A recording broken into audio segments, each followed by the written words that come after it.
Okay, so I've got Blue Bunny Cherry Chocolate Chunk for this space. Is that the appropriate ice cream? Man, ice cream. Wow, wow. Ice cream is one of those types of foods, Tap, that if you indulge too often, very shortly after you notice the fat deposits have increased. Um, I don't know. I mean, I look at ice cream as perhaps like one of the most decadent of foods. I love ice cream, but I eat it so rarely because I would like notice that I would be like nursing a pint forever, and then it's just like, just fucking eat it. Don't be a bitch. And then you'd eat it, and you're like, I got fat from that fucking ice cream. So no, I don't know. More power to you if you can handle it. Um, Oh no, it's not something I can do often. In fact, I had to step back for a couple months there, but there are times, especially at the end of the year, where it's like, oh yes, it's time for additional calories. oh no, now is the time for packing on the calories. That's for sure. Now is the tis the season. But I thought about a space tonight. I said, no, I'm not going to have one. Then I said, I've had a lot of geopolitical takes recently, and I think a really important one to look at is the fact that this ragtag group of Houthi militants has tied up basically count them, two U.S. carrier strike groups, which, which to me is like unbelievable, just unbelievable that they pulled that off. And those assets are basically stuck where they are. So, I mean, I know that we have many more, but those are spoken for. So, just and these Houthis have very good anti-ship missile capabilities. Um, I think it still shows that we're a formidable force internationally. That they don't um, make direct attacks on us. But that would be my concern moving forward. Um, Especially if it's become clear that the U.S. is politically fractured and won't muster up an appropriate response. Right, Tap? You've been in the military, you've served, you know what I'm talking about. That it's a lot of it's your perceived strength, right? So Right. these countries saw Iraq get fucked up, and they don't want a repeat of that. But are we in a position to make a coalition strike of this nature? I don't think so. I don't think so. I think it would be like a strike here, a strike there. Oh, we've crippled their capabilities, but we'll never be able to do enough to make them go away forever unless we actually commit. So I don't know. What are your thoughts on that? I think it appeases people like respectfully Patrick Fox or Byrne, uh, Byrne, I believe it is, who are calling for escalations as a means of deterrence in the future. But I will say it ties up resources, and if I wanted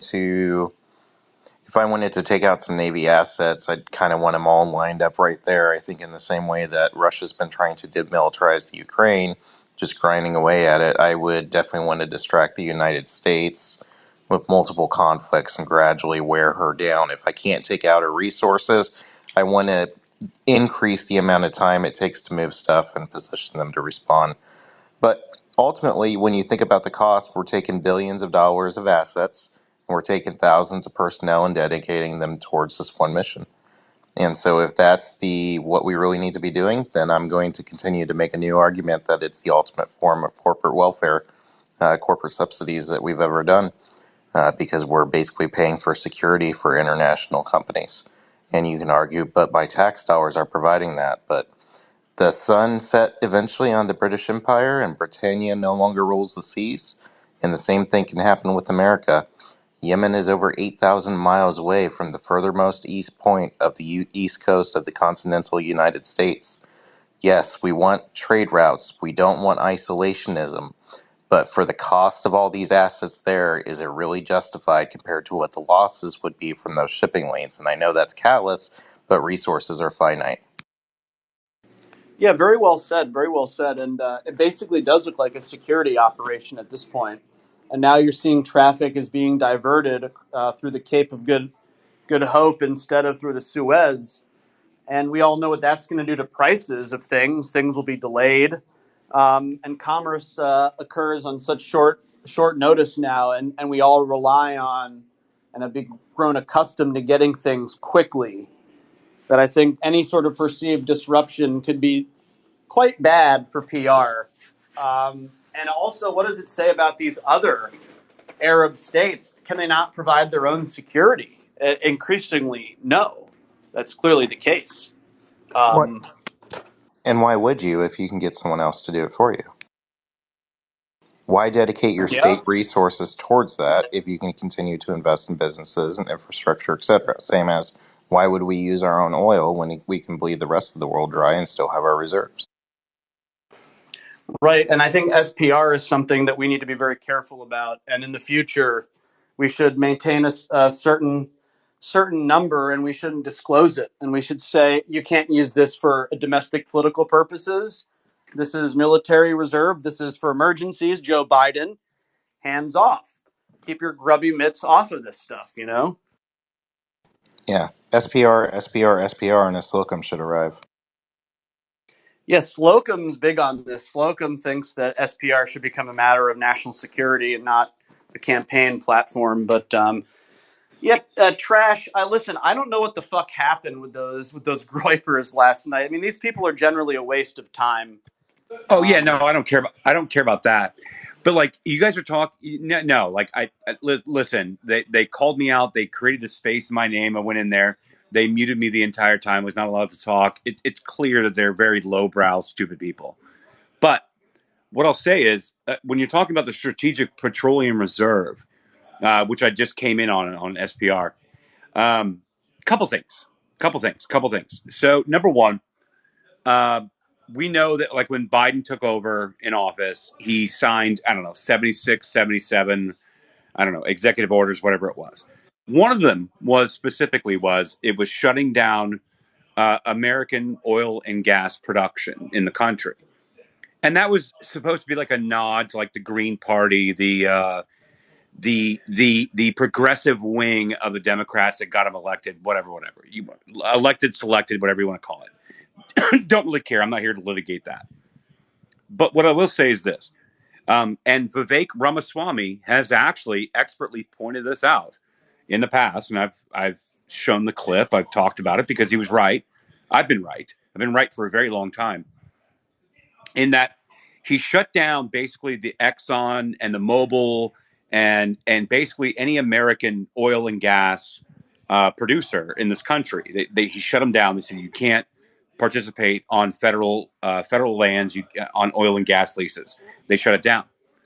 But what people do not understand that are actually voting for Biden, that are voting for the Green Party and this environmentalist crap, whatever, is that those leases that were shut down to American companies were actually sold to Chinese energy companies, and those leases are actually active on our soil, and they are supplying liquid natural gas and oil to these Chinese energy firms because Joe Biden can receive 10% of those kind of profits.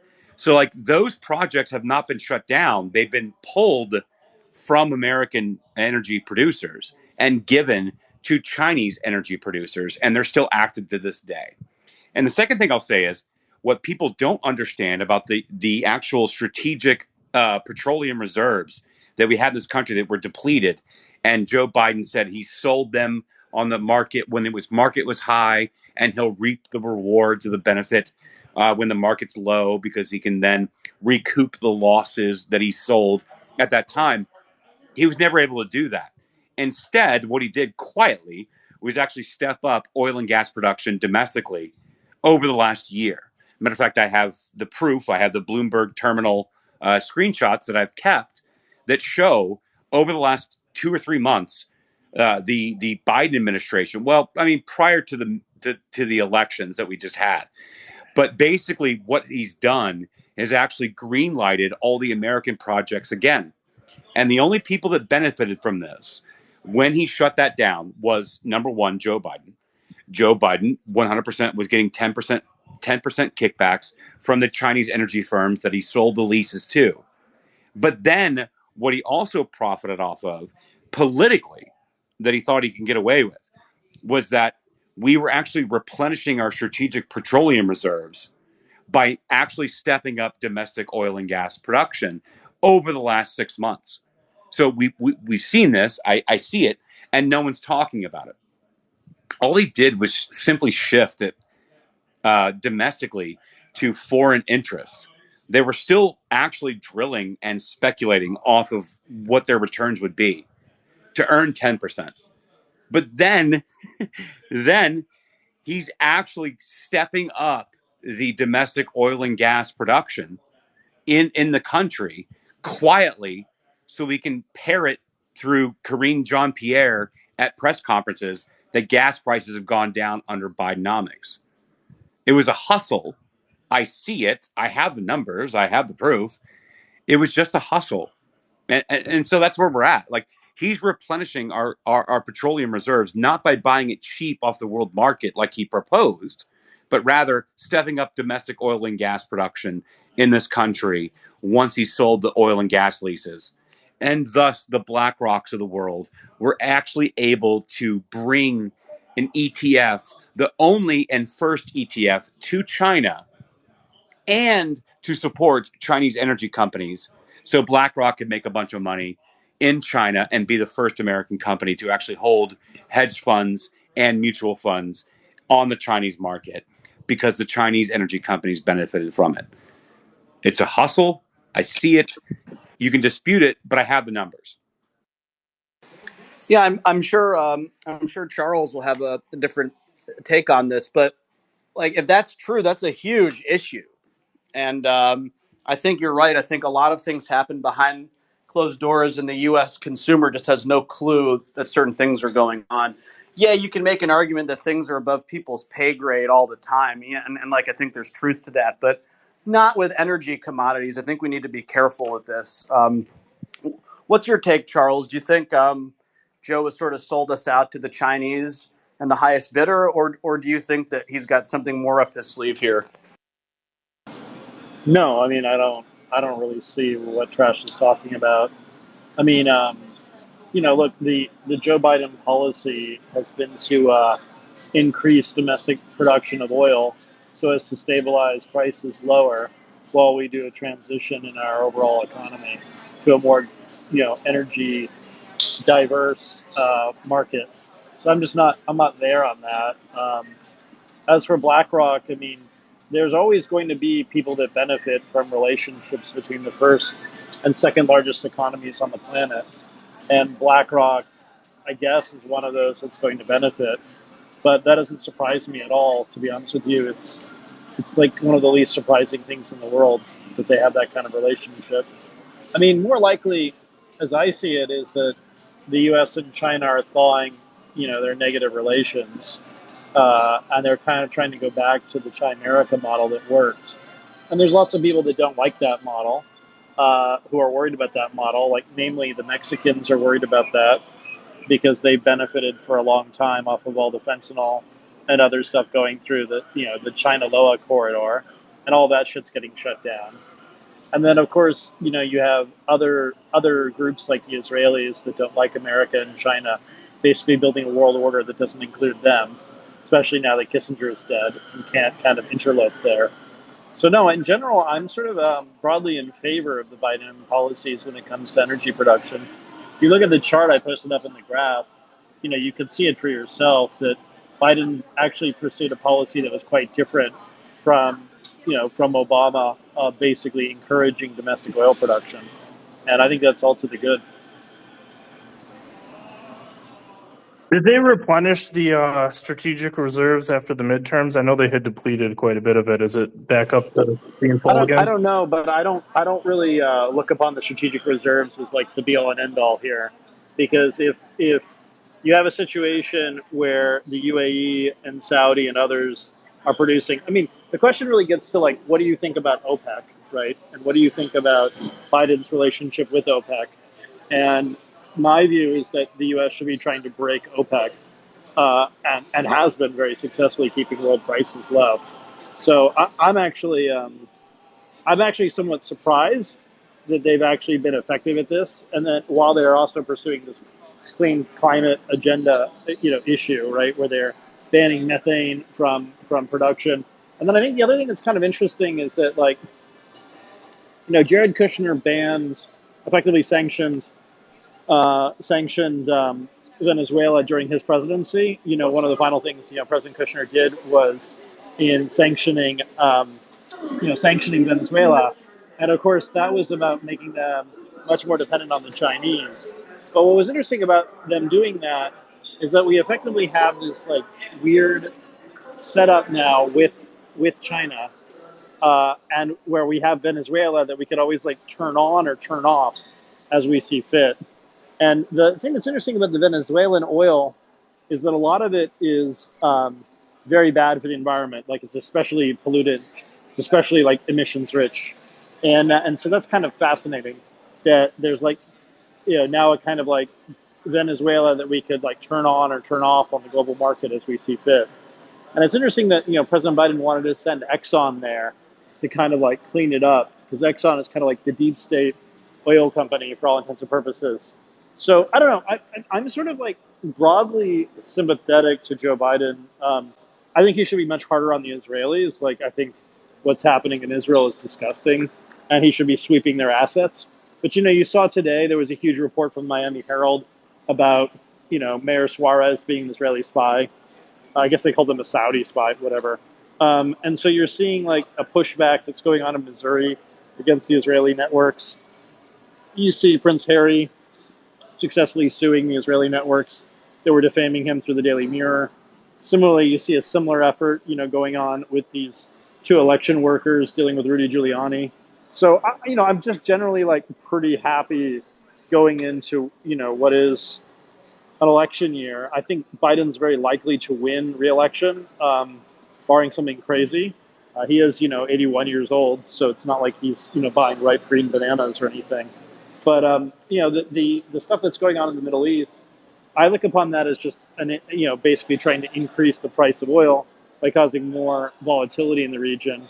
And it's interesting; it's not really having its desired effects because there's this coalition of forces that are coming to the Suez area and are basically like off of the Gulf of Aden and all that, and patrolling the seas to kind of stop the Houthis from firing off rockets. Now, what I find interesting is that there are all these people who are like, oh, that's Iran doing it. Like Iran's the one firing off all those rockets. Well, not quite. I think this is the proxies of Iran are the ones trying to cause the instability. We don't really have a lot of indication that Iran itself is trying to cause this. So it seems to me like we have this problem of Bibi. Bibi's got to go. Like the White House has given him 2 weeks to wrap it up, basically by Christmas, to wrap up the conflict. They're, murdering people in churches and they're committing all these crimes. And obviously that's going to have to be dealt with at The Hague, right? We're going to, Masilovich him. And to the extent that people don't like kind of clean up the Iraq with the Israelis, they're going to be kind of exposed as the traitors that they are. So, generally speaking, I'm kind of pro Biden. I'm surprised to say it. I'm writing something kind of big about my thoughts on Biden because today, of course, is the 51-year anniversary of the death of his infant daughter and first wife. So he's a pretty interesting figure, all things considered. And I think he'll probably win re-election next year. That's kind of my sense of it. Yeah, I mean, I'm inclined to agree about the re-election, although I'm not happy about that. I mean, it is what it is. By the way, I think one of the big things that's going to happen is Biden's going to be reelected and Zelensky's not going to be. That's going to be the big story for the coming year. Is that both Zelensky and Bibi will be out within like 2 to 6 months. Wait, it's so your position is that BlackRock, who has actually like anywhere between 11 and 13% voting power over energy companies within the United States, and forcing them to scope emission targets and having them shut down their contracts and their leases and their lands, and Yeah, so and then I don't agree that any of that's happening, right? So I just look at the oil production. Trash. numbers. Those are passive stakes. Yeah. So Yeah, I mean, they're just going to have those in every company. There's this Israeli obsession with BlackRock, and I think a lot of it has to do with the fact that like Larry Fink is like a deep state Jew, and he's like not playing ball with Bibi. Like he wants there to be regime change in Israel, and so I think that that's a major reason why we're seeing a lot of like the Likud assets in the U.S. Like the Attorney General of Tennessee is like going hard against BlackRock. I think that's kind of what all that's about. Wait. Okay, guys. All right, guys. Have a good night. Have a good night, Wait, Trash. Trash. Good I was seeing going you. to ask you something. I was going to ask you if By you the went way, to Amfest. when people start talking about BlackRock in this like spurgy way, they don't really know what BlackRock is, and they've never really had any dealings with it. They just think that like black and rock together sound like very bad things or something. But like BlackRock is kind of it's a crucial part of the U.S. China financial relationship. I'm not personally happy about that. Like I frankly think we allow these global sources of capital to be like to determine way too many things in our society. But what's really happening is that BlackRock has been turned by U.S. intelligence to a large extent, and they're of course using their power to encourage, to push the climate agenda. And there's lots of states that don't want to push the climate agenda because they like, being polluters and all that. And I understand why they like that. I mean, it's cool to produce oil and other things and rape the environment and all that. Like, it's a great way to make a buck. But when you can basically lean on BlackRock to do what is the interest of the United States, this is kind of how global capitalism like works. You lean on the powerful companies, these kind of large companies, and Doc, you kind of is turn this them. how you feel about like Vanguard and other like shareholder owned financial institutions?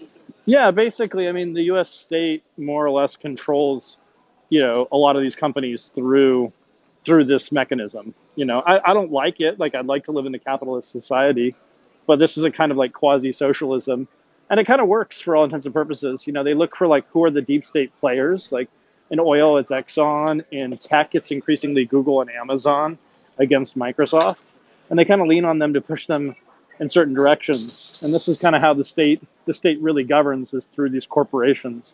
It's a kind of fascist model, if we're honest about it, but I think it's something that kind of works, if we're just being direct about it.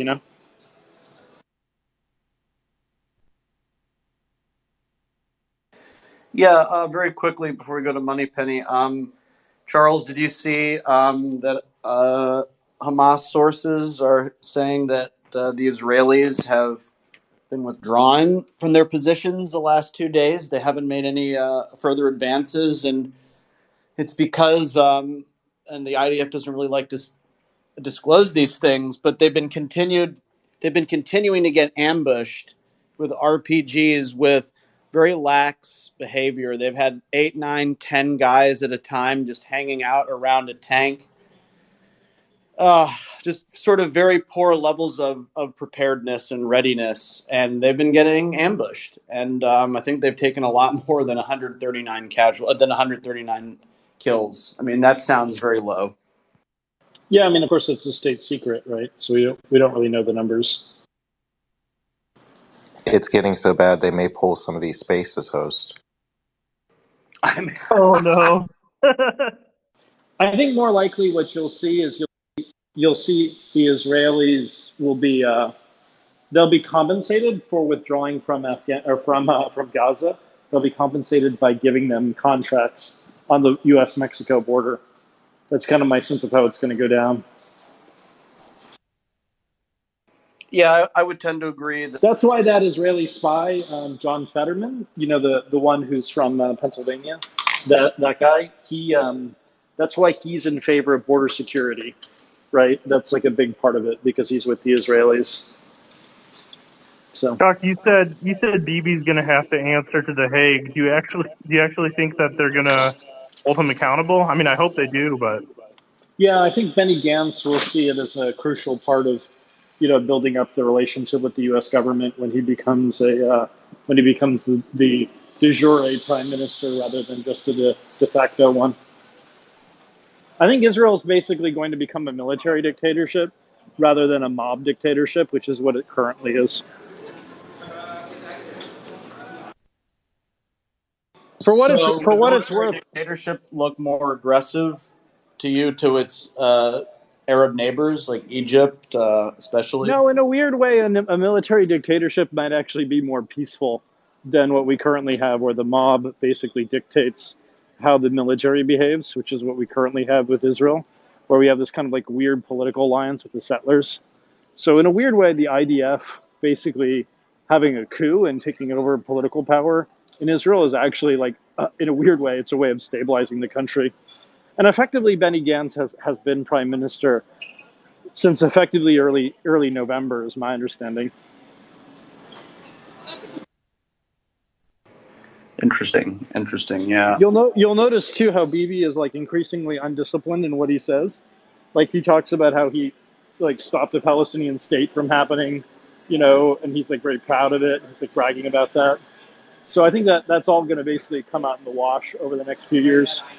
It's like learning all the criminal shit that Bibi was up to, like selling spyware to the cartels and causing all the instability down in Mexico and Latin America, which in turn has led to the border crisis, right? So the Israelis get the double bite at that, right? They cause the chaos and then they move the people whose chaos, they move them into the United States, right? Where they work as slaves effectively for companies that they effectively control. That's kind of how it goes. I noticed a major shift today in how they talk about Hamas. Like if you over the last couple months, you'll see them do like Hamas dash ISIS here on Twitter or Hamas in parentheses ISIS. Now they're doing ISIS parentheses Hamas. It's kind of interesting. I noticed that today. Well, I mean, ISIS and Hamas were both funded by the Israelis, so they know what they speak. Yeah, I suppose so. Jeez. Crazy world. By the way, it's not that surprising that people would do this kind of thing, right? Because like you always want to control what your enemy looks like. So one of the ways you do that is you control the money that they get, which is why Hamas was in that kind of relationship, with Israel for many years. But, it is what it is. This is So like, go ahead. what do you make of this recent strikes on positions in Syria? There's a loud sort of small group, a very loud group here on this app that are screaming that this is Assad and the Russians bombing their own people. I mean, that makes very little sense. It makes more sense that this would probably be a strike that went array a little bit here. The Israelis have been attacking Syrian positions around the airport in Damascus for a Yeah, I long mean, time. the Israeli Air Force is kind of like very close to Bibi, and they're kind of a rogue operation, just taking targets and all of that. Whereas the on the ground forces in Israel are sort of differently commanded. So you're going to see a lot of people that kind of use the chaos of what's going on here to kind of like rewrite the geopolitics of the moment. But I don't think any of that's going to endure for obvious reasons.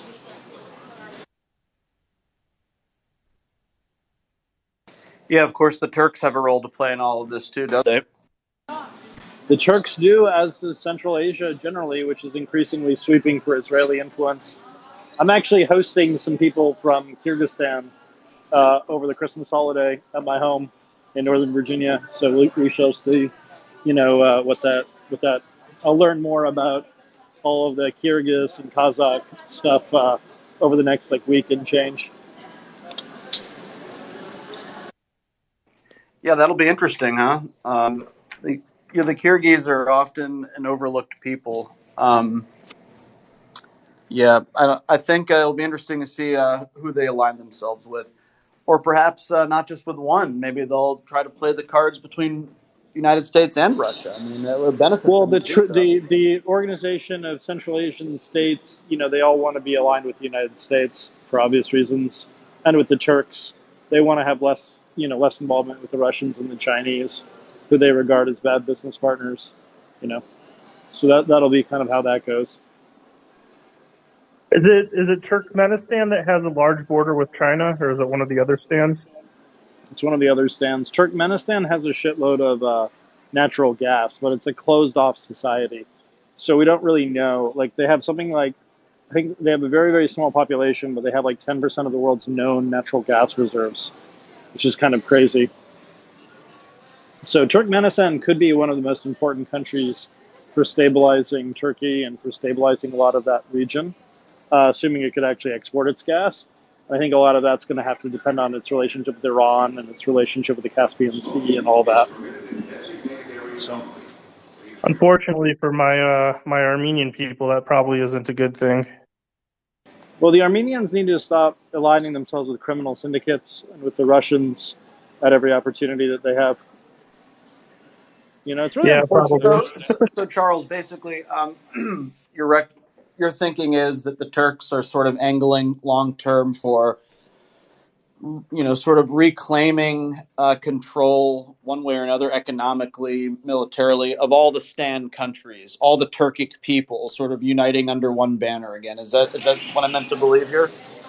Yeah, I mean there'll be some fissures there, but basically yes, they're culturally very similar. Turan, which was the old way in which they described those Turkic kingdoms back in the day, that's all coming back and is effectively back, which is why you see the Kazakh leaders and you see the Kyrgyz and the Uzbeks. They all kind of team up. Tajikistan and Turkmenistan are kind of off doing their own thing. Tajikistan's kind of a mess, just generally, and Tajikistan is very tied in with the Russians. So there's that problem there. But in general, Kazakhstan has actually extended the Russian sanctions. Kyrgyz is too kind of small; it's too poor, and to some extent they're kind of dependent. I think something like 30% of the GDP of Kyrgyzstan comes from Russian. Basically, Kyrgyz are to the Russian Federation the way like Salvadorans are to the United States, right? So they have like a whole bunch of people working these domestic jobs. Something like 30% of their economy is remittances. So they're looking for places to park all their domestic workers, outside of outside of Russia, because Russia can always like use the threat of like cutting off remittances as a way of basically triggering dysfunction within Kyrgyzstan. That's sort of how to understand that. And then Kazakhstan is so ungodly rich because of all of its resources, but they're always kind of looking for a market for all that stuff, and they're also looking for a place to pour all of their dollars, like types of investments and all that. And historically, they've done stupid shit like putting it with, Joe Lonsdale and various other scammers from Silicon Valley. But they're getting better about kind of discerning who's a real player and who's not. So the Kyrgyz who are visiting me, they're very interested about energy efficiency when it comes to like construction. The construction industry is very energy intensive in Kyrgyzstan, and basically the organized crime world does a shitload to launder money in construction and I guess around the world, but especially in the Stan countries. But the state itself is basically saying you need to reduce your emissions. You need to be better citizens, and so all that's kind of playing out now.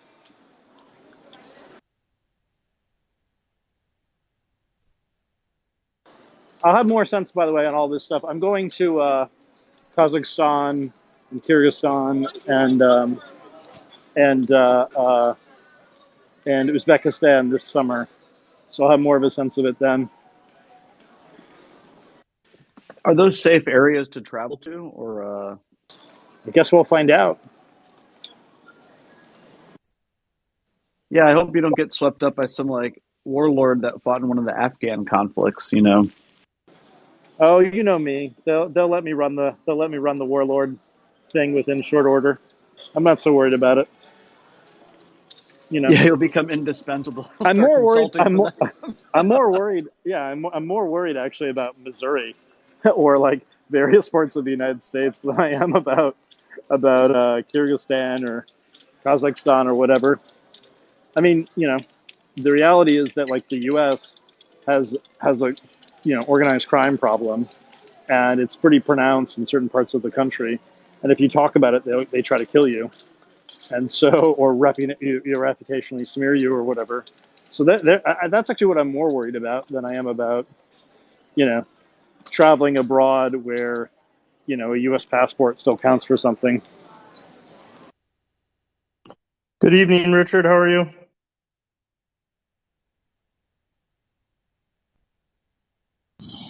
Hey guys. How are you doing?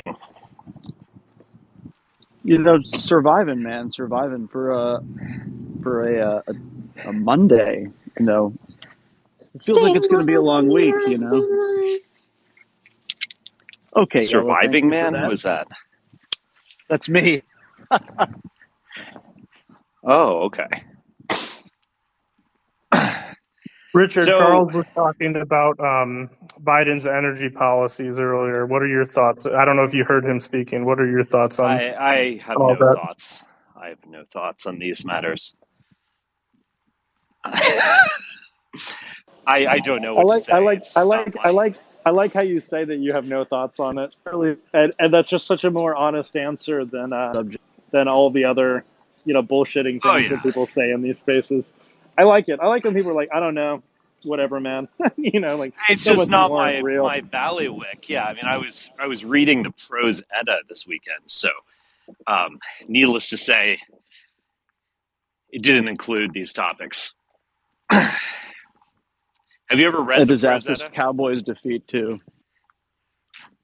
Oh my god, I I as many people have been saying, like, no team that goes to a Super Bowl gets blown out in December, and that was just the same old Cowboys. I just thought they had changed.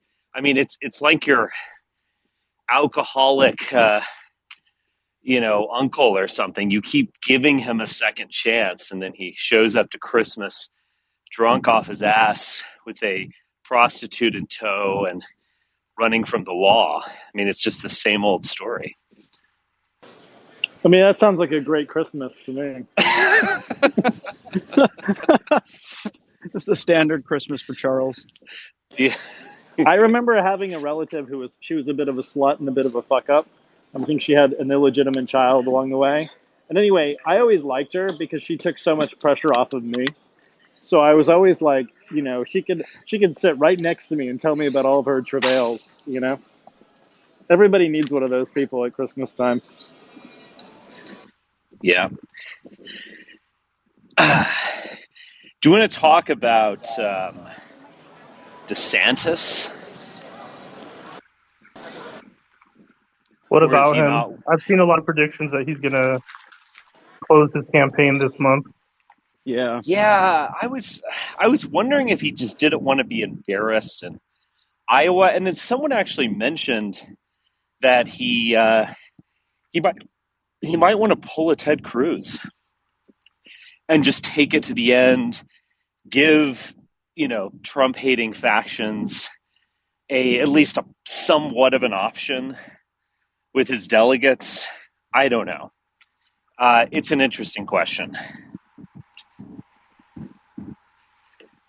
But what a catastrophe. I mean, how can you $100 million? I mean, this is like. I personally love it. I mean, I know Jeff Rowe, and it's not the least bit surprising to me that he hustled all these people and stole all their money. It actually Oh makes me kind of God. like him a lot more because God forbid that money actually be prudently spent. Can you imagine Right. Well, if DeSantis had actually been competent, how bad that would have been for the country? True.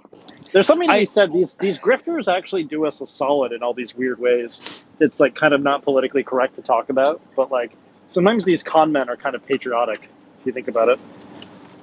Well, oh God, good Lord, Charles, you're like somehow defending Roe or something. No, I'm not defending him. Isn't the I'm just saying. simpler I'm just saying explanation that he's deluded, like no. I mean, he's done BoomerCon? this. He's done this enough times. He's ripped off enough crooks. So like, what happens is he's like, "Oh, your crooked candidate can win if you hire me," and then he gets in there, and then he's a crook ripping off other crooks. And the net effect is that we don't have a DeSantis presidency, which I'm pretty happy about because I don't want to swear allegiance to the Israeli flag. Well, I get that, but so there's a certain sense where you kind of like hustlers. Proposing. Okay, are you claiming he's well intentioned? He's this like Machiavellian I don't know. figure. I don't know. I just know that Jeff Rowe's house is fucking sweet. And that's enough. Well, I'm for not me. surprised by that. It's enough for me that he successfully fucked DeSantis. So that's a patriotic deed, even if he did it for terribly narrow self-interest and greed Right. and whatever. Like I don't really care. It's if it's incompetence or malevolence, it still gave us the same outcome, which I'm happy with. Right. I saw this comment by Tucker Carlson that was really echoing things that I said many times, which was that, and not that he couldn't have come up with this on his own, but that there's just something so evil about the people he hired and whose advice he apparently took. Like his online crew it's just the worst thing anyone's ever seen before. And I Ben can't. Shapiro Costa. Well, no, I mean I'm referring to the Prussia, Pedro Gonzalez, all of these people who are just unbearable, and they're weird. Like it's these things of like, oh, someone's making fun of Christine Pushaw. Like, stay mad, bro. Living rent free. It's just this like really passive aggressive, bitchy tone and so on. And then Pedro, who I guess, like Paul was the ambassador to the Gentiles. Pedro is like, the emissary to the Nazis. And so he just makes all of these bizarre arguments like that are just like easily refuted, or he makes like multiple bizarre arguments and so there are too many of them to refute. But just this like, Trump is a Zionist or something like that, and it's like, listen, man, you are a DeSantis shill. Like, you have no leg to stand on here whatsoever. I mean, it's just bizarre. I mean, I don't think he's terribly impressive, but like, surely he would be able to see while he's posting these things that his argument is just like tedious, passive aggressive, and just clearly wrong. I And love he's in just been America. doing this for a year. I love in America where a Mexican can tell me how great or how terrible immigration is, right? Yeah. I mean, it's like kind of a cartoon in a way, I'm kind of into it. Not going to lie to you. It makes me laugh. And then everybody else is kind of an IDF officer, right? Like there's that weird homosexual who works for him, who has the kombucha shop, right? Who's like involved with all this. I mean, it's just kind of silly. The whole thing is just deeply silly and funny. Yeah, well, it was a Nazi who reportedly cut the Sunwheel commercial it was a Jew who cut the pro-Nazi Sunwheel commercial for DeSantis. I mean, it just, the whole thing is just bizarre. But isn't that kind of obvious? Isn't it kind of obvious, though? I mean, Likud and Nazism are heavily tied together, if you know the history of Jabotinsky and all that. Do you think that Trump's campaign is just as bad, though, and it's just Trump has enormous popularity that's kind of shadowing how bad his campaign is, too? People like Trump, That's hard to dispute. People like him. Yeah, that's why I think his... So, Richard was talking about the DeSantis fanboys that are kind of idiots, but the MAGA people are just the same. It's just Trump is likable, like you said. Yeah, he just overcomes it. And, I don't know, like Laura Loomer is fascinating on a couple of different levels. First off, she's just insanely devoted. I mean, you can see the love. And so it's kind of hard to knock her exactly. And she doesn't do the passive aggressive shit. And then also, I think the other thing about Laura Loomer is that, I mean, this latest scoop she broke, I can only think that there's some, I don't want to take anything away from her, of course, but I can only imagine that there's some sort of intelligence agency, private or government, that is feeding her information, because she's getting these just insane scoops about, like, I mean, I guess you could dig it up on your own. It seems more likely to me that someone is feeding her information, and that in itself is interesting. And it's all very nasty and about personal destruction of her enemies and so on. So that also so the latest one was that there's this freelance journalist named Sweet, aptly named, and she not only has an OnlyFans account, but seems to be a prostitute of some kind. And I mean, isn't she a journalist though? I mean, isn't that how it goes? Well, I mean, I guess we have to ask, is sleeping with your source, isn't that just good journalism? Only when it's with you or me. Otherwise, it's disgusting and degenerate. Unethical. And should be illegal, obviously. But I mean, I don't know. How bad do you want the story? Are you going to go undercover or are you not? Do you want to have the appearance of a journalist or do you want to actually be one? And Sweet answered yes to those questions. I mean, along with many other questions, she answered yes to. I've got nothing against it personally, although I think it's kind of disgusting that she would fuck Vish Burra.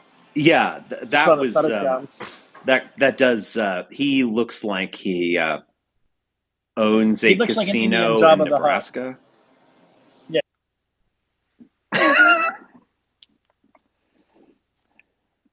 Indian Jabba the Hutt.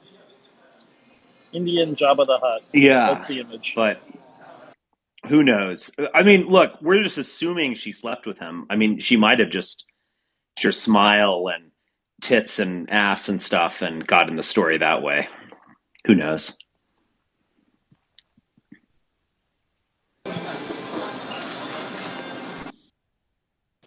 Many such cases. I think the line between journalist and prostitute and spy is a lot blurrier than the HR department wants you to know. Yeah.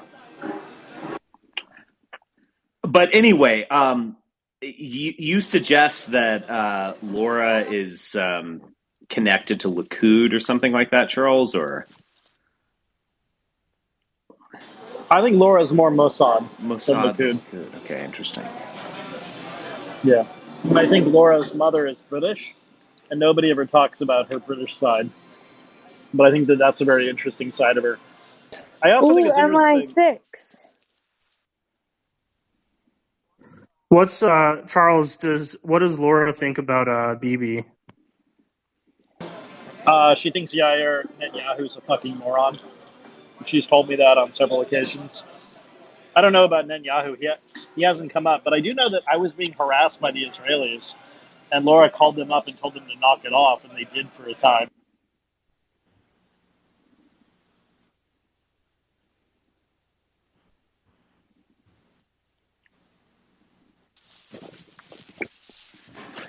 I don't know what's happening to my mic. Hold on a sec. Yeah, my mic's messed up too. It's really interesting, isn't it? Gosh. I know her like socially, and I've known Laura a long time, and I like Laura a lot. But it is interesting to me how these things kind of shake out. Oh, how interesting! My mic keeps getting turned on and off. Well, Mine too. To me, it looks like Zag and Charles are permanently muted and only Richard's speaking. It's really weird. That sounds good to me. Just have a nice long soliloquy for us, Richard. Perhaps. I'll just do whatever I want. So what else is going on? Well, I was saying earlier that I was kind of impressed that these ragtag Yemenis are able to get and restrict certain routes. You're breaking up there, at least for me. Oh, yeah, you're breaking up for me too. It keeps getting muted and unmuted by some unknown force. Yeah, look, I like it. It was weird. It's really interesting. Yeah, but it was weird. It's weird that the Yemenis have really been able to cause so much Yemenis causing chaos. My mic, Jesus. Well, I mean, yeah. So there's this new alliance for the Red Sea or something like this. Is this significant? I saw a number of people freaking out, saying we're going to see World War III or something. I don't know what to make of that. All I saw on Twitter today was some ship was attacked on the Red Sea or something along those lines, and that Mm-hmm. we were blaming the Houthis. I guess I don't know. Well, do you think this is mostly the fault of Netanyahu and co? I mean, who else could be Well, yeah. I mean, well, for everything's such his fault, things? Zach. Well, I mean, with the Yemenis, perhaps, or perhaps I'm into it. Oh, yeah. I'm personally into it. I like it. Saudi taking security agreements. I think the Houthis are a great, noble race. And I want to see what was that film, Saving Private Ryan? No, that's not the one. With Captain Phillips, Saving Captain Phillips. I want to see the modern Houthi version of that. I think we're ready. So I guess this is what a bot attack looks like with the mic. Keeps getting muted and unmuted. Wow. Someone doesn't like you, Zag. I wonder But who. they like me. They're just allowing me to speak. So that raises yet more questions. Are you an Israeli plant, Richard? I've never been accused of that, but I mean, That was the kind of it's evil always laugh talk. you had there too. All messianic figures do their time in the Holy Land. True. Yeah. Keep getting muted and unmuted. Yeah, I think eventually the budget will run out for such ops like this, like tampering with spaces and online propaganda. No, I mean, when will people forget about all these things and just move on? Well, I think we're in the long haul for this Israeli war, the Gaza war. It does seem to be the case that the Russian propaganda budget has been slashed. Well, what's her face? That's just went my home, right? impression. Jackson Hinkle's paramour went home. I know. It's very sad. From Russia, not with love. Maybe I he know. found himself a nice Latin gal in Miami. Who knows? He should have. He should have. He can use her as a weapon against the stalkers and naysayers. You know, she's the Latin woman. Never underestimate. True. And What if was that, he Charles? You said you can't have a gun and a Latin woman at the same time? That's right. You can't have a gun or a Latin woman at the same time in your home. One or the other will go off. If he knocks her up, he can just declare that genes don't exist. That's right. That's how I mean, he was playing the long game when you think about it. Yeah. That's right. I expect him to become a huge fan of Africa now. That's what I expect. We'll I wouldn't be surprised by that. Yeah. That's kind of in the character arc or something. That's right. To be talking about like the African sphere and how like it's really having these major effects culturally, and it's like socialist and patriotic and all that. I'm not joking here. I can absolutely see that as the next turn. Oh, absolutely. As Africa gets more interesting, you're going to see a whole lot of white people put on dashikis and go for it. I myself am picking out whether I'll have a South Sudanese or, Congolese girlfriend for a spell. That's the question. I think Ethiopian's the way to go. Yeah. Because Haile Selassie and all of that. But I think Ethiopian's the way to go. I think so too. Hey, Hannah. Since we're having technical issues, do you and I want to argue about Christmas and Santa Claus? We're getting about that time of year, aren't we, Richard? And I, for one, would like Hannah just to accept the milk and cookies business, the orange slice here or there, and just embrace this whole thing. Come on. Well, I think that might be entertaining, is what I'm suggesting. I think that it's very important to allow people to break into your home and feed them cookies. any time of the year, to be honest. So Yeah. I'm for Santa. Do you know the origin of the name Kris Kringle? I don't. I do not. Tell us. Okay. Buckle up. Okay. So during the Protestant Reformation, there's a de-emphasis on saints and who were being idolized, if not quasi-worshipped. And there was also this handy saint day, Saint Nicholas, right? Old Saint Nick. That's an obvious one.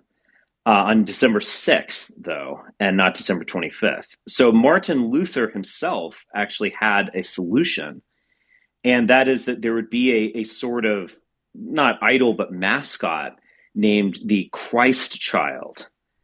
And in German, and in particular dialect, Kind is the word for child in German. But like with a lot of things, particularly Bavaria, but Bayerish, but it's Kindle. So it was the Christ Kindle, Kris Kringle. So Santa is, in fact, the Christ child, Kris Kringle. When we say that, we're saying Kris Kindle. I'm not joking. No, I believe you. That's very interesting. Isn't it? Yeah. Have you read all of Martin Luther's writings, Richard? I've just read one in particular. He wasn't a big fan of the Jews in particular towards the end of his life. Yes. I mean, I still contend that that's not really the Santa that we celebrate with today. And I mean, I don't Who really is care Santa? he's just he's a fun pretend character that we, pretend sneaks into our house and leaves our kids, presents.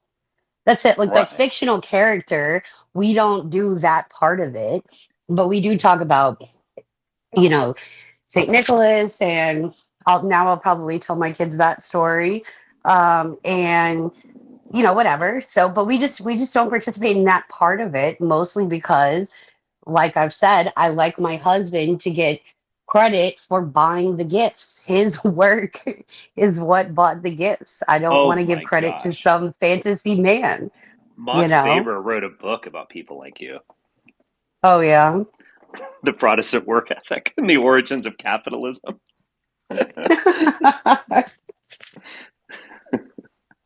I mean, are you going to put a Santa hat on your profile pic, Anna? No. If you want to allow your children to believe that you let strangers come in your home and he's a magical stranger. And leave or take things. That almost makes it worse, Richard. How can you even control him? Literal. You're like treating this like we're in support of I'm robbery just being or silly. something. You're like, that's the reason. I'm just being silly. He brings gifts. I don't. Yeah. He also brings coal, so like he's making a judgment he's also on your a children. glutton. How, like, if we want to talk about that, how many cookies does one man need to eat in a night? Like, we don't celebrate gluttony. And also, is he responsible for global warming with all the coal he dishes out? He doesn't dish out enough, in my opinion. That's a valid question. Something to think about. What are you going to do with that coal? You're going to burn it, right? I mean, that's sort of how it works. True. But he's also kind of interesting. He's what Mark Brahman and I call Mark Brahman coined this term, but I use it. He's a composite God. So he's actually a lot of different things. And I think actually Christ is part of him. But definitely there's this curious, he works with elves. He actually, when he was first drawn by a cartoonist illustrator named Nast, he was a elf himself. He was actually a lot smaller than he is now. Now he's like huge.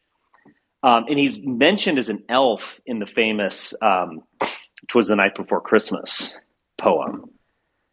And so he's kind of curious. He has a little bit of Vulcan or something in him. And he deals with chimneys, which I've always found kind of fascinating. So he's kind of one of these, he's like Hephaestus or Vulcan. And then also flying in the sleigh. So that around the winter solstice during Yule, Odin would fly around with Sleipnir. So there seems to be this like weird, but again, all of these gods are similar. Like Odin himself. Which god is it that has the Coca-Cola cans that he's always drinking, the Coca-Cola bottles? Where does that come from? Well, that came from a Coca-Cola advertisement. I don't know if you're being facetious, but yeah. But the image of the bearded god is quite reminiscent of Odin. But then Odin has some Christ qualities to him. Odin hangs himself. I mean, I think Norse paganism is. This is actually what I was just researching all weekend to finish up this thing, but I do totally buy the theory that Norse paganism is just total nonsense. It is a creation of Christians 1,000 years ago in order to convert people to Christianity. I don't think it's like an actual indigenous religion, and there's really no evidence. Like the oldest artifact we have is from 1,000 years ago, so it's like the oldest artifact, like evidence of Thor or whatever, comes from the period of Christianization. So I guess I'm going to piss off a lot of people with that one. But Tacitus wrote about worshiping Woden or Mercury. So anyway, who knows what it is? It's just extremely murky. And the Prose Edda begins with just a restatement of Genesis. So I don't know. I mean, did Snorri Sturluson, he knew Hebrew in 1200 AD in Iceland, which was a completely barbaric place? I don't know. I just think the whole thing is a bit of a hoax, to be honest. But Odin himself hangs himself on a tree and does not die. I think there's some Christ imagery there. He receives the word, he receives runes. So he invented the runic alphabet, or received it by crucifying himself in a way. So I think there's a lot there. I'm not opposed to like telling your kids Santa stories as long as you like reiterate to them that he's not real. Like I think like if you're gonna, I don't know, if you're gonna be totally opposed to Santa, then like to be logically consistent, you have to be opposed to other mythical creatures like in Narnia or Lord of the Rings or Harry Potter, things like that, you know? Yeah. I mean, my kids take pictures with Santa when we go places and he's there and stuff. Like, we just don't pretend that he brings presents to our house. I actually am amused by um, how strongly I don't mean you, Richard, necessarily, but like strongly some people actually feel about this. Oh, you know, they are like, more concerned with debunking Santa than they are with like being an atheist. Like if you go up and tell a 5-year-old child that Santa isn't real, like that some people would like attack you on the spot for an outrage like that. I think they're more passionate about that than they are about God, which is also kind of fascinating. my friend Lauren, that was the space that you jumped into that I had, I don't know, a couple weeks ago about Santa. Yeah. My friend Lauren had just posted, like, obviously I teach my children not to be little jerks, but also it's not their job to like keep up the myth of Santa to your children. So, whatever. And I mean, people were like wishing death on her. It was so intense. It was like, my gosh. Was this potluck or hillbilly? No, potluck Lauren, yeah. I had an interest. My mom approached me today or yesterday, and she told me, she said, my sister bought my son a nativity set for Christmas to give to him, and she knows that I'm opposed to like the baby Jesus being a nativity set, so she had to have a talk with me about not hurting my sister's feelings. Oh my God, you are so puritanical, Andy. You're opposed to a depiction of the baby Jesus in a creche? Yeah, I don't like it. I think it. Why? I think it is a graven image. Yeah, we Well, don't have the baby either, just FYI. oh my I goodness, think we this is just broke just Richard, Hannah. well, this is just too much. You're like actual Puritans. We're just like, I can't believe you take Christianity so seriously. Jonathan Yes. Edwards is one of my favorite Puritan authors, and I'm actually descendant of a famous Puritan as well. I'm not surprised. Runs in the blood. We're very pro Puritan, so, that's a compliment. The Puritans hated Christmas. They actually did, in fact, ban it after Cromwell. Well, now that you mention, no, I'm joking. Like, if we ever gave you, like, you guys are just nice people now, engaging a rational argument. But if you ever had the reins of power, I mean, God knows what you would do. I mean, literally in You this said, case. Richard, your mistake in that statement was you said if you ever have the reins of power, not when we ever. Tomorrow belongs It's to you. happening. Tomorrow belongs to you. Yeah. Yeah, I'd ban Christmas if I had my way, to be honest. I think the only holiday that really matters is Epiphany. And then followed by, Easter obviously is like the reason we have Christianity. So I'm for Easter. But Christmas is a bit much. It's a bit too much, to be honest. I think the modern, Does it I become would a love to just Chisraeli have holiday, Charles? I would love to have a celebration of Christ's birth, but I think that it's, become something more than that. And it's been very secularized, which I think is a travesty. Well, like most things we buy for people on Christmas, where do you think they come from? Of course, China.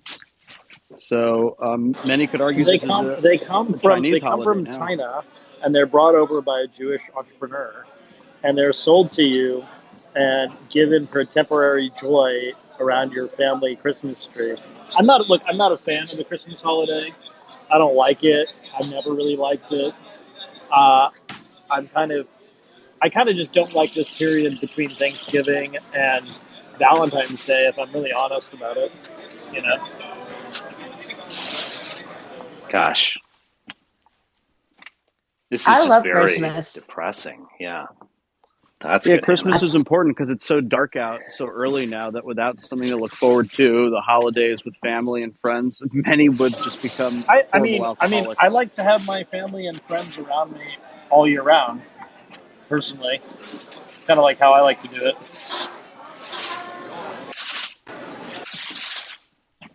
I also don't really like capitalism. I've increasingly going against capitalism. I just think consumerism, buy all this shit for your family. It's kind of gross. Maybe you should just try to spend more time with your kids. I don't know. Just the thought. I'm not sure I could possibly spend more time with my kids, but I get what you mean. That is definitely true. I don't know. It's a little different when they're your biological children are different than adopted children, I think. But, I don't want to pick a fight with that. I think Charles, Jesus. Be a little That's fine. A lot of people feel that way. I'm sorry. I know, I disagree, but you don't bring it up unprompted or kind of dig No, in. but the point is that when you're around your kin, your actual kin, it's a very different feeling than when you're around other people who are not biologically connected to you. Be that your spouse, be that your when you're around your brother or your sister, it's a very different experience than when you're around somebody you're not flesh and blood related to. Doesn't mean you can't feel attachments over time. I think a lot of people do, but I kind of disagree with that. I think my biological sister, she's an unbeliever, and I think I feel more brotherhood with fellow Christians than I do with her. Not trying to be mean to her, I still love her, but I don't know. Does that make sense? That's dark, man. Yeah, just seems very rude. Well, but Charles, is there a time length on this? What if you see babies adopted, raised by people they've known their whole lives and so forth? What about in that case? Do you think? I don't want to I don't want to be mean about this, right? But the evidence of the heritability stuff is scientifically speaking, right? You are half your mother and half your father. Usually, like Charles, you'll no one disagrees with this. It's just like to bring it up just seems rather rude. Like no one's going to disagree with you that you have like strong ties to your blood. I mean, who could disagree with that? But it's just, I don't know. It just doesn't seem the time to dunk on people who adopt children.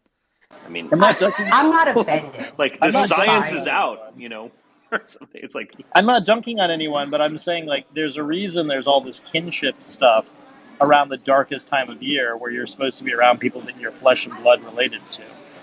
And I think a lot of it has like deep evolutionary explanations for it, where you try to hunker down as a family and survive. Now you can have like adopted family, I guess. Like I don't think there's anything wrong with that or like whatever, but it's a different experience than when you're like. But Charles, I really think that's like your experience because like people who have different kinds of families, I do not feel the way that you do at all.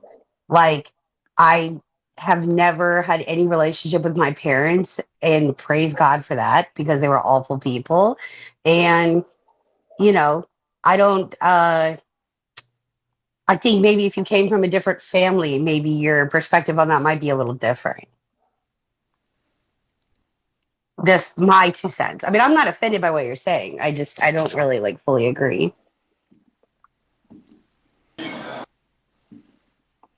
But yeah, I mean, like, I happen to think that like the reason we have Christmas at this time of year is obviously to compete with the pagan holidays because there's like not a lot of evidence that Jesus was born around this time anyway. So that's obvious. There's obviously like some sort of larger societal benefit we get from being amongst our family during the winter. And I think it's probably because that way more of us could survive than if we were off by ourselves. I would send you a video about all of the evidence that we have that Jesus was born around this time of year, but you don't follow me. So could you send that? Could you send that to me? I want to see the. Can you post that? I think I did, but I will. Post that in the okay. Jumbo. Sorry, Hannah sends me a lot, so sometimes it's true. I'm just like, here's a sermon, here's a sermon, here's a sermon. I send Richard like post-millennial scriptures every now and then. He never reads them. You gotta read my scriptures, Richard. Okay. All right. You guys can send me stuff. I know what I would say this when I don't respond to a DM, I'm not like trying to offend you. It's just there's just too much. I'm just busting your balls. It doesn't offend me. I just keep sending it. It doesn't bother me at all. Yeah, I know. You're into faggot. I know with my like very few followers how many DMs I get. I can't imagine how many crazy things you must get, Richard. Oh yeah. I keep my DMs closed. It's very peaceful. My DMs are open, so I don't know what the problem is, but I'm happy to follow you. I just don't really follow they are? people. Yeah. Oh no, that wasn't Charles. I mean, I get that wasn't me asking for a follow. I get lots of unsolicited dick and boob pictures, by the way, which I don't mind. Either ones are fine. I reserve a right to comment on either thing that I get sent, by the way. So, make of that what you will. Okay, so what is the argument that Jesus was born on December 25th?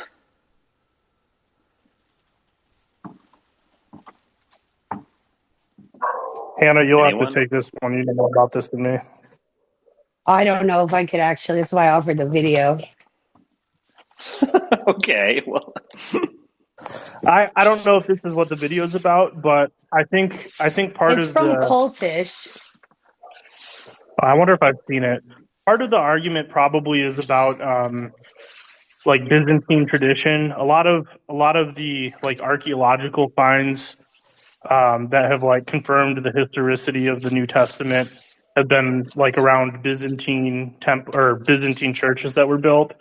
And so if the Byzantines practiced the tradition of December 25th, there's a good chance that it had at least some historical significance. Okay. That sounds more probabilistic than it does sound. By the way, I have no problem with celebrating it any day. Like, whatever. If you're going to celebrate the birth of Christ, whatever, pick a day. But I don't know. I don't see any evidence for it in the Bible, which I thought we were all, like, Bible-believing Christians. Well, the video I'm talking about I'll have to find it, but they were talking about things that the Bible talks about that were going on, like when the census was generally done and stuff like that. It's been a while since I've seen it, but I walked away thinking, okay, that all makes sense. But I mean, you may not, but I did. Well, yeah. I mean, when you have, I mean, I don't think it's an issue of like there was a Saturnalius festival. There was also a Sol Invictus festival, the Undying Sun. I don't think it was an incident. And then there was Yule up north. I don't think they just like replaced it with a celebration of Christ's birth. But I don't think Christmas. I mean, that word is Christ Mass. I think that's from the Middle Ages. I don't think the birth of Christ was being celebrated until like the 300s or 400s or something. The biblical evidence is strange, but I mean, even with the census, I mean, I don't know what to say. I mean, don't you find that to be a kind of like ad hoc justification for Jesus being both from Nazareth but then born in Bethlehem to fulfill a prophecy? I mean, it seems rather implausible. The notion that there's a census being taken and you have to go to the like homeland of your ancestors. Well, I think that's how they were done then. I put the video up in the Jumbotron. I think it's that one. They found if you go to oh gosh, I can't remember the name of there's a licensed archaeological group in Israel, and they found writings confirming the census from 2 BC. So the historicity of the census seems to have been confirmed. And they told you to go to the like province of your forefathers? I don't know that the tablet said forefathers, but I think like the exact word was like kinship or something. It was, gosh, I'll see if I can find it after I'm done weightlifting. Okay. Yeah, I'll have to look for this video, but I will send it to you. But I think they talk about it in this cultist video that I posted too. But there was one that kind of like broke down a lot more stuff. I mean, maybe he wasn't born around this time. I don't know, but I still like Christmas. Yeah, I mean, I think you could reasonably say that even if it's incorrect, you know, the intent is what matters. And, yeah. You know, you have to celebrate Richard, it at some point. Do you know what ossuary is? That rings a bell, but I don't know what that is.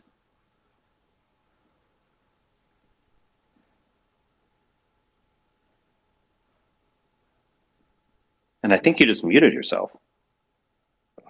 Shoot, can you hear me now? Oh, there you go. Yes. So when someone would pass away back in biblical times, for their bones. Yeah, they would put their bones in there, and they in the last couple of years they found an ossuary underneath the Byzantine church with the inscription "James, brother of Jesus," that dated back to those times. They don't know if it was actually James, but it's still really interesting. That is fascinating. So, where did they find that?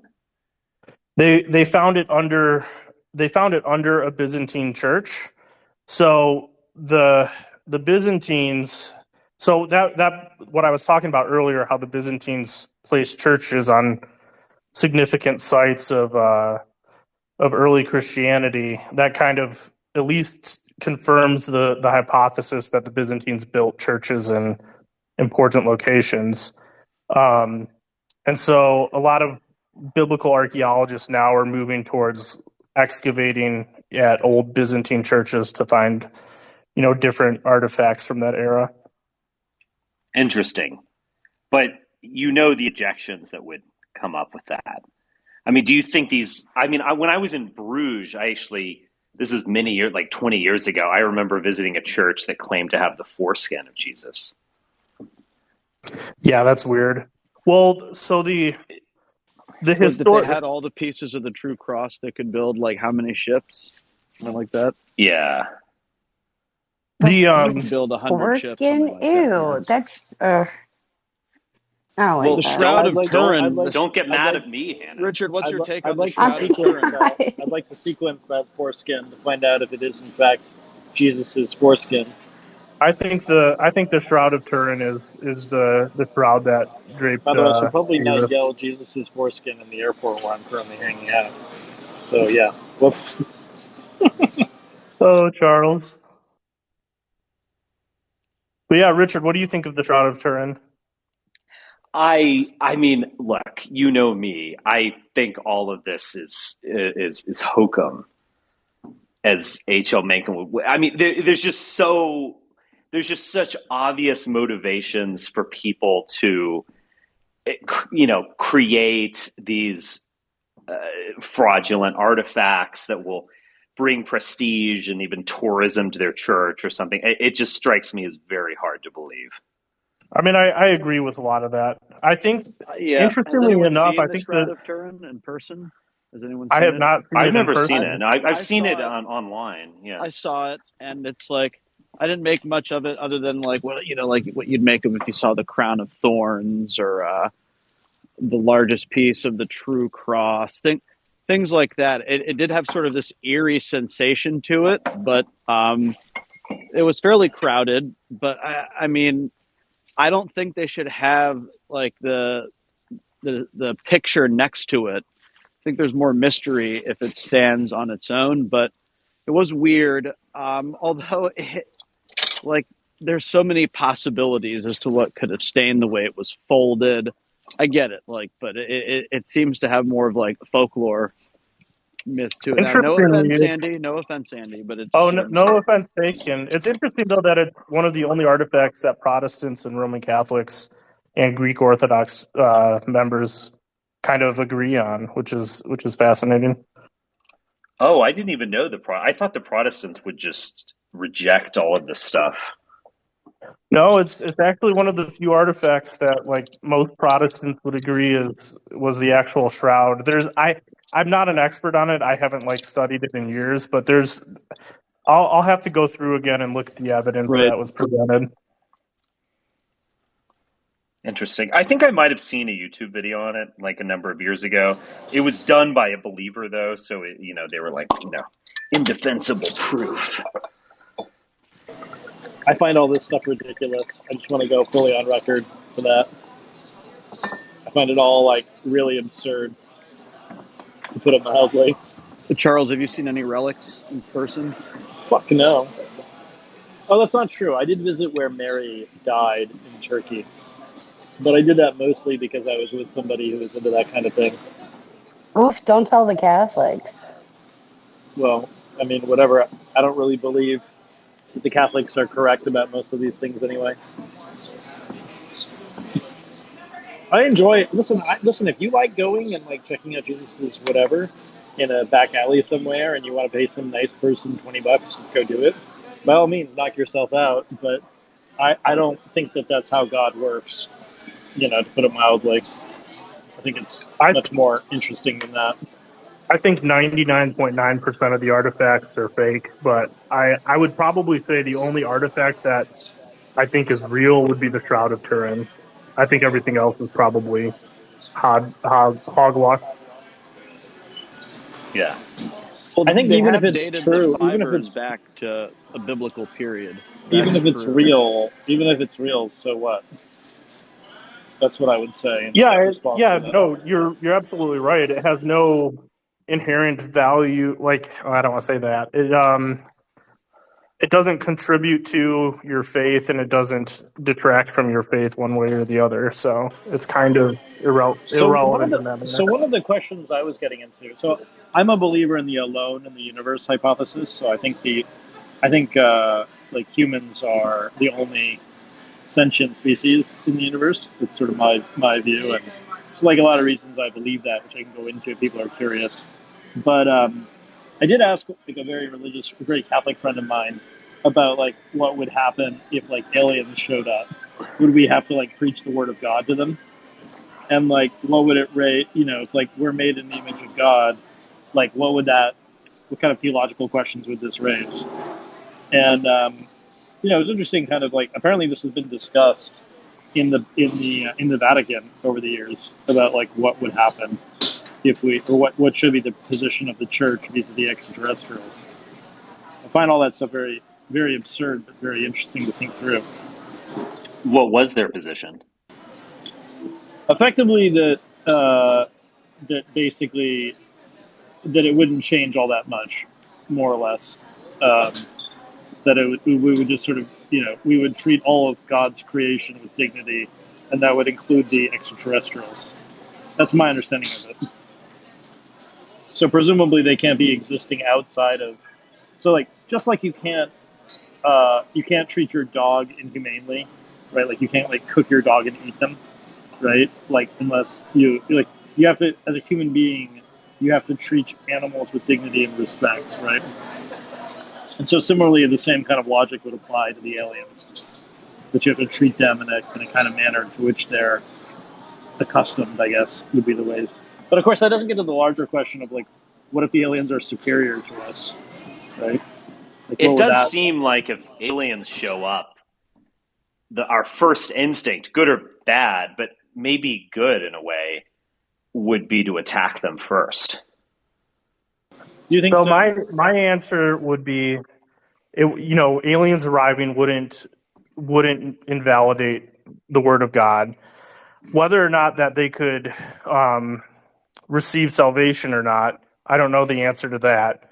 Like fallen angels, they have no chance for redemption, right? The demonic forces of Satan have no opportunity to ever accept. The other question, too, is if aliens showed up, how would we know that they weren't angels? Right? Well, right, because if they can travel through like a space and time dimension there, speed of light, then maybe they've been to hell and back already. Who knows? Well, this gets to a broader point. I mean, I accept Chuck's claim that he believes in we're alone in the universe. I think that's fair enough. I mean that Fermi famously asked where are they? We shouldn't assume that these aliens are at the same developing in the same way that we are, and that once we've discovered space travel, so on, so have they. I mean, they might have discovered it 2 billion years ago or 2 billion years from now. I mean, there are just a lot of very interesting questions here. But what was I saying? Oh, I mentioned this on Twitter with regard to Tucker Carlson, and he did this recent post where he was like, it's real. Everyone's known about it since the 1930s. And, I can't tell my children about how bad it is. And I just found this hysterical, to say the least. And I do find it interesting that there seems to be this new age, like we're going to maybe recreate Christianity, or there's going to be almost like a new revelation or something regarding aliens. Like this seems to, first off, UFOlogy seems to appeal to Christians. A. B, it's almost like a rejoinder to Christianity, but then also might they be angels or something? There's just this very odd quality to this belief system, which I find. I mean, I found that Grusch testimony to be just total bullshit. I mean, I was like, this guy is obviously a liar. His only evidence is hearsay. I mean, I could just go on and on. And so I don't believe that, the U.S. government has seen aliens. I think all of this footage that's released could easily be explained as like birds or whatever. It's always over water too, Richard. Exactly. I am a skeptic of all of this stuff, although I'm not going to dismiss the notion that there's some sort of intelligent life out there. Have you listened to Dr. Stephen Greer? He's one of the UFO proponents. So I actually think all of this is like pretty demonic.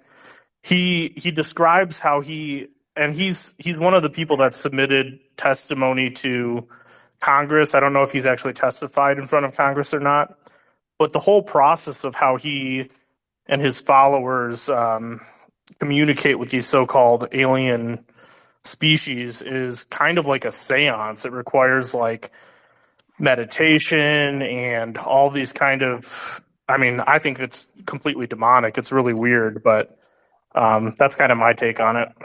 Yeah. I think it's I can see the government just like revealing aliens to us as this last ditch effort to like create a national religion or something, or to justify themselves. I know this is kind of, woo woo talk, but I'm dealing with this issue rationally. I don't need to say it again. I think this whole thing is a hoax, but it's a hoax that could easily be weaponized by the government, and people would just lap it up because they're kind of questing for it. Go ahead. I think the reason it works with Americans versus other groups is you don't really get the same UFOlogy stuff in other countries.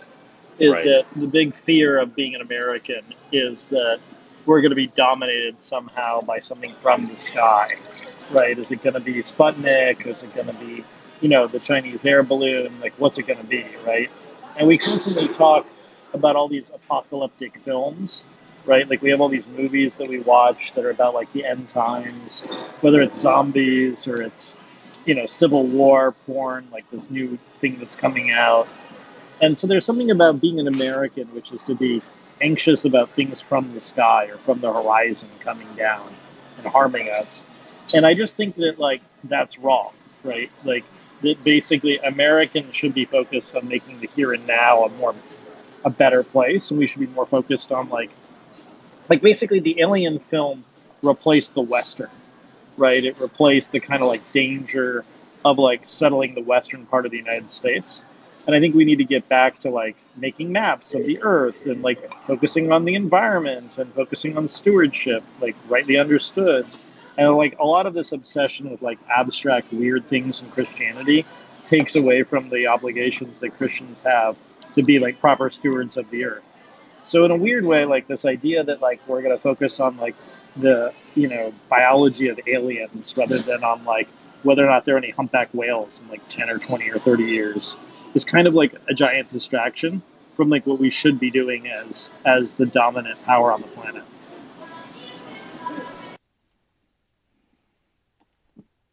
Well, these are a few of my favorite things, as you can hear in the background.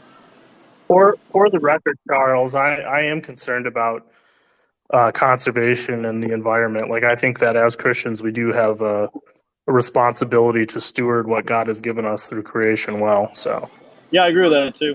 I mean, obviously, but I do think that there's a lot of distractions around getting Christians to actually fulfill their stewardship obligations. You almost never hear about those obligations in, say, a mega church. No. Well, and I think a lot of it goes with the kind of dispensational idea that like everything's going to get bad and then people are going to get raptured. Like, why worry about taking care of the earth when it's just going to go to hell? I've heard Christians make this argument before, and it's like, I'm sorry, what? Definitely. Yeah, I mean, if I was an atheist, I would have extreme disdain for big evangelicalism. And I mean, I do as a Christian too. It's kind of sad. Yeah. Game Tech, you're gonna have to jump in here. Go ahead. All right. How are you guys doing tonight? Richard, I'm gonna make a believer out of you, man. Before I leave, okay? An alien believer or a Jesus believer? What's why not both? Why not both? Yeah. But I've been covering the David Grusch story since May, prior to the News Nation interview and prior to his promo as well. And then I had James Fox, who is a journalist who has created, I don't know, maybe a half dozen to a dozen films on UFOs. He's probably I would call him the Michael Jordan of UFO documentaries. That's how special he is. And his journalistic integrity is absolutely solid in him telling, the stories about people seeing things, and that's out of the ordinary.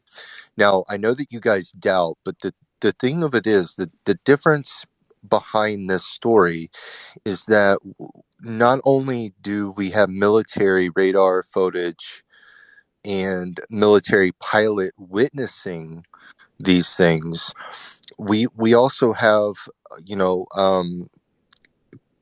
people coming out now and stating that they were a part of a UFO retrieval program.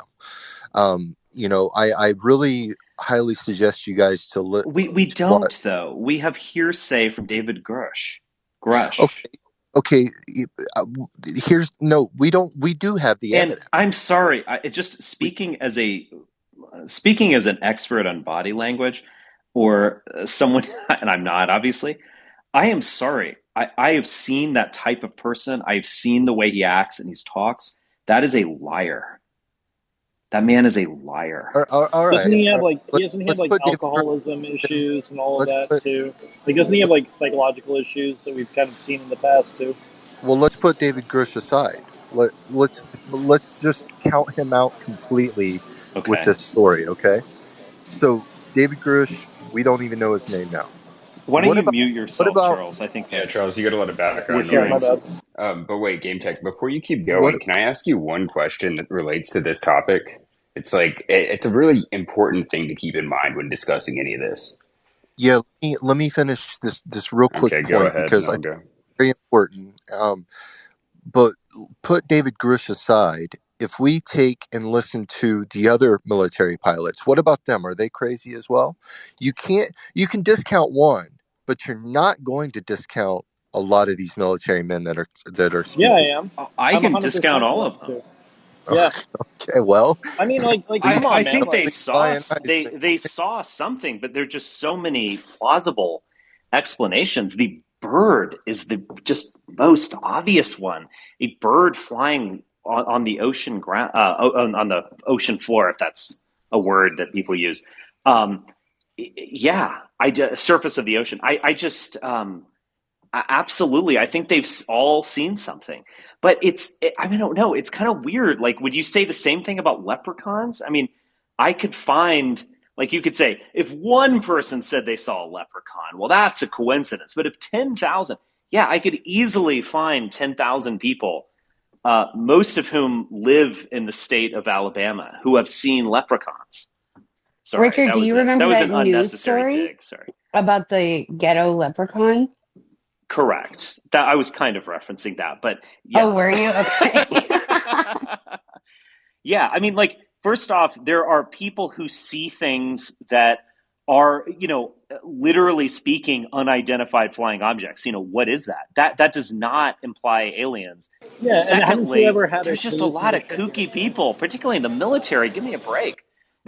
I loved this. Listening to like Sagar and Jetty, who is fairly, to give him credit, he's fairly rational about many things. Just buying into this hook, line, and sinker, and this talk of like, well, this guy's in the military, so like, I mean, it checks out right there. I mean, just give me a break. Am I the only one who's skeptical here? Well, I mean, I think that they're loons and liars all through the military. yeah, I mean Just that's a good point, but I mean, so Game Tech, I think that this is an even more salient point when it comes to this. Do you think that it's fascinating that all of this stuff kind of originated with the War of the Worlds radio broadcast? I believe this was in like the 1920s or something like that. Is that right? War of the Worlds. I need to look it up exactly. But ever since then, there's been later than that. yeah, okay. Well, ever since the Yeah. War of the World, 1930s, 1940s, somewhere. Ever since then, there's been a massive increase in public interest in alien life, UFOs, space travel, other beings from other planets, et cetera, et cetera. There's been a massive increase in the amount of sightings that have happened. But not only that, when the government Big Brother decides to come and start confirming some of this stuff is right about the time where 8K computer CGI rendering becomes possible on just about every single device that anybody has in their pocket. you think that it's weird and coincidental that they seem to be announcing this stuff at the same time where we could broadcast footage of something like an alien invasion happening to everyone's phones and be able to render it. It's something that would be indistinguishable from something that would happen in real life. Okay, sorry, Zach. Kaiser, stop. Morning, Stop, Richard. stop. I want him to answer that. Go ahead, Kaiser. Go ahead, Kaiser. No, I was stopping all the time, man. Servus. Guys, I love you all. Service. But the obsession with aliens, man, this is something of the more stranger tastes of the Americans. Like, honestly, guys, in the rest of the world, literally no one gives a shit, man. And there are no sightings. Isn't it interesting that if people don't give a shit, you don't see aliens? Mysterious. Anyway, guys, good morning, Well, Chad. Kaiser, listen to me. I think The it's just aliens, as we know from Star Trek, the aliens speak English, and thus they can only, if they're going to visit us, they could only go to an Anglo country so that we could communicate. See, there are obvious explanations for all of this anti-American bigotry that you just expressed here, Kaiser. You know what I think is more interesting? Schizophrenics in America, they generally report their hallucinations as being like scary and disturbing. But in places like India or Africa, generally speaking, people report them as being soothing, like kind of comforting. Often it's like the voices of like family members. I think that's actually much more interesting than why do Americans fixate on aliens and other people don't. I wonder what that is. Some Julian Jaynes going on here. Bicameral mind. Have you ever read that stuff? Yeah. No. I don't want to go down that rabbit hole because we're debunking aliens at the moment. Oh, okay. Okay. Sorry.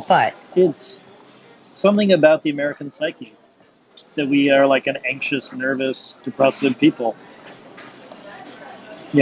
Can anybody explain the paintings by like Leonardo da Vinci and some of the other historical paintings that have like UFO type images in their art? Nephilim. Yeah, there are aliens in the Bible in a way. I mean, I don't know exactly what you're referring to, but is Leonardo da Vinci imagining a flying object that he would build? I mean, in his journals, is this what you're talking about, or? No, I mean there's multiple paintings, and I'm certain that the audience is going to find probably 50 or 60 or so prior to 1700. But what I'm suggesting is that you guys can ignore the military all you want. However, the military is preparing for a massive sighting that they're basically trying to get ahead of the game here. That's why you have a lot of these big wig social media types like Tucker Carlson and who else is talking about these UFOs. You even have Matt Walsh, which is a social type media personality. So no, bro, it's the Israelis. Like, let's just be real here. Like, the Israelis want us focused a lot more on the Air Force and on spending money on planes because a lot of them supply parts to that whole industry. I mean, there's nobody really who believes this shit that isn't Israeli or like German connected in some kind of weird way in the U.S. I get a contract with aliens. That'd be pretty funny. What I'm saying is that if the military is spending this money on these programs, we have data, we have military pilots suggesting this, we have even commercial airline pilots reporting these. Game Tech, please listen to yourself. Your argument is if the military is spending money on something, then it must be true. Give me a fucking break. No. I mean, as before, I threw out my own pet conspiracy theory. And this is that perhaps in some deep, dark level of the government, they recognize that there's a sort of legitimacy crisis and a kind of religious crisis, You probably and doubt that they're going to the reveal WF and aliens to us, and we're going to all come WHO. together as Americans. I Do mean, you doubt the Great Reset and all that stuff, don't you? yeah, well, Like but completely that's I suggest I throw that out there as like pure speculation. no. And What I want to know, like I want to know your thought process. Do you doubt that we're going through a change globally when it comes to world governments basically collaborating with each other of taking people's freedoms? Do you doubt that things like that are going on right now? I just need to yes, know. You do. Okay. See, then there's really no need for me to discuss this any well, further. again, but this is what we're Zach, you're getting at. awesome though. Like I appreciate you, man. yeah, like you're kind of. I mean, I'm going to be nice to you here, but I mean, you're kind of like what I'm talking about. Like Yeah, you I'm not gonna be believe that. I'm not gonna in be a nice. world. Hold on, you believe in a world government conspiracy, and you also believe in aliens, and these two things are connected. Like this is actually what I'm talking about. Like there is a certain personality type that is prone to go, buy into this stuff, and there's also a way in which aliens, it's like that would really appeal to this type of person while he's gone. But I mean, again, he's No, I trying to kicked him get. I Yeah. out. mean, I'm sorry. I are, just can't. I just are can't. I our can't. Like freedoms we're gonna being have. curtailed or No, whatever? I mean, no. I okay, kicked but him like out. I kicked him out. I just can't that's deal with that's that Alex shit. Jones shit. What he's promoting. Have you Look, seen that movie Endgame? I actually saw it like 10 years ago, but I mean, it's a worldview that you think that this kind of stuff is going to happen, and that they're going to be like controlling what kind of toothpaste you put in your mouth or something. It's just bizarre, and it really is a worldview, and it's not like an analysis of no, the situation. I it's the think the mental elites are illness, like out to obviously. lunch, and they're not able to do totalitarianism. That's almost my criticism of them. Do you remember the children's book? Well, it was like a young adult book. It was they made a movie about it recently. The Giver. Did you ever read The Giver, Richard? I might have read that at some point in my life, but it rings a bell. But go on. It was just kind of like whenever I hear people talk about the one world government, they're like this globalist cabal or whatever. It kind of makes me think of this book because they organized their society into, I think they called it communities, and it was all very rigid and controlling, and people were taking medicine every day to curb their emotions, and there was just one person that had the memories of humanity. That's kind of the society I picture when these people are talking about kind of these conspiratorial things like he was.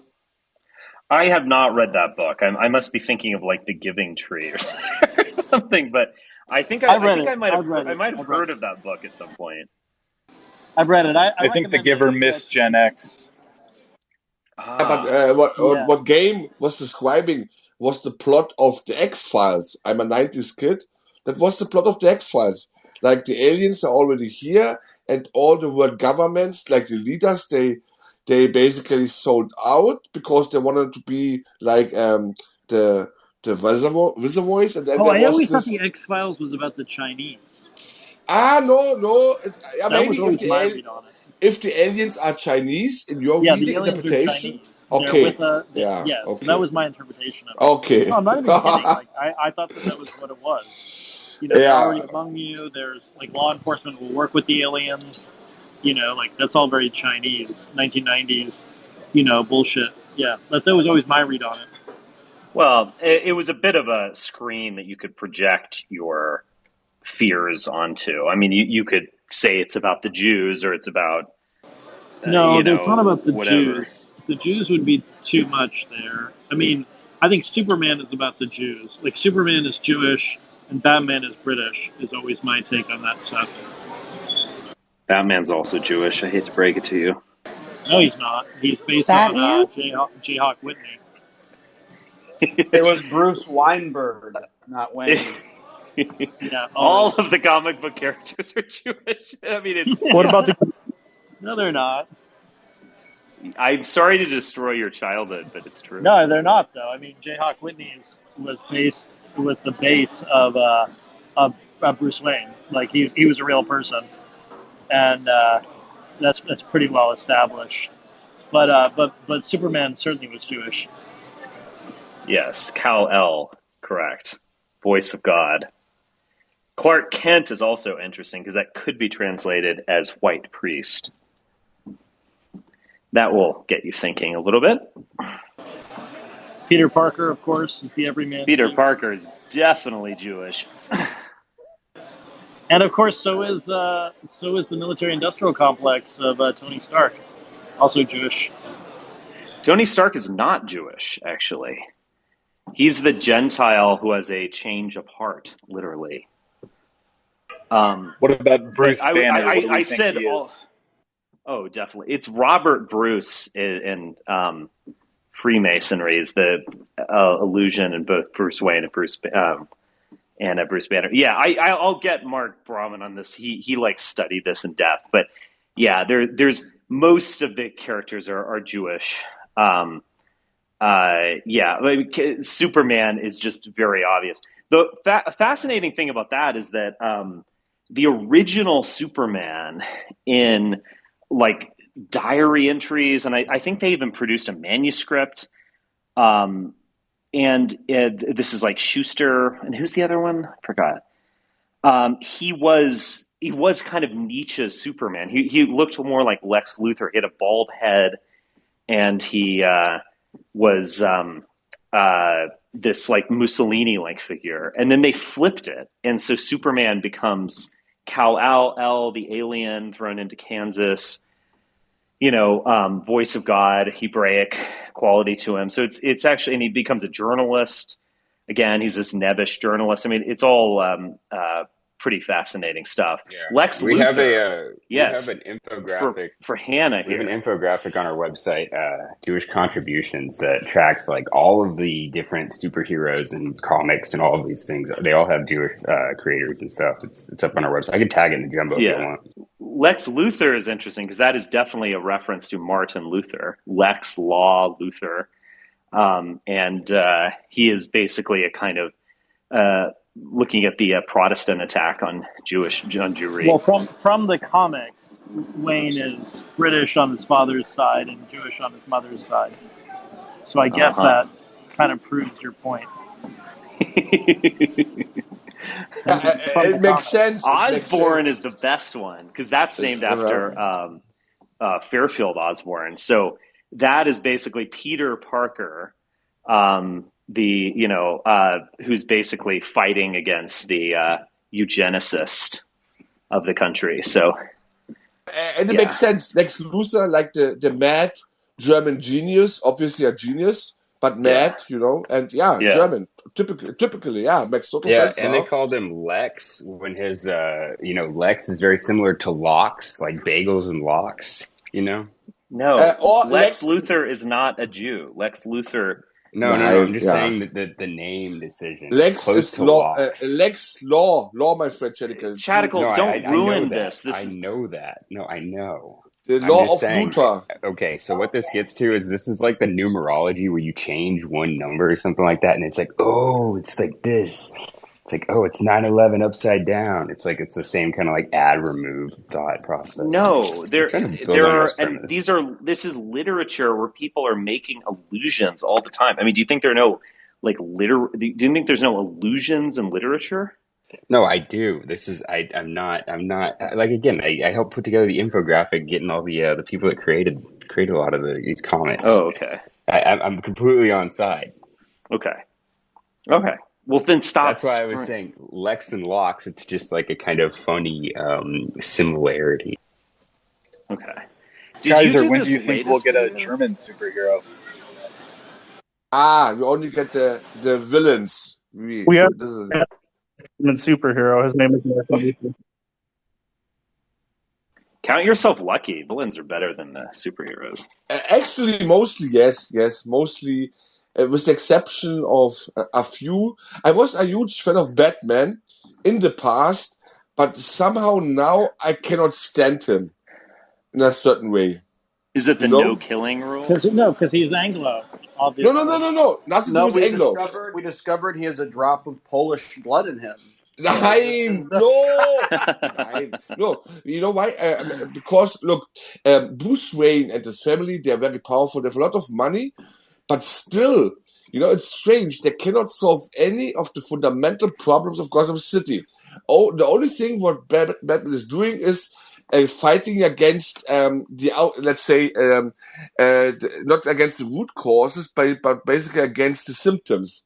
And this, I think, is very weak sauce in the long term. If you are so rich and you're so powerful and influential, wouldn't you try to create a society? Let's say, wouldn't you fight societal issues on the root causes and not just the superficial stuff? It's actually a waste of energy and efficiency and not very effective either. When you think about it, I don't want to ruin Batman here for anyone. I used to like him quite a lot, but when you think about it, it's actually quite sad and quite weak. I don't know. Imagine a good, let's say, leadership in Gotham City, maybe also authoritarian. I don't know. I don't care. Like in Singapore, and you fight the root causes of all these crimes, and then you create. Okay, we get it, Kaiser. Okay, Entschuldigung. You sound like some American liberal or something. What? Me, myself? Never. Yes. That's what a liberal would say. They're like, oh my God, you're like brutalizing criminals, whereas you could be giving money. Kaiser celebrating the birthday of Stalin. That's literally what you're arguing. No, I'm arguing from an intellectual point of view, Richard. You're an intellectual, and Charles as well. The thing is, it's like, I mean, somebody should sort of seized Bruce Wayne's money and made it be useful. That would be the real hero of Gotham. Who's your favorite James Bond villain? I mean, is Hugo Drax just too obvious? So this isn't specifically James Bond related, but I saw a great clip of Oliver Reed the other day, who played Proximo in Gladiator among other roles. But he was talking about how a villain has to have straight hair. He was like, who could possibly take a villain with curly hair seriously? No, it doesn't work. Your villain must have straight hair to be believable. Interesting point I had never considered. Well, it's because that way you can't have Jewish villains, right? That's how they do it. There might be something to that. I do think that the villains in James Bond as well are all like Aryan figures. Blofeld, even though he's a little bit odd, and that name sounds Jewish. I don't think Aaron Stavro. Well, there's one who's the Robert Maxwell. There's the Robert Maxwell one from what is it? Tomorrow Never Dies. Yes. Who's anglicized, right? Even though he's obviously Robert Maxwell. Yes, true. There's that, and then in another recent one, there was a Jewish villain, Green, in Quantum of Solace. I think he read as. I don't even know if the actor was Jewish. I don't think that even matters. He just read as strongly Jewish, with his last name being Green, and he was an environmentalist. I like the bisexual one that we had. What was it, 2 Bonds ago? The Javier Bardem's one. I like that one. That was fun. That was Julian Assange Avatar, basically. You think so? You think it was? Oh, 100%. Yes. They even dyed his hair. Yeah. I remember writing this article, I guess, a decade ago. Wow, it's so old. I'm so old. Hugo Drax is the best. Aaron Stavro Blofeld, also totally awesome. Had great plans for the world. Yeah, James Bond just has to thwart all of these progressive people. Apparently Oliver Reed was actually considered to play Bond. I guess it maybe would have been post-Connery. Obviously didn't take the role, but that would have been interesting. Who is that? Oliver Reed. What else? The famous British drunk. Let's see. What else has he been in? Sorry, I'm in the airport. What about 006? He was okay. In GoldenEye, he was okay. Yeah, he's awesome. Also, look at the numbers. 007 kind of makes you think, doesn't it? I've never seen a James Bond movie. Oh my god! Wow. Are we What's the talking one about? that You gotta the see it. one that the one that Madonna sang the song for or Oh, whatever, like Die Another Day? I fell asleep during that one, but that was Yeah, a that really only. was a unfortunate shit one. movie. Yeah, that was really a Yeah, shit Oh, movie. okay, well, it worked out better for easily the me then, I worst. guess. But Hannah, watch the old Sean Connery and Roger Moore. Look, I like Moonraker. I like the Blofeld one. I don't know what's the English or OG name. But Roger Moore is a little bit. I mean, I like him as well, but he is like Sean Connery is more like a badass. Roger Moore is like, he takes it always. They got a little bit ridiculous. Like Oedipusy. What was his name? What was the Octopus. name? Octopussy's Octopussy. not. Yeah, Yeah, but yeah. I'm a Roger Moore defender. I think he's hilarious. He played it for laughs, and I just think he was a good Bond. And he made a lot of really great films. Moonraker is just a great movie, and it's attacked unjustifiably. It's like the greatest James Bond movie. It gets a little silly and campy, but it's hilarious. For You Eyes Only is like when they made Roger Moore kind of like more down to earth. I mean, there's tons of action sequence. I mean, he's like skiing and doing ski jumps and shooting people in mid. I mean, it's obviously outlandish, but I love that one. That's one of my favorites, actually. No criticism by me, Richard. Roger Moore, he played it a little bit on the funny side, but he still was a gentleman, like a British gentleman, what you should be as James Bond. Timothy Dalton, no go. He was way too serious, like, at the same, I don't know, the new Bond movies. I like Timothy Dalton. What about Pierce Brosnan? Did you like him, Richard? My least favorite. No, I mean, Lazenby, I think, is actually pretty good. And I wish he would have gotten more chances. I like George Lazenby, and he read a little bit younger, less self-confident. I mean, obviously Connery is the best. The guy's, an amazing actor. Or I shouldn't even say he's an amazing actor. He's not an amazing actor. He's just a presence. He's just a charismatic man. But yeah, I think Timothy Dalton's definitely underrated. Pierce Brosnan, no go. I'm not a huge, I don't know, Craig. I'm not a huge fan. Craig is my favorite of all of them, by far. Terry Crews should be the next Bond. Short. Who? Terry Crews. What? We're not going to have That's not even funny. We're not going to have a Black Bond. It's not going to happen. He's the front runner to play Snow White. I think that's going to be awesome. Look, man, this isn't even funny. This would be funny if, like, this were a quartering, podcast or something. This is just not. Hey, Richard, do you prefer Craig over Brosnan? Yeah, I do. Yeah, I just like Brosnan. He's too cute. He kind of overacts, and he's not a good actor. It's like fake or something. It's funny because George Lazenby was an actual male model, but it's almost like Pierce Brosnan is the male model on screen. He's like too good looking or something. He's not rough. There's this overacting and this like hammy acting with the love scenes. Whereas Connery was just totally like sociopathic with the love scenes. Like he just gets what he wants and whatever. And then Roger Moore was just kind of funny. Like he would like tell a joke and then like they just, hop into bed with each other laughing. I mean, there's just, he has the lighter side. Whereas Pierce Brosnan, I feel like I'm watching a soap opera or something. I dislike Pierce Brosnan. No, I actually it should never have been an Irishman. It was a terrible decision to have an Irishman be a Bond. Well, I of course agree. Yeah, I'm convinced by your argument. No, he's an Irishman. He's out. Yeah, and Lazenby, like again, that's the one where Bond gets married, and he actually seems like a young man who, is in love with this woman, and he's like genuinely hurt when she dies. I mean, sorry, spoiler alert. I don't know. I mean, I like Lazenby. I think Lazenby is good, and he should have done more.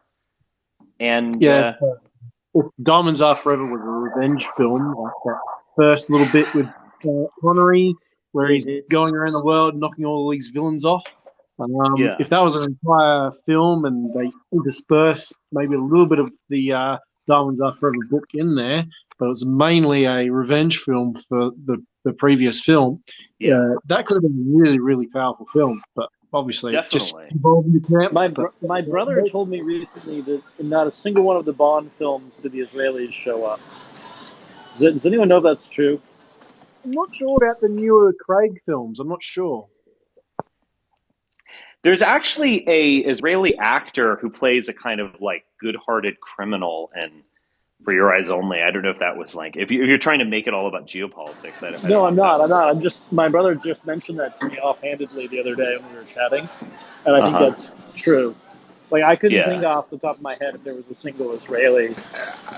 But you know what? What the problem of the newer Bond movies? I mean, they still made a lot of money, but the problem is when you compare to the older ones, the Sean Connery era, or even Roger Moore. I mean, you had the villains were either they were ex-Nazis, megalomaniac, and that was still kind of believable because I mean, World War II was not that long ago, or they were Soviet spy, the Soviet Union. That made sense. The problem is now in these times. Okay, who can you? I mean, to play the ex-Nazis as or I would say a grandson of an ex-Nazi, basically. Nah, that doesn't work. That's not. That's like too outlandish, and the Soviet Union doesn't exist anymore. So you have to build up some kind of who would be your, let's say, your big baddie. You can choose. I mean, they did it with the North Koreans and Die Another Day, but that's all. Shit. Yeah, that movie was shit. It's not believable. And then you also have the problem. I mean, the UK is not the same as it was, let's say, in the 60s, 70s. Well, it's a fantasy. It's a fantasy that the British actually have control over world affairs. Exactly. James Bond should be actually at this point in time. He should be an American, if we're being honest. I mean, isn't he already though? I mean, de facto. Like the real James Bond is clearly American. I mean, the real James Bond is American, yeah, for sure. But in the movies, but then I don't know. But then you have Mission Impossible. But then then you have Tom Cruise, basically. Yeah, I mean, yeah. But Tom Cruise is not James Bond. I think you have to keep him as a Brit because it is a fantasy of the Brits like being a world power. It's a fantasy that like the the Suez Canal crisis never happened. A lot of people have argued that. That was kind of the origin of Fleming doing these reactionary novels. I mean, I think you have to keep it. I think making James Bond black or Indian or Pakistani or whatever I think that would be a just total disaster. Yeah. It's a completely change of the myth, and that doesn't work. I mean, we see it. You cannot make Hercules something else. You cannot make Secret something else. And this is the unfortunately Hollywood is so lazy. Instead of, let's say, creating new myths, like what they actually used to do in the past, they're just recycling the old ones. And well, they can't because we're culturally exhausted. Yeah, exactly. And that's actually sad, which I mean, think about that. Yeah. That's sad, But yeah, I love James Bond movies.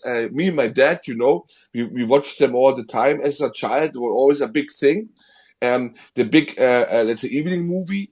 And yeah, they're as a child, especially, they're awesome, just awesome. I mean, and the problem is, I don't think that. Did you root for the German villains or for Bond?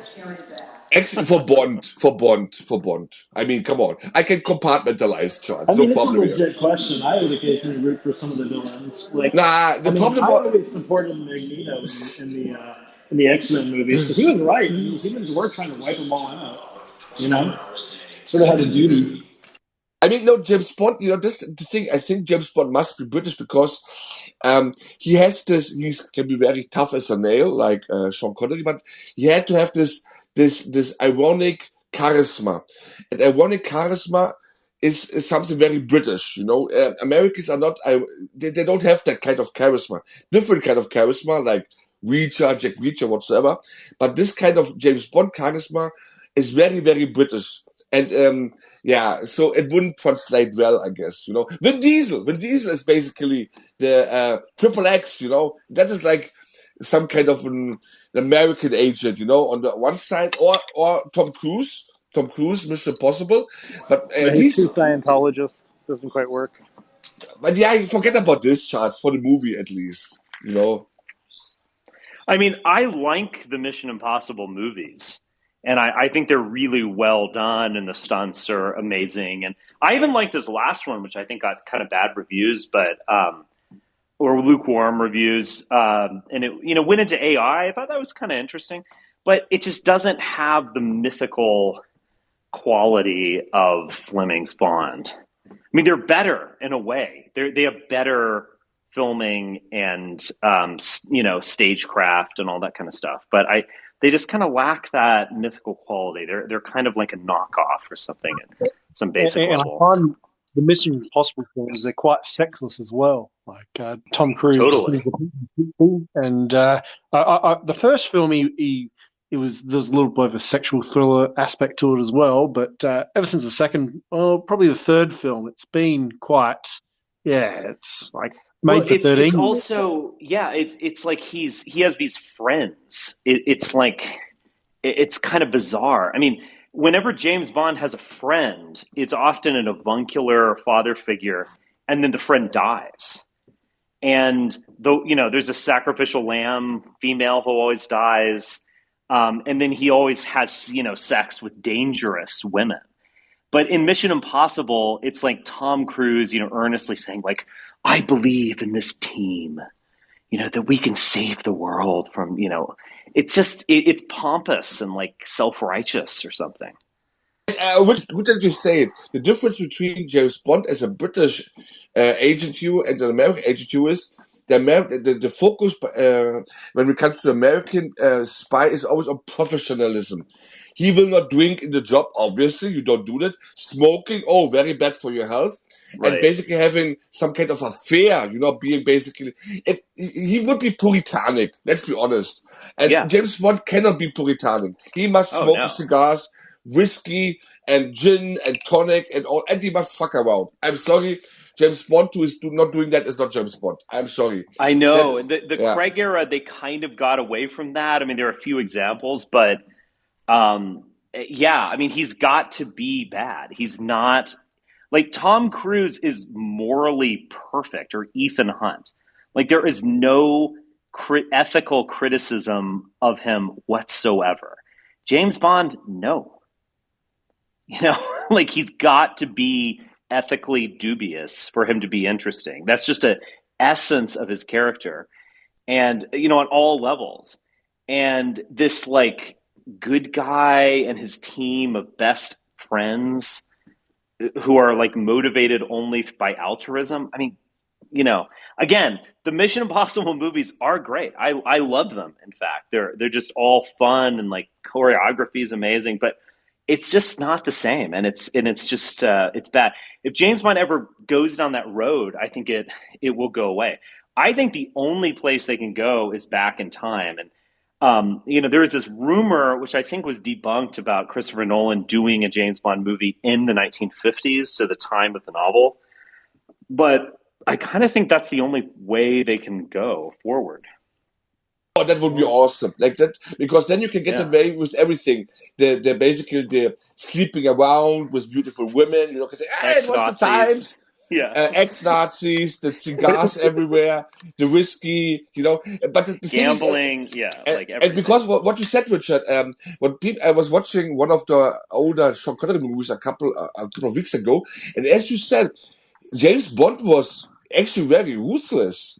I mean, he wasn't like the guy, ask questions later, kill before, just to be on the safe side. So very ruthless. Maybe way too ruthless for our modern kind of sensitivities, a bit, I have to say. Like, completely. Yeah. So, I mean, when Roger Morse seduces the woman who's working for Hugo Drax, I mean, he knows she's going to be killed as a result, and he does it anyway.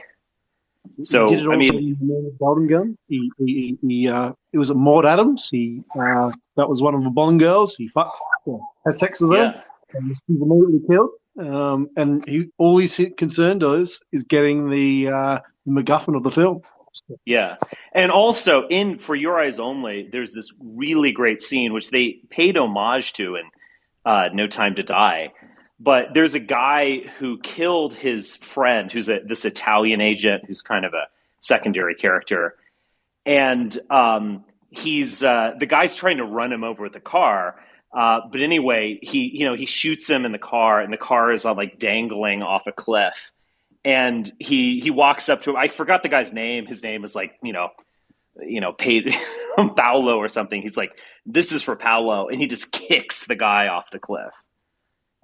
A war crime, effectively. Like, you just have to, like, yeah, James Bond, like, he might even, it's all business, and he knows that his spy friends might get knocked off, and he's not going to shed a tear. But if he gets a chance to seek revenge, he's going to do it. And, that's his code.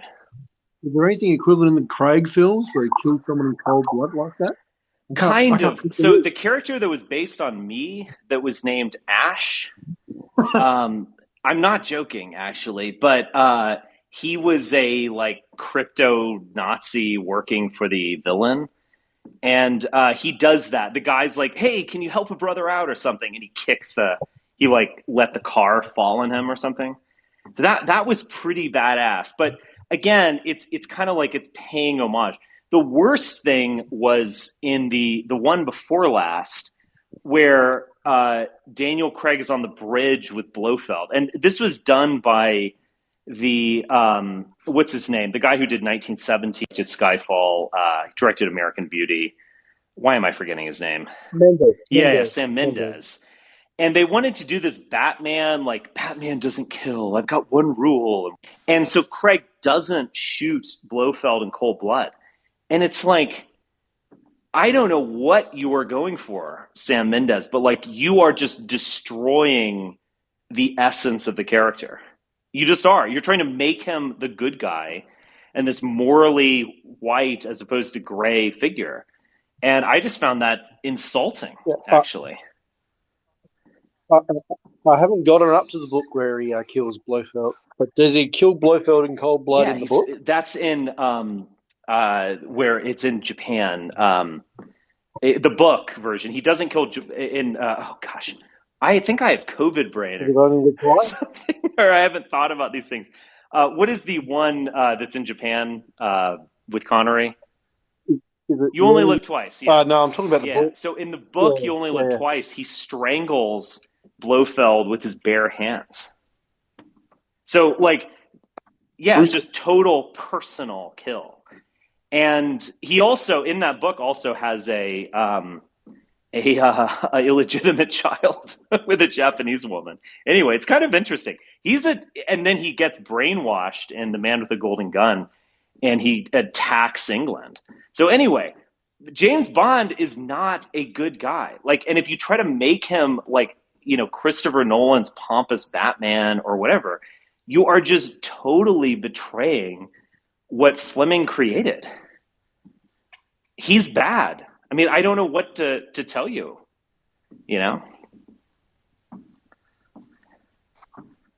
Richard, have you seen the movie Madagascar, and what is your analysis of it? I think I actually have seen a part of that movie, but is that a, like, weird reference to the Holocaust? I don't know. I'm just throwing that out there. No, I'm just so bored. What? No. I just want to know what your analysis of Madagascar is. The animals, They're in the zoo. They want out of the zoo. They cause a plane a shipwreck. Then they're in the wild where they thought they wanted to be, and it's terrible. Interesting. They need to get back to the zoo. Oh, I think that's I mean, there's a lot to probably dissect here, Richard. interesting. Are you just making fun of me now, Hannah? I thought we had something. Apparently not. I I am joking. I'm actually not making fun of you. Now that I'm saying it all out loud, it's like It's a actually moral. okay. This is kind of a The thing deep is, it's a plot. morality tale. I Yeah. think for children of like, you want to run away, you want to be free, but you should stay at home. That's probably what I. I'm surprised you haven't watched this movie with your children, though. It's actually They really good. started to You should watch check it it at out. one point, and I don't think we finished it. But I've watched a lot of kids movies, and I could talk about kids movies if you want me to. Yeah, Oh, let's talk about Kaiser, kids by the way, movies. German. Richard, I would, Greatest talking about children's movies. film of the last 40 years. Unquestionably, The Never-Ending Story. oh, that's beautiful, absolutely, especially for people who like to read, Yes. very beautiful, And but also very yeah, dark. dark as I well. mean, Yeah, Really? created by a German. What about Yeah. Narnia? yeah, and Narnia is shit. Come on, the movies at least. Come on, Zach. Not the new movies, the BBC movies or the series from the 80s. It's phenomenal. I've seen a cartoon from like the 70s or 80s. My daughter and I watched that of the Lion, the Witch, and the Wardrobe. I thought that was good. The problem was with the new Narnia movies, they wanted to basically recreate the success of Lord of the Rings, and yeah, that was a total failure. Yeah, totally. And yeah, Sorry to interrupt you, Kaiser, but Richard, talking about children movies, like probably like 5 or 6 years ago, I was on a radio show with Dr. David Duke and Don Black, and they were talking about vampires. You just happened to be on that radio show. No, I called in. Oh, I see. Okay, yeah, maybe don't stop digging. Yeah, cards and things like. But I was on the toilet. I was on the. This is getting worse, Patrick. Talking on the radio show, or talking about the vampires. So I just something came to my mind. I was thinking about Jared Kushner and Pinocchio. Sorry, force of habit. We can only go from talking about Narnia to David Duke. Oh my gosh. That was a strange. But Richard, good children movies of the newer generation, like the animated ones, Kung Fu Panda. I'm not joking. Kung Fu Panda is really cool. Really I've good. heard that. I like actually. it. I've not seen Kung Fu Panda. I've heard that's good. It's really good, honestly, yes. And with Madagascar, the best thing about Madagascar are the penguins who have they're awesome. Oh yes. I love them, and I will admit it, even though I was already a very grown up, there was this follow-up spin-off series focusing on the penguins. They are just hilarious, they're awesome. So it's really cool. There is sometimes you will find really gems in the animated stuff, which is really good. The problem with Madagascar is they made too many movies. Like, it's not funny, and it's like the first one was awesome. The second one was kind of lame. The third one kind of recaptured the humor of the first one, and it was good. I haven't seen any other ones though, but the third one was like funny again. The penguins are kind of like the deep state, aren't they? They're kind of spies. Yeah, that's true. We liked the Trolls movie, the first one, and my daughters are like obsessed with Wreck-It Ralph, which is, I think, like a pretty cute movie, honestly. Mm-hmm. The penguins remind me, and because no one of you will know that, maybe there was this Danish film series about a group, three brothers, the Egon Bande, and they were always hacking out a plan, and it was always an elaborate plan to do something, but in the end, they always failed. And this is like the penguins, and that's it reminded me. It's really cool. Richard, I will tell you, if you watch it with your child, you will have a good time. Like, that's this interesting. Yeah. A lot of the stuff is really forgettable. I mean, tastes also differ. I mean, they change. I mean, the whole craze about Digimon, is it still a thing, actually, Hannah? Digimon and Pokemon, is that still a thing, or is it already out again? Oh, my kids play Pokemon Go, but I have one that likes to watch the Pokemon cartoon. But so it's a thing for some kids. Yeah. Yeah, We it's a do like, crazy money machine. I mean, it's so many games and series and the whole merchandise. Unbelievable. Like how much money you can make with yeah. Pokemon. Unbelievable. Kaiser. We had a child who was really into the Pokemon cards for a while, but like, oh my gosh, that adds up when you're buying these cards at like $4 or $5 a pack. Oh my goodness. I was glad when he like moved on from that.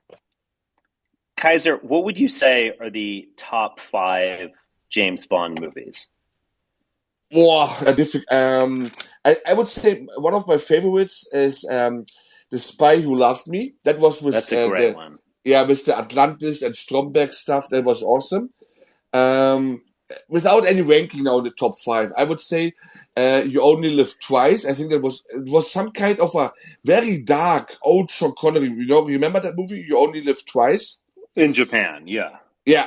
That was actually, it was, back then it was he was not the official James Bond back then, Sean Connery. So it's not counted within the official. Oh, hold on. You're not talking about You Only Live Twice. You're talking about the unofficial one from 1980 or something? Yeah.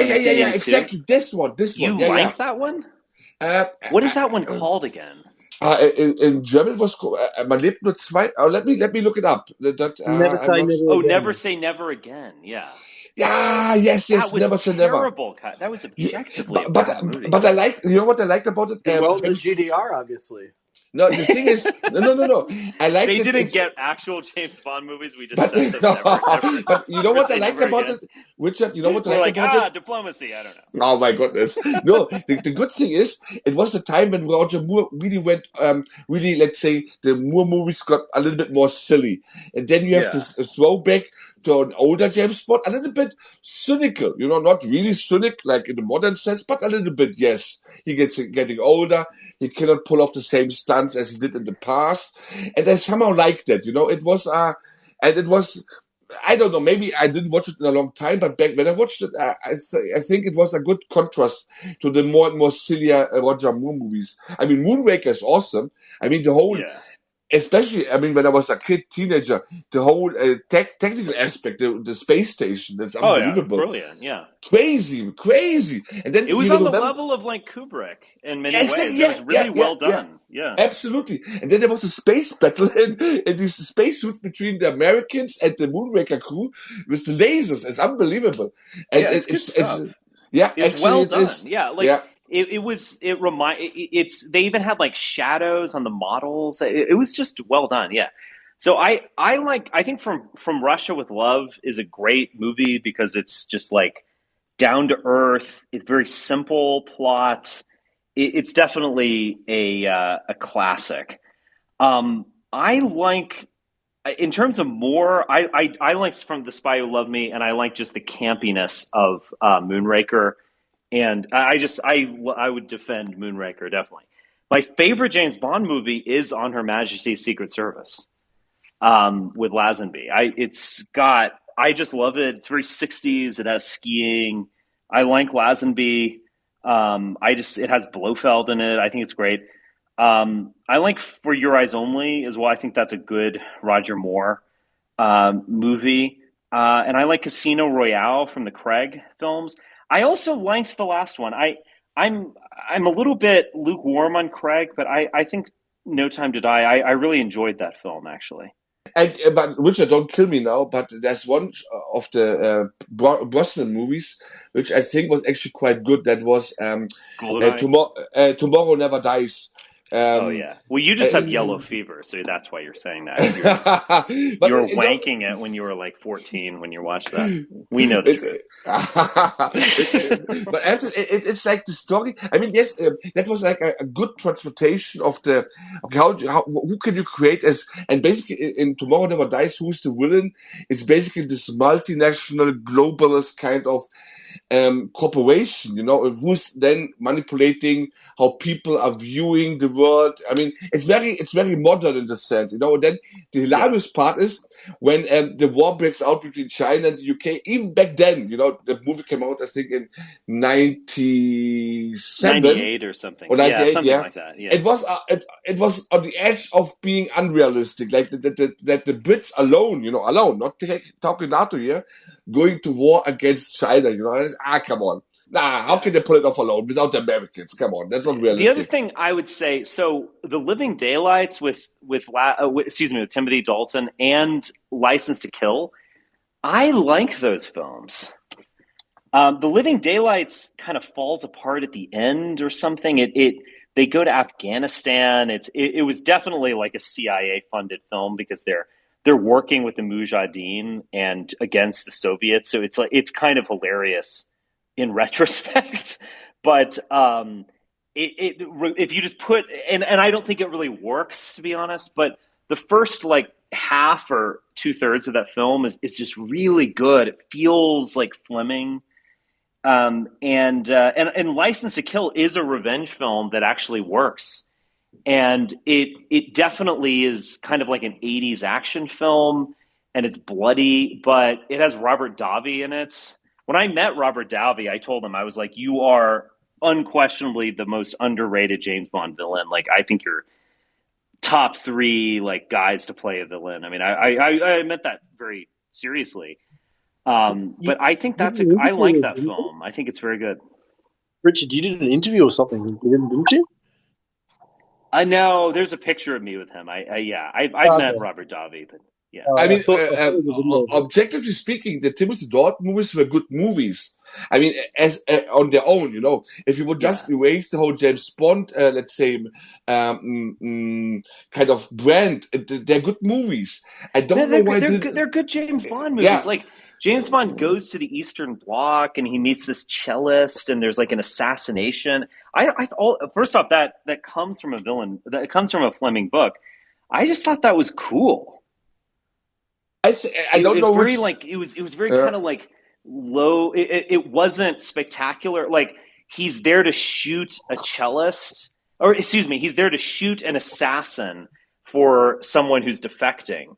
And he sees this beautiful woman who's a cellist who's about to shoot, and he gets maybe it's just he is lusting after her, but he gets a sense that he shouldn't kill this person because he doesn't fully trust his own government, and so he shoots the gun out of her hand, and then he goes to like find her, and he realizes that there's like a darker plot. I just think it's like well done. Actually, it's like subtle.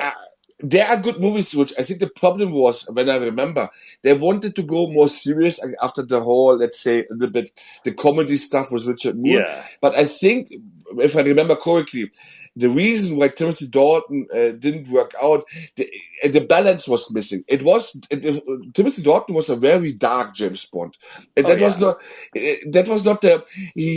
Sean Connery was also dark. I mean, in certain ways, but he still had this, let's say, smiling eye charisma, and that was a little bit lacking with Timothy Dalton. And they thought with Pierce Brosnan, wearing the steel stuff, they can bring it back. I mean, Pierce Brosnan, I like him as an actor. Honestly, Charles, I'm sorry, I like him. I like the Remington Steel series. I think it was awesome back in the day. But then it got all more and more silly. Like too many. The problem is with James Bond movies, Richard, is when the writers don't know what to do, they just throw in more gadgets. And that was the what was the one in North Korea? We talked about it earlier. Tomorrow, I forgot. Die Another Day. That was so terrible. Silly, fucking terrible silly. Film. Yeah, terrible. Yeah. Absolutely. Yeah. Yeah. Then that was it for Pierce Brosnan. Brosnan himself made fun of that, by the way. He was like, the movies just got crazier and crazier, and he was like, I just didn't think I could physically keep up with all of it. Yeah, GoldenEye was pretty good, I would say, and I think there's some good parts to The World Is Not Enough, which is the third one. I agree. I kind of like that one, actually. Yeah, I liked when they were underground in Kazakhstan or wherever the fuck it was. That was a good one. Yeah. He also meets an anarchist, and there was some line. I would have to rewatch it, but there was some line where they're like fighting, and he's like, you believe in nothing, and then the anarchist says, "What do you believe in? A reasonable rate of return?" And James Bond is actually silenced by that. He's like, "What am I defending? The New World Order or something?" And yeah, I thought that was actually really good.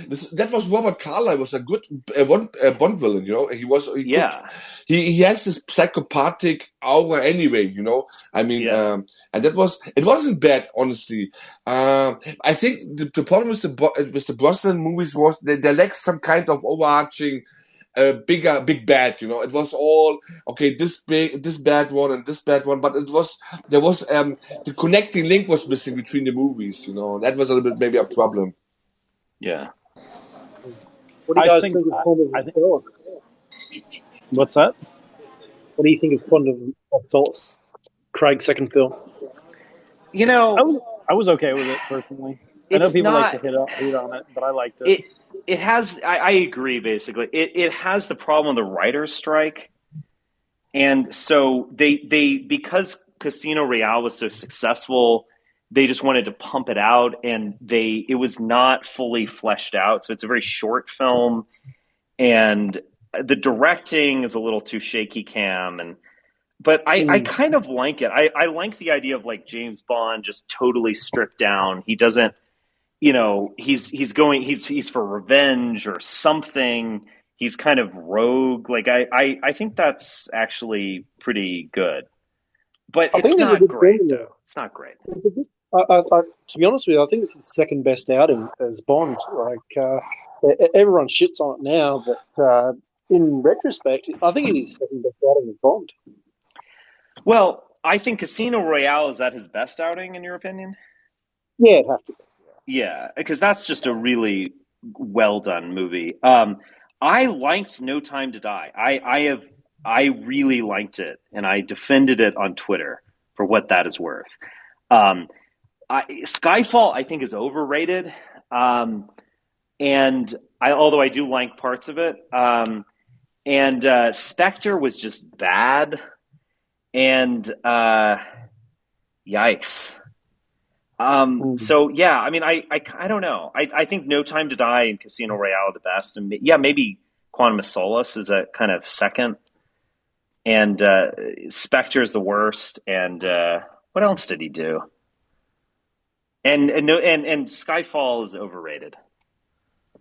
It's not that great. Everyone said it was like the best or whatever. It's not. Richard, my problem, and I know, Charles, you like the Daniel Craig movies a lot, so don't kill me, please. My problem with Daniel Craig as James Bond, not Daniel Craig as the actor, but the James Bond in those movies is a very traumatized, not really bitter person, because all the bitterness is just his trauma, and he must work on that. That is so fucking 2000s, like. Sometimes people have to do horrible things, and they have to live through horrible things, and they continue afterwards to live a life. And that was like this psychological deconstruction of James Bond. I didn't like that. It's very modern, and I don't think it will age well. I have to disagree with Obvious here. I don't think it will age well, because the reason why the old James Bond with the Sean Connery movies worked is, Sean Connery had feelings. He wasn't a robot. But those movies were made in a time where people were living, who knew, okay, life can be very hard and miserable, but I have to continue still afterwards. No matter how big the horrors were before, I have to continue. I have to provide. I have to raise my family. I cannot just, let's say, focus on myself and on my trauma and work on that and yada yada yada. And he's the top agent of the Brits. You would expect someone like this to be more, let's say, reflective and self-aware, and not. And then you can work also on your traumas.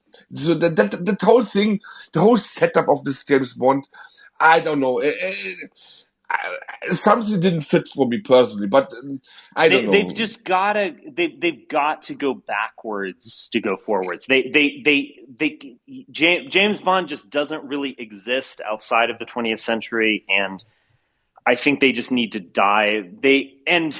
once you get into like the 2030s or something, there's just going to be more and more pressure to make James Bond black or Asian or whatever. And they just need to resist that by just going back to the mid-century. Just do a 1950s like potboiler, and you can make it kind of, a little more spectacular. You can use modern, effects to make it spectacular, but you've just got to go back there. I mean, and they did stuff. I mean, in the 1960s with Thunderball, like they get pulled out, they surface with, the hot chick, and then they get like pulled up by an airplane.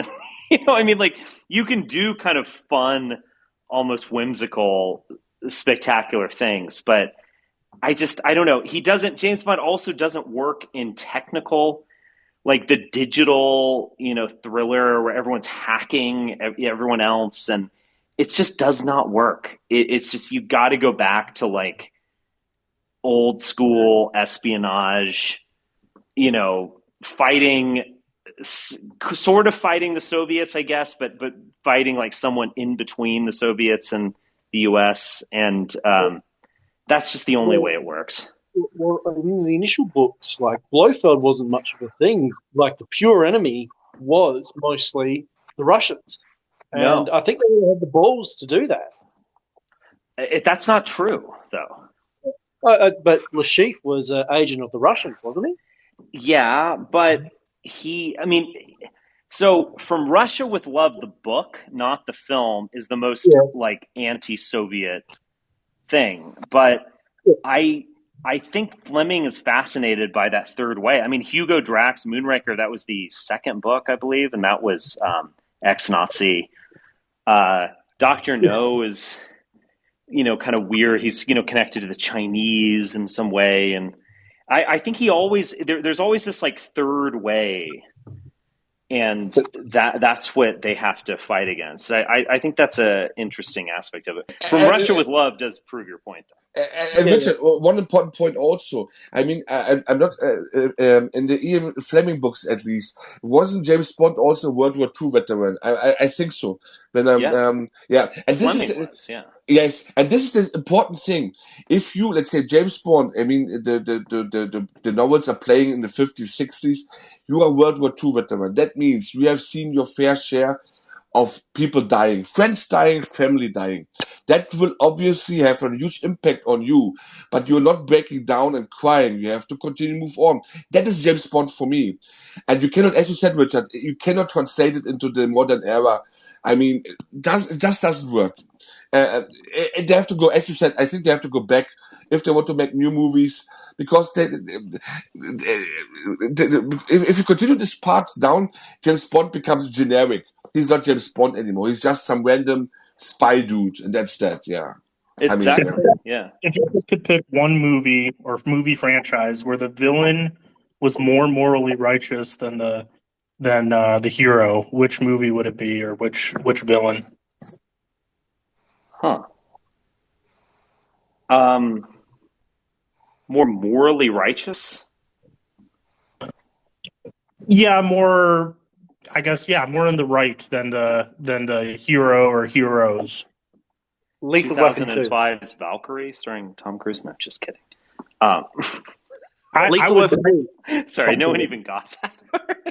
My answer is Star Wars. I think the Empire gets a bad rap. Oh, well, that's true. The Rebellion, give me a break. All they want is chaos. The Empire was just seeking to provide peace and order to the galaxy. Like, I think that's a good thing, Yeah, I think that's definitely true. Darth Vader was right. Magneto did nothing wrong. Oh, what were you saying, Charles? I said Magneto did nothing wrong. Magneto. Magneto is a reference. Like, he's like the Jew's Jew. He's like the Israeli Jew. Yeah.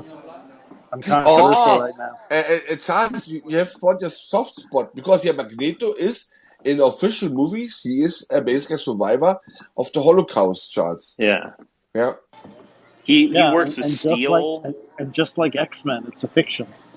Well, he's based on like Meyer Kahane or something. He works with Steel as opposed to Professor X, who's a mind reader. So Professor X is like the assimilated, who's also Jewish, but he's like the assimilated Jew who can change people's minds, whereas Magneto wants to like crush them with, bullets and tanks and things like that. That's he the wants metaphor. he wants to brainwash people. Actually, that's what he wants Magneto? to do. No, he doesn't. No. Professor X wants to brainwash. Well, I know. Yeah, Professor X is like Sigmund Freud, or so he's the enemy. Yeah. But you're just siding with Bibi Netanyahu on this question. No, I think because they're both Jews. They should have their own country. Zagonel, what are famous Soviet or Russian superheroes or heroes? Zagonel, are you still there? Zach? Yeah, of course I'm here.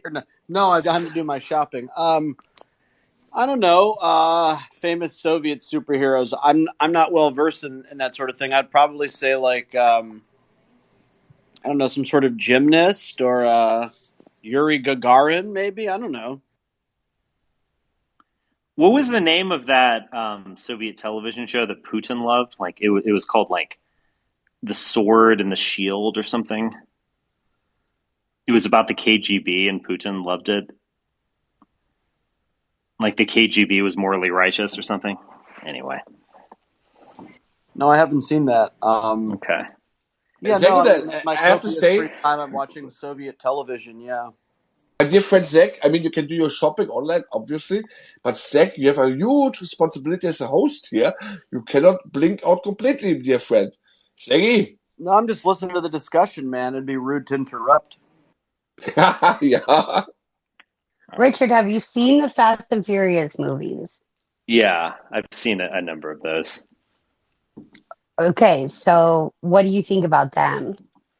These are movies I can discuss with you. Whoa, Richard, that's a little harsh. Come on. They were all right until the death of Paul Walker, and now they're just unbearable. No, they're super ridiculous. Don't get me wrong. They shot a car into space, but they're fun, and you know what you're getting into, right? I agree. That's fair enough. I saw the one with Dwayne "The Rock" Johnson and the English guy. Like they had a spinoff film. Oh, I kind of found that fun. Hobbs and somebody. Yeah, Hobbs and Shaw or something. Yeah. Yeah. I thought that was pretty fun. I mean, it's kind of like Mission Impossible. I mean, it's great stunts and choreography, but there's just no real mythic element to it. And so there's no real content. The one where The Rock rips the machine gun off of the tank and then just starts blasting everybody with it. Yeah, I mean, that one was a good one. That. Yeah. I've seen some crazy. One of them, they drive a car between skyscrapers. They drive a car out of one skyscraper into another. Yeah, that is obviously as one does. I mean, I'll give them credit for just being bubblegum, mindless fun. But I think that's the same one where I think that's the same one where they outrun the submarine. Right. Well, what do you mean, Richard? We're having a conversation about them right now. Well, yeah, but what I mean is that I can talk about James Bond all night, but I'm what can I say about Vin Diesel? I'm not sure I can say anything. I've seen these things. They do impossible feats of strength. They'll rip a car door off a car or something with their bare. It's just absurd. Sorry, I lost you. Someone bounced me from speaker. Whoa! Charles. Hey, my bad. That was me. Okay, I'll listen to what Roland has to say, and then I've got to go. It's getting late here. Roland, go ahead, please. Okay. So it's actually very early in the morning, as you can see on my accent. Yeah, we don't care. What do you want to talk about?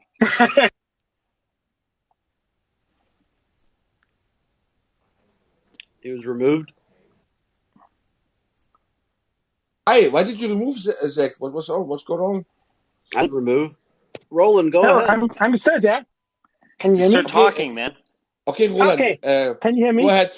Yes, we can hear you. Now, go ahead. How would a modern James Bond look like? Because I was listening to you 10, 15. I think his phone just sucks. He keeps like muting out. Maybe he's getting phone calls or something. No, can you hear me now? Yes, go. Yes, go. Sorry, I don't know what's going on here. I'm trying. Okay, how would a modern James Bond look like? James Bond in 2027, maybe. Ukraine, like title maybe like something like Ukraine Never Dies. Can you do James Bond in Ukraine? Of course, that would That's be kind of funny, actually. not a feel good movie, but something like a morally ambiguous thing.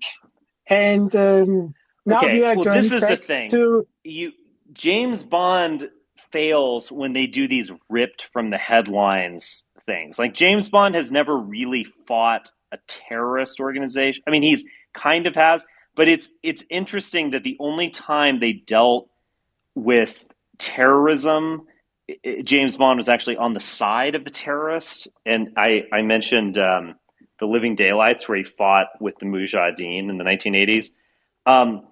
I just, yeah, I mean, the Ukraine, I don't think you can do that because James Bond, the villain's plan has to be outlandish.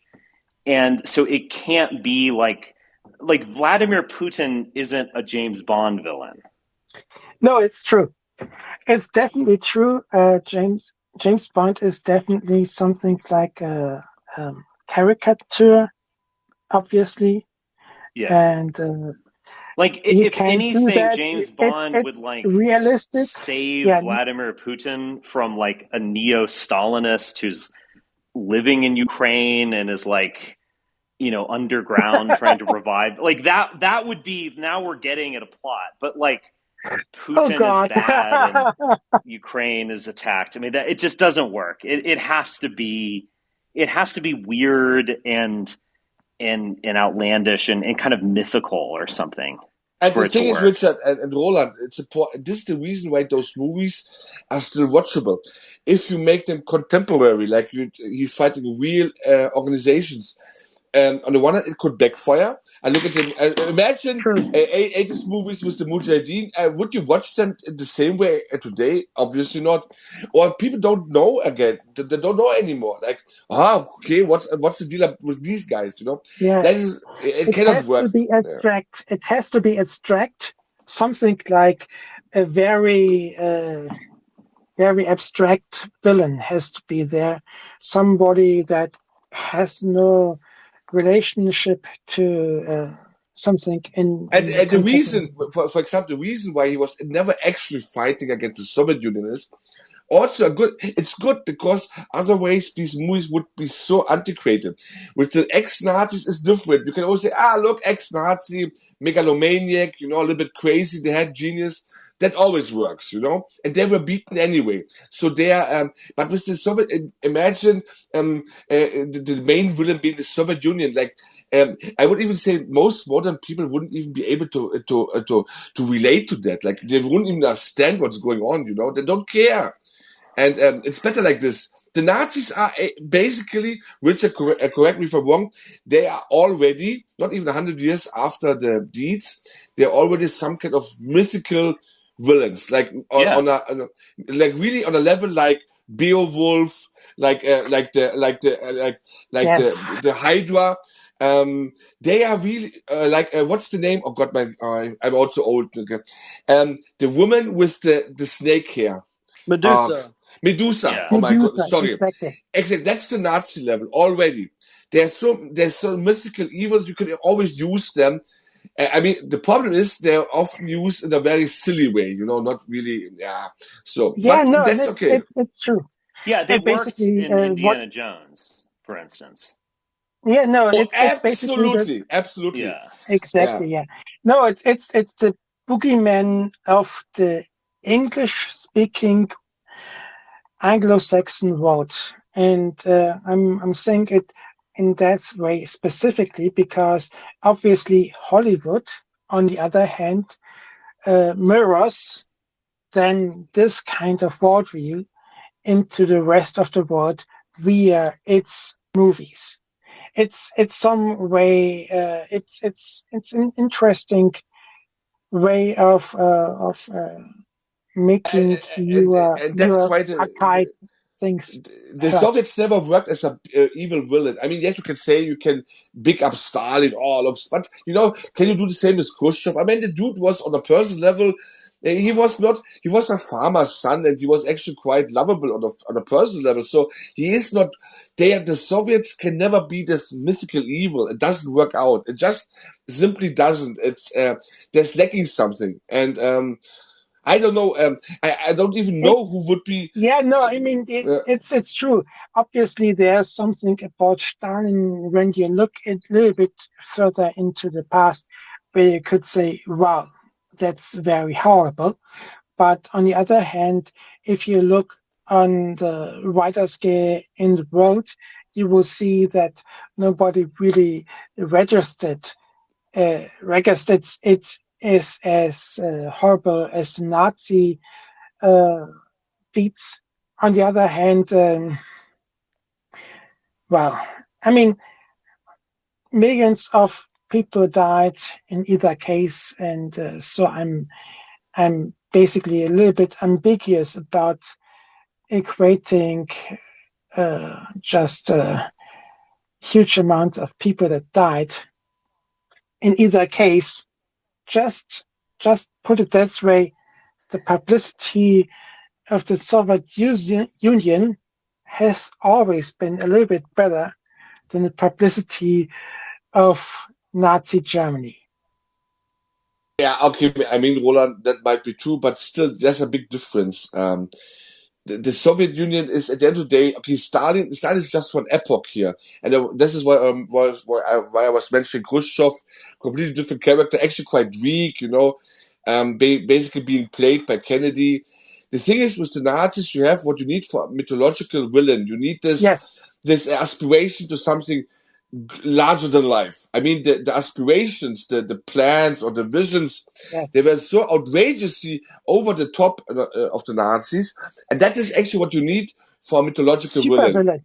Exactly, they were supervillains. Yes, the Nazis were supervillains, and it's even funny. I mean, all the comics, we were talking about comics earlier.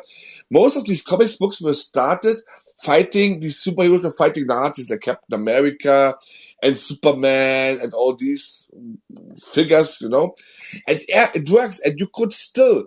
The problem is, I mean, if you could pull it off to, let's say, the Nazis will always be a good villain, super villain, but you have to put it in a realistic way. Like you cannot just have them living on the dark side of the moon. They're coming back. That's silly. No. The problem with the Nazis is basically, put it this way: if you look at the totalitarian regimes in the Second World War, you will see some striking differences between the three totalitarian regimes that fought basically against the Western, more or less democratic routes, as in England and United States and so on and so forth. And you have basically Japan, which had the idea of, at least it's not in reality, but in its propaganda, it had the idea of the greater Eastern prosperity sphere. Basically, they tried to make things better for the people in their empire, while also being extremely horrible against, for instance, the Chinese and everybody they conquered in that time.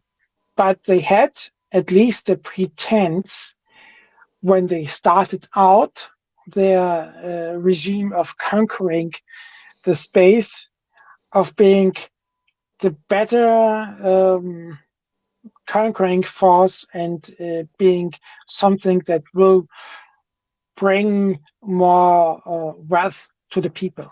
And look again on the Soviet side, you will find the same ideas, basically. The idea is, oh, we will bring communism to the world and make certain that all the people in the world will be better after we have conquered them, or something like that. It's something like make things better. And look, on the other hand, to, so to speak, the supervillains, the German National Socialism, which means basically that the socialism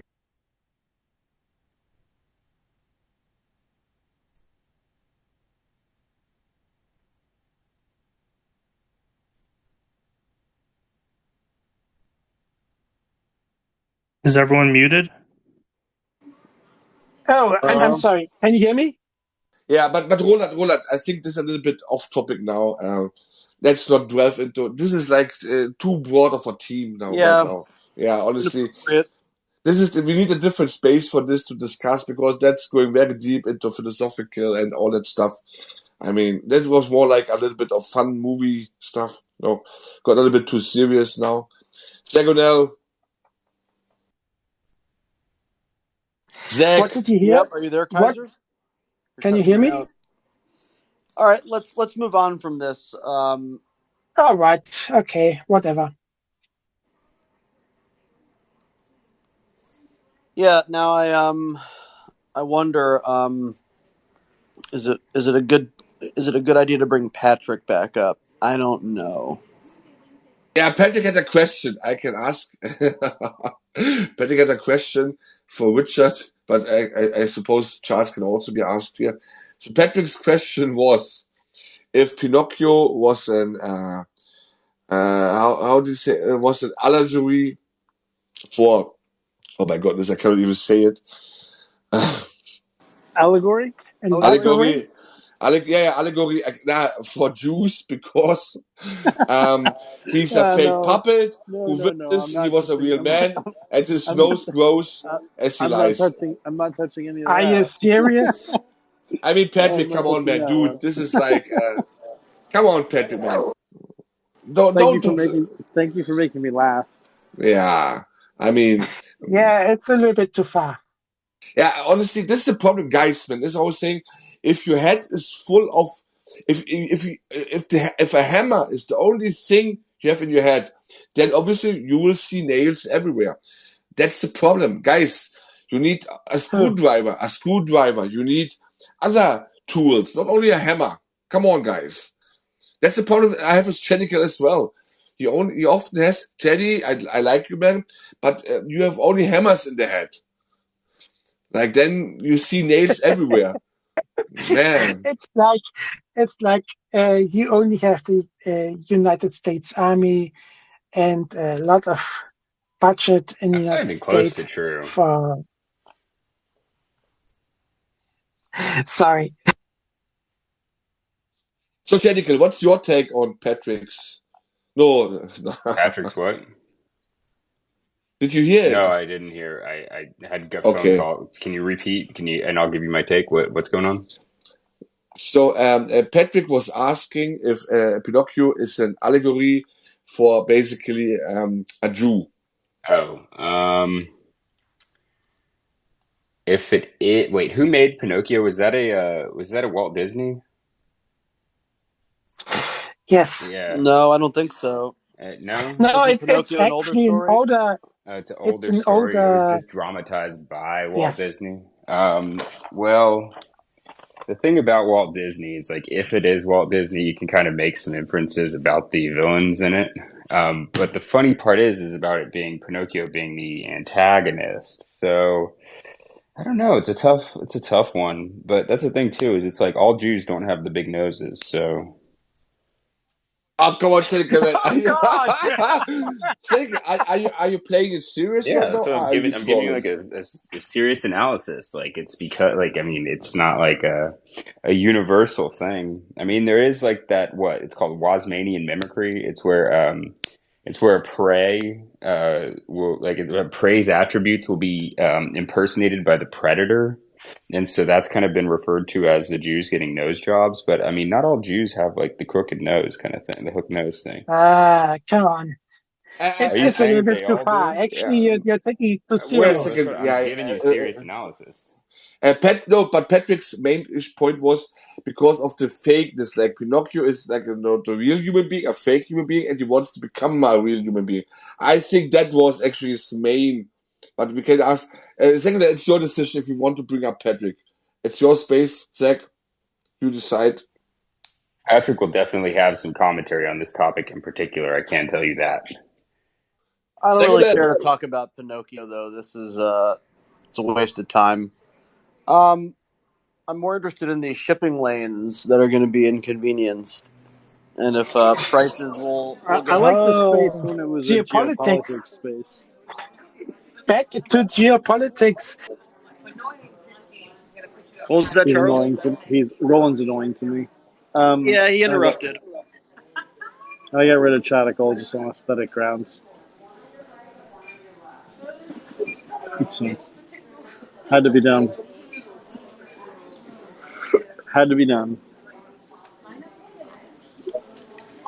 Oh no, Chatical, no. Yeah. Yeah, so these shipping lanes are going to be a problem. I Not really. I mean, You don't think so? Suez was closed for like 8 years at one point. It's like not that big a deal. Like, there's not really much that's produced in the Med that needs shipping. Honestly, I don't know.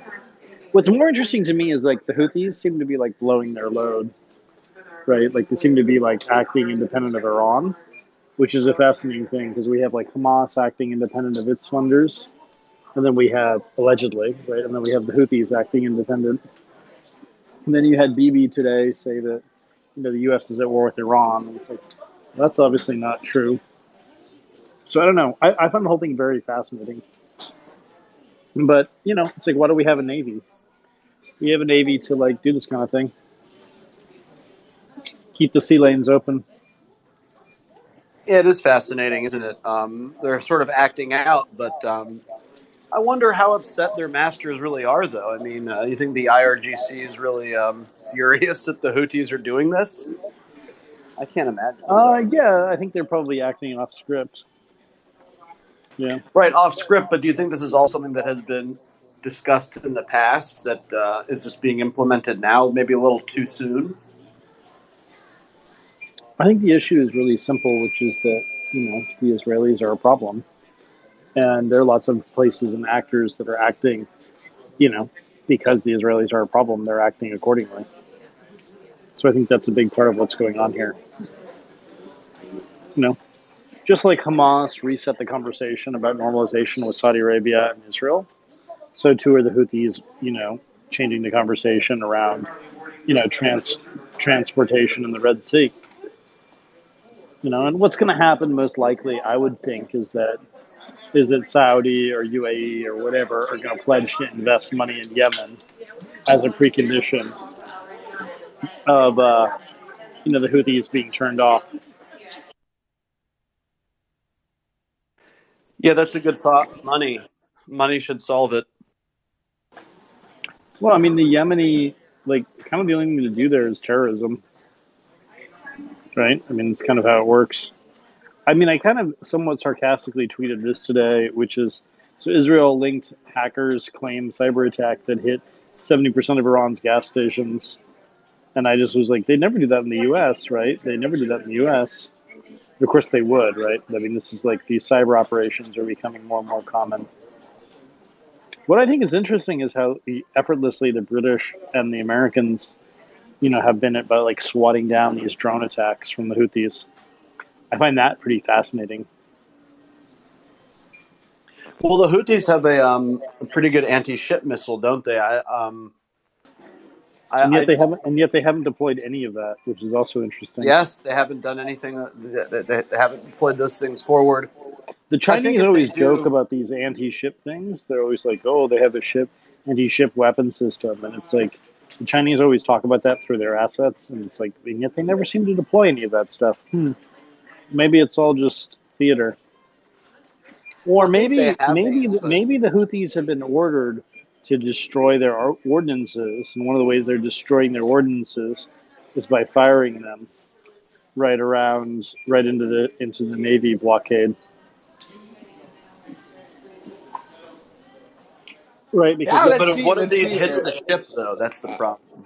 They're not hitting the ship. That's the thing. That's No, I said, but if they hit the ship, that would be. No, but the if is the big thing, right? So they're not. The drones are not. So like, let's say you're the Houthis, right? And you want to be seen as doing something about all the misbehavior with the Israelis. So maybe you fire off all your drones, and all of your drones get shot down. And you're like, oh, we tried to do something about it, but we couldn't get it done. That's my sense of it. Yeah, I mean, it's a game.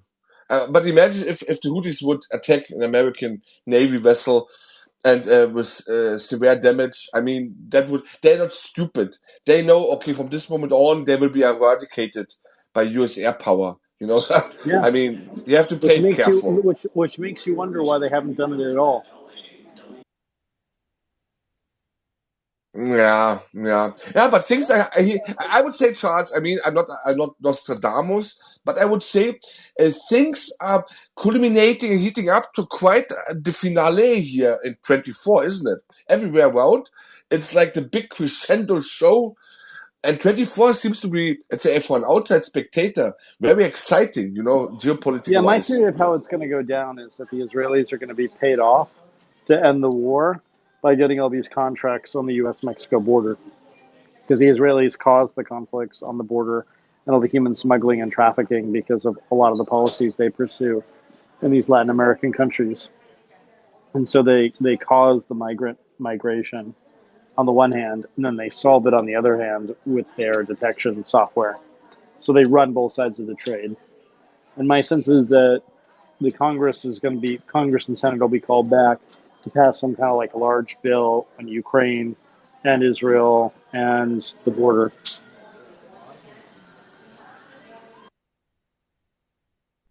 I mean, you really think they're going to get a Ukraine bill and solve this border? I mean, the border thing seems to be the problem. Yeah, it's just going to be a giant deal. And you saw today that Japan. I mean, Kaiser and I were chatting about this in the back channel, but like Japan just bought U.S. Steel, and there's a lot more U.S. assets that Japan could buy as a way of deploying cash. And Japan holds all these dollars, which is all a part of the same kind of thing. That's not a bad thing for the United States. That was actually it's actually a great thing. And people are so stupid, honestly, Charles. You said it. People don't understand FDI. If a foreign entity is investing in your country, is putting real money into your economy, and you know, in the case of the United States, that money won't leave. That's good. But obviously, the stupid talking point is, oh, the foreigners are coming and buying us out. It's stupid, man. Come on. The Japanese are not some. It's Japan. It's Japan, exactly. The two, Charles, I was mentioning it in one of the spaces a couple of weeks ago. The two countries with the biggest FDI amount in the United States are Japan, number one, and number two. Which country, Zach? Which? Germany. Exactly. And those two countries, I mean, you know, if the money is from those two countries. Yeah, bitteschön, Charles, bitteschön. You see, but people, that is honestly, and Zach, you know, that's a problem. People think they know something, but they don't know shit. What do conquerors peoples do? They pay tribute to the empire. Exactly, right? It is what it is. Yes. But the thing is, this xenophobic bullshit, you can play it so easily, and there's so many stupid people who laugh it up. You know, they don't know shit. And honestly, Zach, you know, I will say it like this. Obviously, we are all nice in your space, and I mean, it's your space, and there's a certain decorum. But sometimes you have takes you just want to push back. You know, I don't want to give any names here. Oh, you have to push back. Yeah, you know, let's not give any names, but certain names, they think that they know something, but they don't know. And that's a problem, you know, like, this is sometimes ridiculous. You shouldn't talk about Prodigal like that while he's not here. Not Prodigal, yeah. Prodigal is actually mostly okay. I'm talking about someone else. At this point, Kaiser, I can't keep up with all the bad takes, though, so it could be so many people. let's stay diplomatic here. No, let's not mention. Look, But the reality is that the reason people in the U.S. are freaking out about Japan foreign direct investment is that they wanted that foreign direct investment to flow through Israeli hands. That's why Fetterman's upset. That's why J.D. Vance is upset. That's what that is. And for a long time, the Israelis moved in as kind of the arbiters of the U.S.-Japan relationship. That's why Rahm Emanuel became ambassador. And that shit just doesn't work anymore.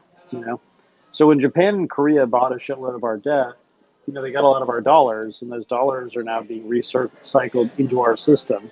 And those are in things like the U.S. Steel deal, which is a pretty good deal. I mean, cleans out the more mobbed up aspects of the steel industry in the U.S. Like, that's cool. Like those tariffs actually help in that way. So, yeah, I mean, I think we're going to see a lot more U.S. Japan deals, and that's all to the good, and it's to Biden's credit that he's doing that kind of thing. And Charles, are you alluding that Israel was kind of middleman in the past here? I am alluding that. I'm saying that clearly.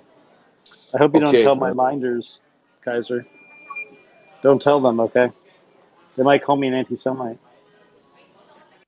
Is really Oh, no. interesting. By the way, Lenka, go ahead. We have a woman here, Charles. Yeah, go ahead, please. I created the Israeli Hi, everyone. thing. So Good morning. I was preparing to say something about the movies, but it sort of changed to geopolitics. That's great.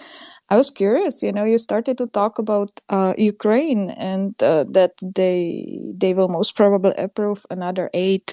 I work as a Russian journalist, so I'm actually curious. Why do you think that? Because if I'm watching all these meetings, it seems to me they don't want it anymore, especially the Republicans. So I'm just curious, why do you think? I agree with you. I mean, the votes are there. It's just that simple. But I mean, they're dragging their feet so much, Charles. No, it's because they want to be seen a guarantee. No. What they want to be seen as doing. So if you're a Republican who's pro-Ukraine and pro-Israel, you want to be seen as dragging your feet to get a bigger good deal for Israel. And so the best way to do that is the border bill. So that's what's going on, is that there's a bunch of Republicans that will cave, but they'll cave for more money for the border, which is what they want. So there'll be an omnibus bill that's cut, and the omnibus bill will have all sorts of spending in it for Ukraine, for Israel, and to the border. Yeah, so you think they will tie it with the border, to sell it they'll better? They'll do a big Christmas shit show, and then they'll call it a day. You mean until the next president, it will be over? No, I mean Biden will be reelected, and they'll just continue with the Ukraine stuff until such a point as Zelensky backs down. But I mean, Ukraine's going to become very Turkish, which is kind of already playing out now.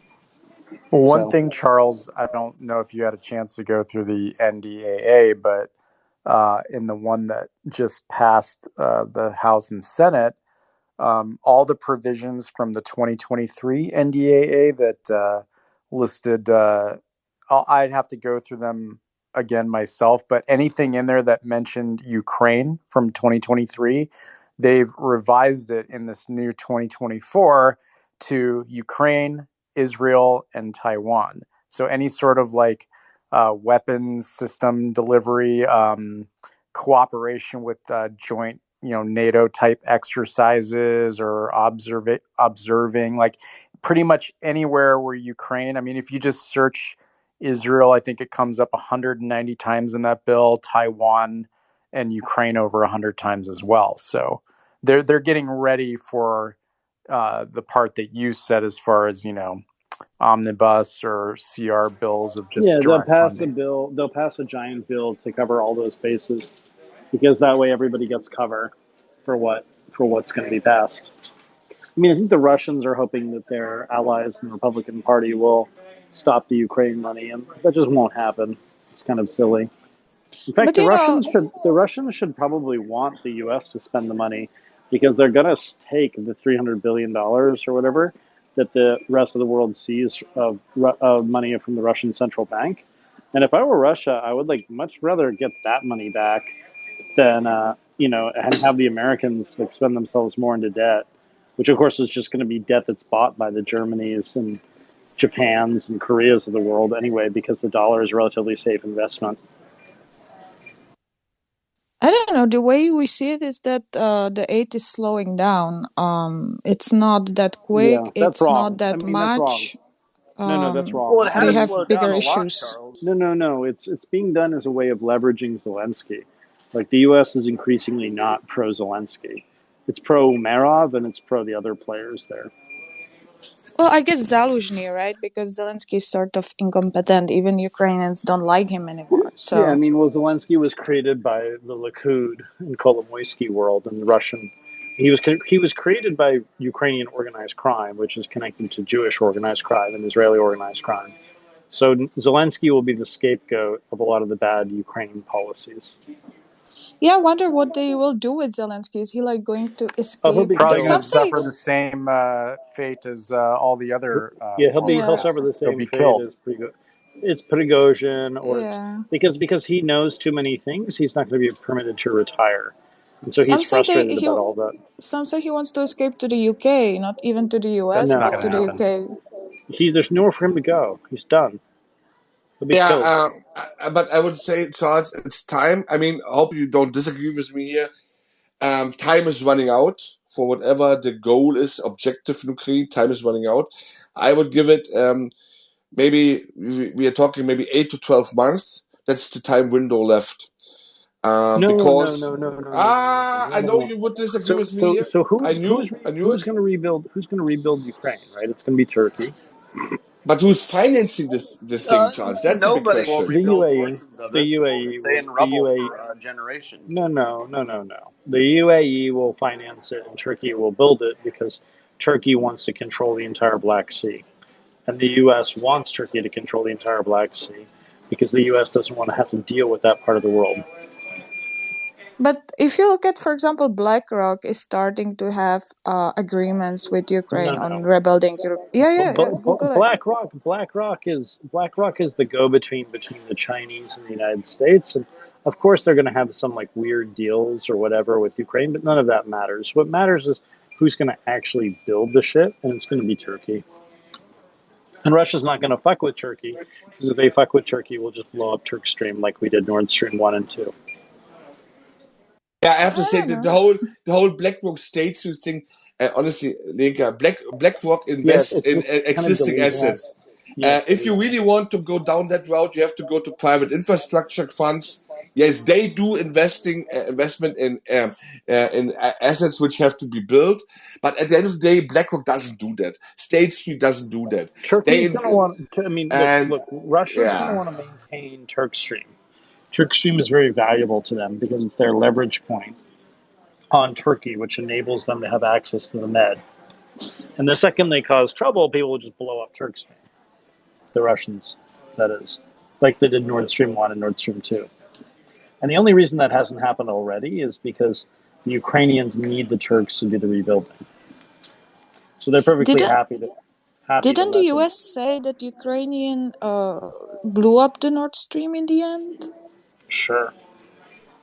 But who cares? What I mean, the thing is, I mean, everyone knows who's behind it, and it's. I mean, the official line today is that it was a Zaluzhny special command.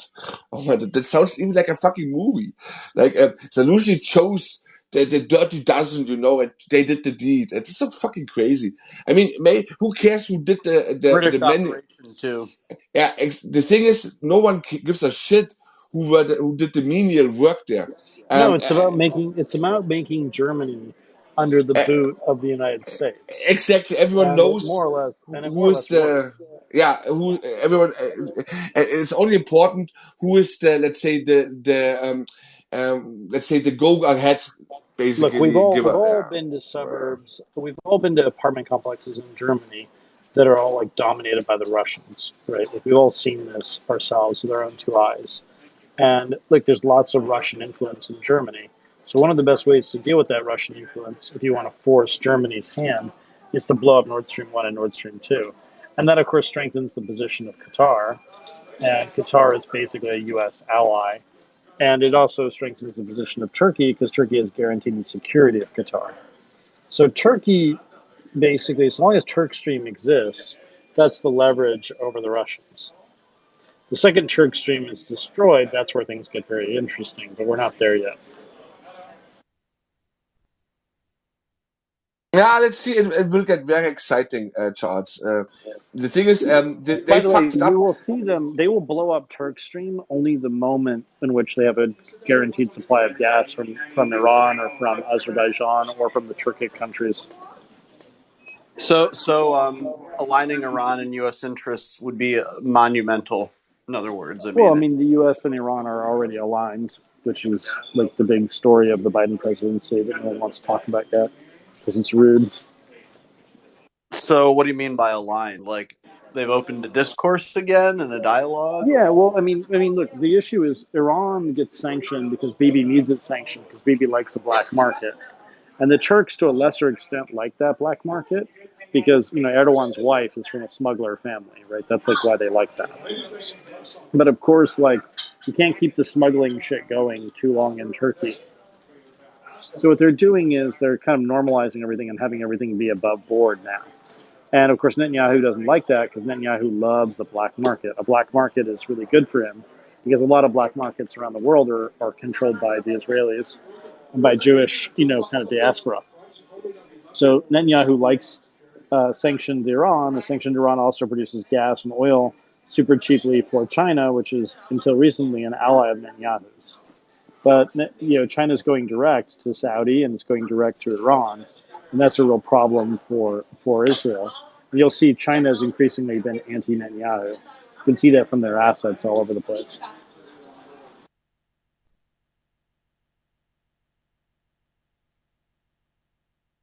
Well, interesting, but the way we hear it in these spaces, the United States needs to attack Iran at all costs in order to Well, of preserve course, Israel. they want us to attack Iran to drive up the price of oil. But obviously, Biden's not going to do that because Biden wants a lower price of oil because he's pushing the price of oil down by enabling American domestic production, which is at an all-time high. Biden's Yeah. policy is to basically make the Middle East as calm as possible. And the best way to do that is to produce a shitload of our own domestic oil and to basically guarantee the shipping lanes and the security so that there isn't any crazy shit that leads to the driving up of the price of oil.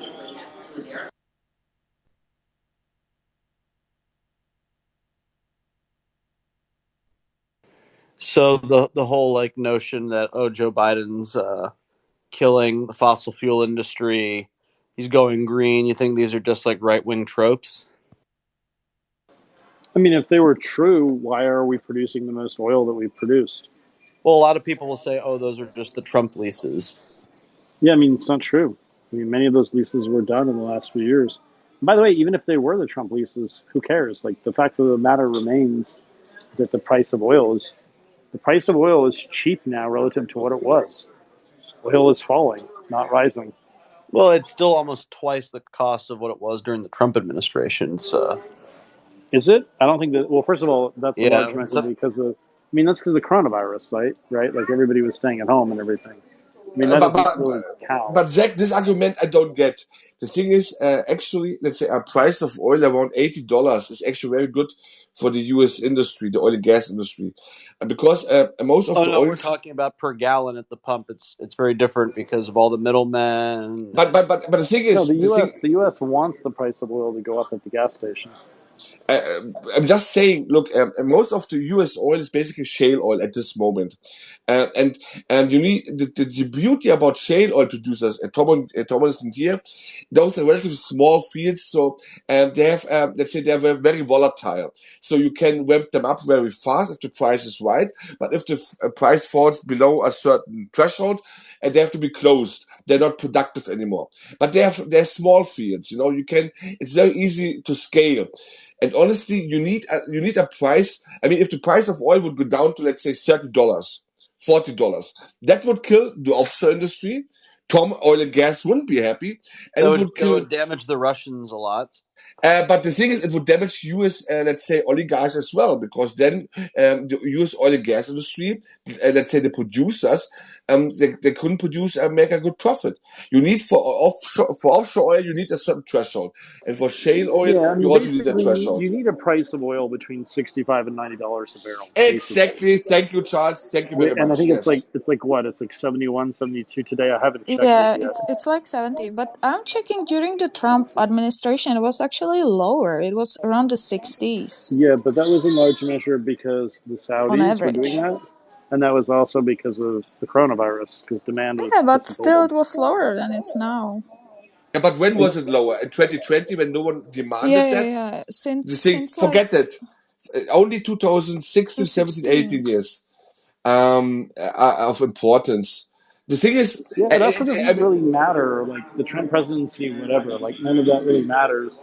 Like what matters is what is the price today, and how does that affect the economy today and in the future? Because economies are about future predictions of cash flow and future predictions of goods received. And so, like, the past is kind of an irrelevant stat. Like, I get why people are trying to do it from a political perspective. But remember, like, the real question here is not about, it's about the price of oil and the or price of oil being relatively known as a way of both ensuring that the investments that the Biden, Inflation Reduction Act are doing are competitive, but it's also a way of basically just stabilizing global price. America wants a stable oil price worldwide. It doesn't want any of this volatility. Now, there's all these countries in the Middle East and Russia and elsewhere that want a high price of oil, so they're down to cause all this instability and volatility. So how Russia is causing this instability? Sorry, I just missed that. Russia wants a higher price of oil because it's a petro state. Yeah, I get that, but you said that it's causing the instability. Like Every how? petro state wants a higher price of oil. Yes, but I'm Everyone I'm does. I'm just asking like how Well, one of the Russia ways is it did that projecting that. was by invading Ukraine. I mean, that was like way number one.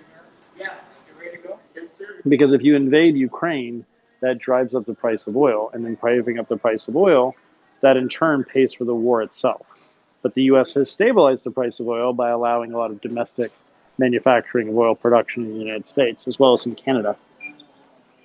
Yeah. Also, the Russians are going to spend like 160 billion on defense next year, and if you don't have a higher price of oil or a war, you can't really justify that. And like the things that they're spending that money on are things that they've wanted to do for a long time, but there was just really no justification for it. And any such measures would have been met by like Yeah, look, swift rebuke and it's going to be suspicion by the about a United States if they're and they yeah. probably would have been sanctioned, being like, "Why are you developing your military sector in a way that seems to not benefit NATO? Like, what are these little drones? Like, what are you doing?" Look, they're going to spend about a third of their GDP on military, right? Which is a lot. Yeah, and in tremendous volume too, because some of the programs are for mass production of like striking weapons, like all these little drones, missiles, things like that. So it's they seem to be preparing for something. I'm telling you, Zach, 24 is a very is a time window here. 24, and things are heating up to the peak here, and it's getting the time window is getting smaller and smaller by the day. Um, and I mean, I don't want to make an overall picture here right now, but you see, when you fuck around, you will find out. You can spend money, but at the end of the day, most countries have to back that up. You know, you cannot just spend money without getting it from somewhere else then to finance your budget. And if you don't do that properly, you will one day you will fuck the wrong people. Like for example, farmers. Never fuck over farmers, because they are no. Because this is the thing: if farmers are the last bastion in the West of, I would say, men who actually want to have a tranquil life, but when they have to do, they will stand up, you know, and they will fight. You know, urbanites are lost cause. Urbanites, they watch Netflix and play Xbox, you know, and jerk off to porn. Those are the urbanites. But rural folk, they still have, let's say, strength to them. And this is what you're right now seeing, Zagonel. It was just a question of time. We were talking about this Zagonet for 2 years. And honestly, I have to say my track record when it comes, I don't want to pat myself on the back, but I was so far 100% spot on. And now the wrong people have been fucked. And now you see what's happening is the farmers are blocking Berlin. You see? And now it's heating up and they will not stop. Because this is the detachment of the liberals, and they think this is the stupidity of them. To fuck over farmers. The only people in a country which actually have a certain strengths to them, but that they're so detached. They are living in their own little bubble worlds, and now they have it coming, and you will see it will heat up. And I'm just hoping it won't get bloody, but maybe it has to get bloody. But I know which side I will be, Zagonet. I mean, honestly, I'm a little bit excited here, the only way unfortunately, you need a certain strength to push for change. And demonstrating alone is not enough, that's weak sauce. You need certain leverages. And yeah, let's see where that will all end. But yeah, they're fucked around too much, and they're fucked over the wrong people right now. And I can see that escalating throughout Europe.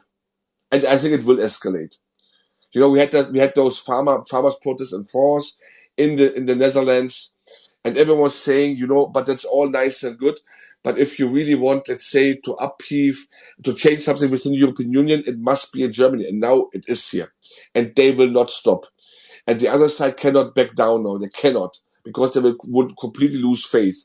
So there are two options here. Either it gets bloody, or the government is being dissolved. And then anyway, then the next government, the whole Ukraine thing, I'm telling you, man, 6 to 8 months is the time window here. That's the time window. And if you want to get shit done in Ukraine, then do it in the next 6 to 8 months.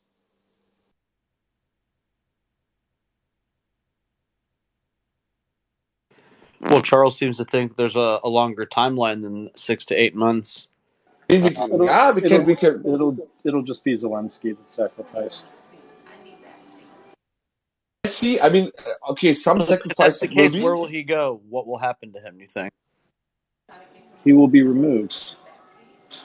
And he'll be exiled in Miami, or killed, in Italy, or most likely killed. I suspect he'll be assassinated. Yeah, no exile, Zach. You know that, man. He knows way too much.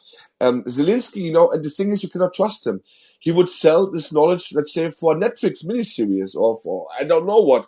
So you have to get. I mean, I don't condone violence. Obviously, I'm a peaceful man, but you know how these things works. He just knows too much. And imagine if he's frustrated and just wants to spill the beans and just to hit back, and then he would tell all these stories how he was betrayed by these and these politicians. No one wants to hear that. I mean, yeah. Well, I mean, he's an actor, right? He's an actor by profession. He's not a politician. He's no expert. He got yeah, exactly. Comedian. That's even worse. There was a story recently that it was found that Zaluzhny has been bugged, presumably by Zelensky and friends. So that would suggest that Zaluzhny is viewed as a potential political threat, or that the Zelensky government suspects that a coup might be in the information. So that's something to keep in mind. Whether he escapes to where or to whatever, I don't think it matters much. If we're looking at a coup, he will be imprisoned or killed.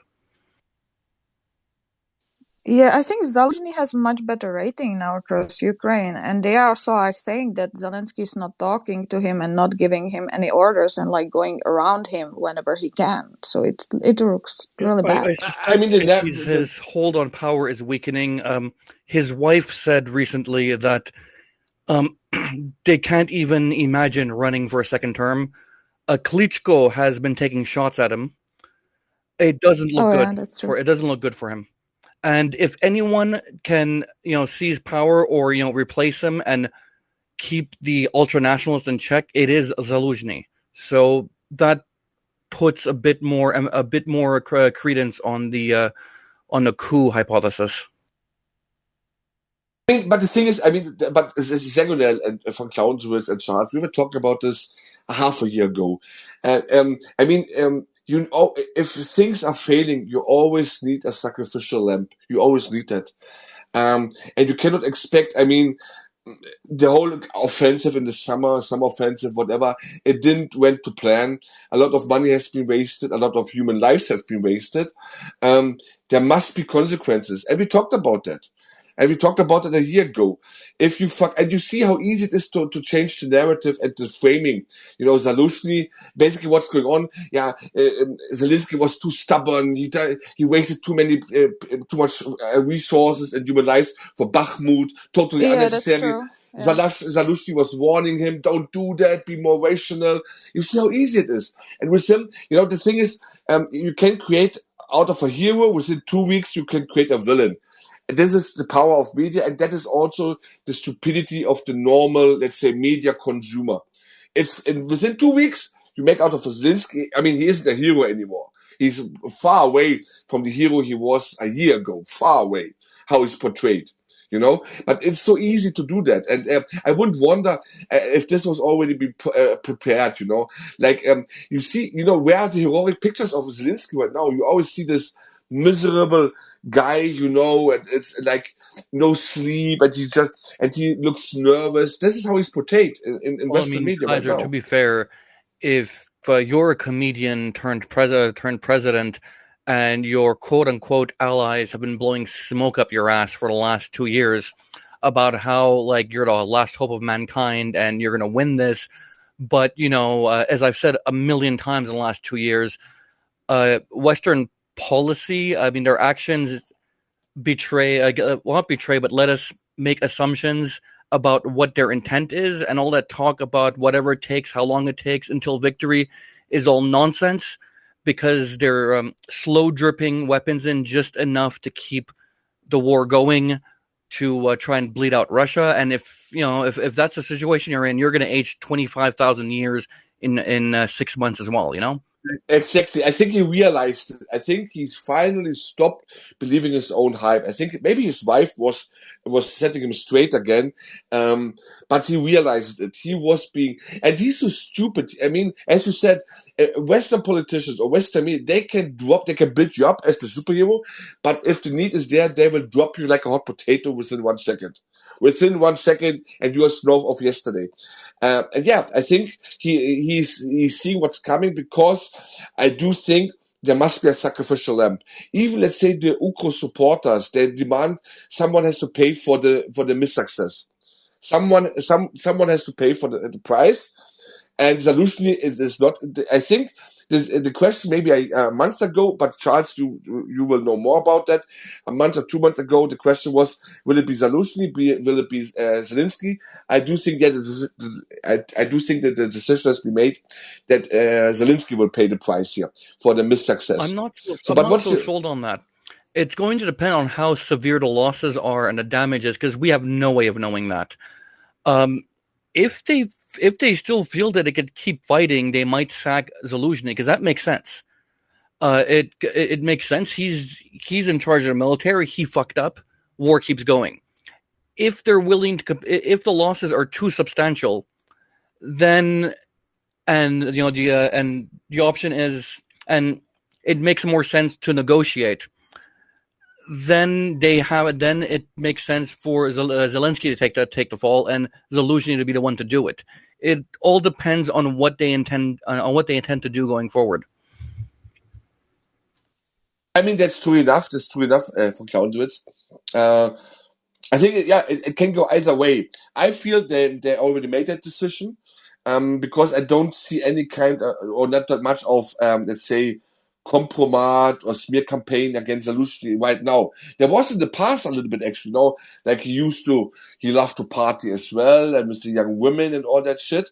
But you don't see that kind of stories out now there. But maybe it's just, who knows? Let's see. I mean, yeah. But I'm sorry, I'm just watching, the approval rating of Zaluzhny from Ukrainian media reporting. He has like 82%, and one of the news is even saying 98%. I mean, that's a little weird, but it's all from like 10 days ago. So it doesn't look good. What are Zelensky's approval numbers in contrast? Yeah, Zelensky is here like at 70% in one of them. In other of them, they even don't say it, since Zaluzhny is at 98%. So, well, that's what makes this interesting, isn't it? If anyone can replace Zelensky and be accepted by the masses, it's Zaluzhny. I can't imagine widespread support for Klitschko, because he made a career out of being punched in the head repeatedly. I mean, Schwarzenberg, what's his name? Schwarzenegger, not Schwarzenberg. Schwarzenegger, he also made it quite far, right? Even though he was like a bodybuilder or something. Yeah, but the difference and is who else is the alternative? I don't think anyone will align behind Timoshenko. I think she's pretty much done politically. I mean, everyone knows that Vitaly Klitschko is corrupt. I mean, everyone knows that. I mean, his time as mayor in Kiev, I mean, whatever. He's not... I mean, Schwarzenegger, back then, when he was elected, he had a very clean image, actually, in 2003. Very, very clean. And the Klitschko of today, the Vitaly Klitschko, he has no clean image. And so, to be fair, Schwarzenegger didn't make a career out of being punched in the head. He made a career out of punching camels in the head. But, I'm just reading some news, and here the Klitschko is actually agreeing with Zaluzhny and supporting him, and instead saying that Zelensky is authoritarian guy. So it seems like they're on one side together. Exactly. He's a bandwagon rider. Klitschko's are bandwagon riders. They were useful because they had a huge popularity in the West, so they were good ambassadors to spread the message. But no one takes those people as above a certain level serious. And they're basically, I don't want to say cockroach, but they're basically opportunists, and they made their bet. So if Vitaly Klitschko is siding with Zaluzhny, but let's see. I mean, it's a power game. I mean, everything is possible. Who knows? I mean, maybe there will be poison involved. Who knows? It's really exciting times. If you would be an outside spectator, it's all as 24. I do think the next 6 to 8 months, everything will come to a certain culmination point, and let's see. Yeah, I was talking to some Russian diplomats in New York, and they are expecting also that, like, over the winter, it will be very decisive because, like, winter is hard for fighting, right? And Ukrainians are running out of weapons, basically, and of anything. So they are not doing great. But I just wanted to say that I agreed with Kaiser, with your assessment that Zelensky made a mistake with Bakhmut. He, like, killed so many people, basically by just like wanting to win Bakhmut, but he was throwing them all into a Russian trap, and he killed like almost 100,000 people. The casualties are in 100,000s. So after that, he was like done. Yeah, and it was so silly, wasn't it? Because it didn't make sense. It didn't make sense to hold when even your top general is, we should have withdrawn months ago, and you overrule your top general just for the PR. Because, I mean, it was big on the internet, right? Everyone loved the everyday Bakhmut holds. Yeah, well, no, I mean... Yeah, he was like, we will win it. And he was like, he just wanted to reach it at any cost. And Russians were like, okay, great. You are hilarious. Do it. You will just lose. That's the thing. I mean, a comedian, and Zelensky is good at PR, and he knows that. And it's important. I mean, PR is important in our modern world, but only so far. And if you have to, and now he has to pay the price. And this is actually the main talking point also by his Western, by NATO command, is basically too much. The one explanation why the counteroffensive, the summer offensive was a failure is too many resources have been wasted in Bakhmut. I mean, that is not only what Zaluzhny is saying, that is what NATO is saying. And that's interesting. So, I mean, I don't know. Honestly, I would be surprised, but okay, if von Clausewitz is correct, it's too early. It can go either way. But I would be surprised if Zelensky doesn't fall on his sword or is pushed to fall on his sword. Because what I mean by this, by that whole thing is, as long as Zelensky is in power, they will not negotiate. Zaluzhny might. So that's why I say, and I emphasize, it depends on what they plan to do going forward. If they don't plan on negotiating a peace settlement, then they keep Zelensky in power because that's their excuse to not negotiate. And Zaluzhny then falls on his sword because he failed. He failed at Artyomovsk. He failed at the counteroffensive. One of them will eventually have to fall on their sword. But in the end, I think probably both of them will. Sorry. Go ahead. Thank you. Do you remember how, like, a couple of days ago, Zelensky canceled his meeting with the members of the U.S. Senate for some, unknown reason? They invited him, and he was like, "No, sorry, I don't have time for that." It was weird. Yeah, that was weird.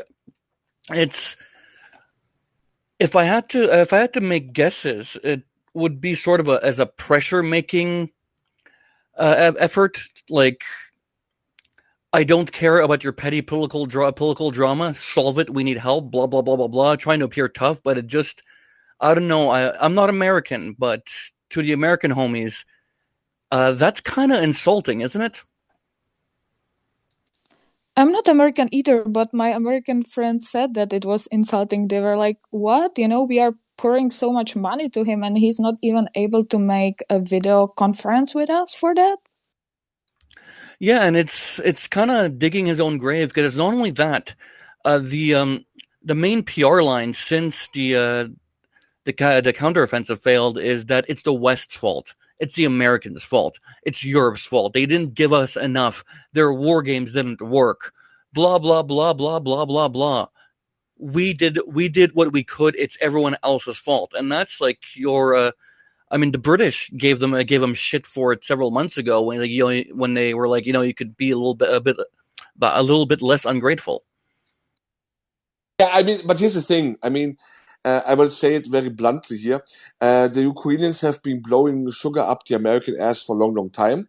Whereas the Europeans, who were actually taking the brunt side here, were we treated like shit by these people. And now it's over. It's up. The whole thing about the European... Zelensky, he was in Frankfurt. He landed in Frankfurt last week for this start of membership negotiation talks, which is ridiculous. That's basically a lifeline to Zelensky here.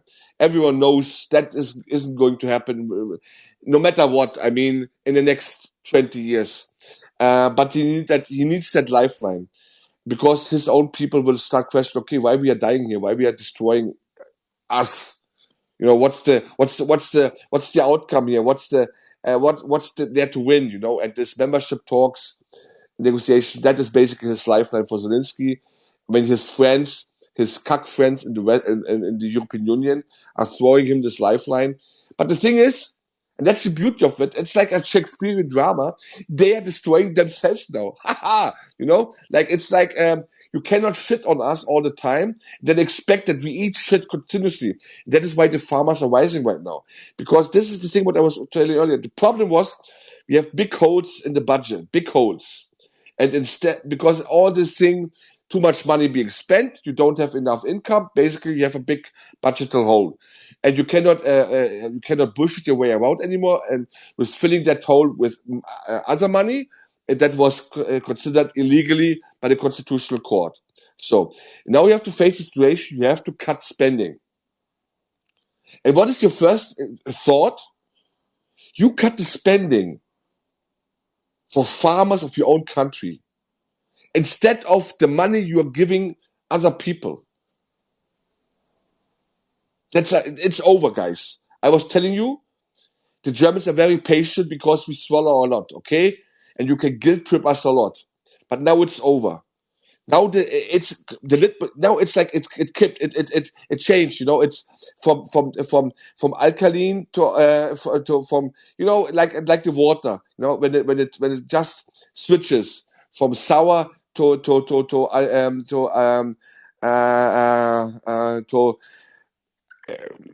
the pH value switches. I don't know the right English word right now. It's kind of fucked. The Germans lost their patience after the Poles did with Ukraine. Go figure.